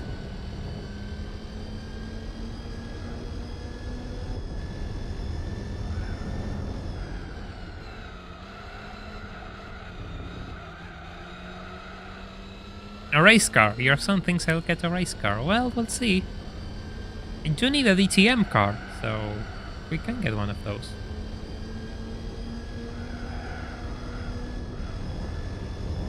Well, what point is that? You see, the point where people lose their mind over meme cars and we're just going to throw a party. Yeah, we're going to have the train on Sunday, I believe, with the driving missions. You just wait until you just wait until Sunday.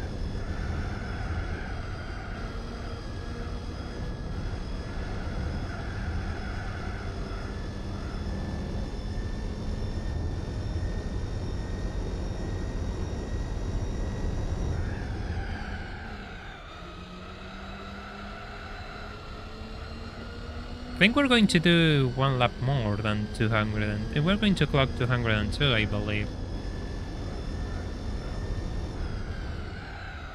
Because Dacia isn't in the game, that's why we don't get any Dacias.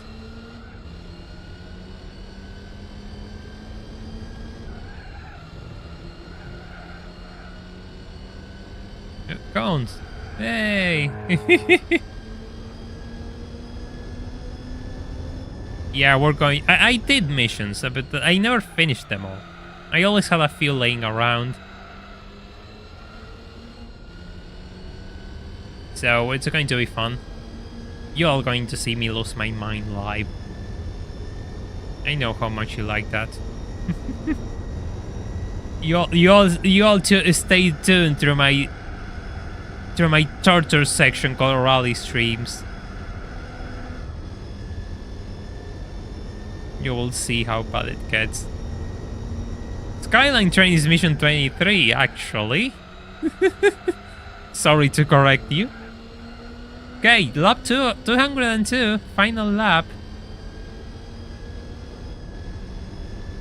There we go. There we go. We're just going... We're just going to play a little bit before the race is over.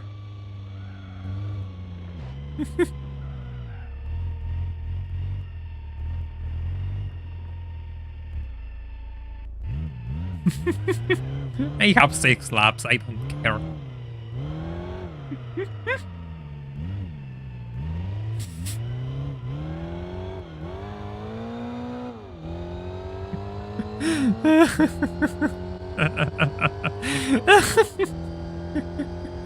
Oh, hey, Cone.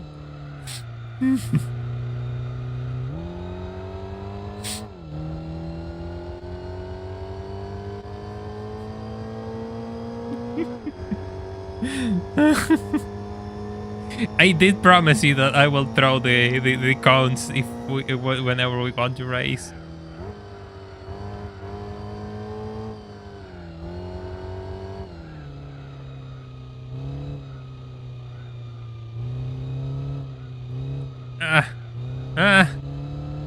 Yes. There you go. There you go. 202 laps. Oh, the yellow Miata is fourth. I thought it was second. Third. There we go. There we go. Just won the race.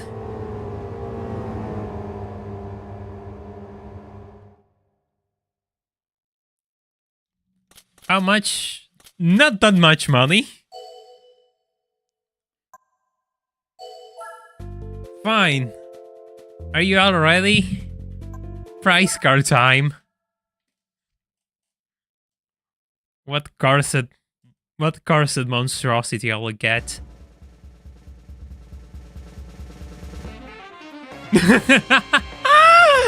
Well, I wasn't expecting this thing. I mean, it's a Holden, but I have nothing to do with it.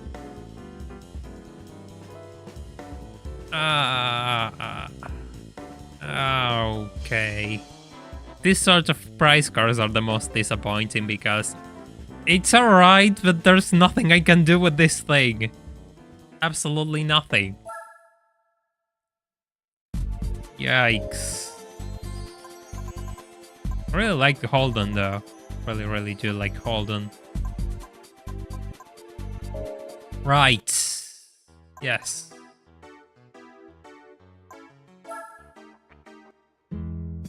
Right. We have driven for 4 hours this time.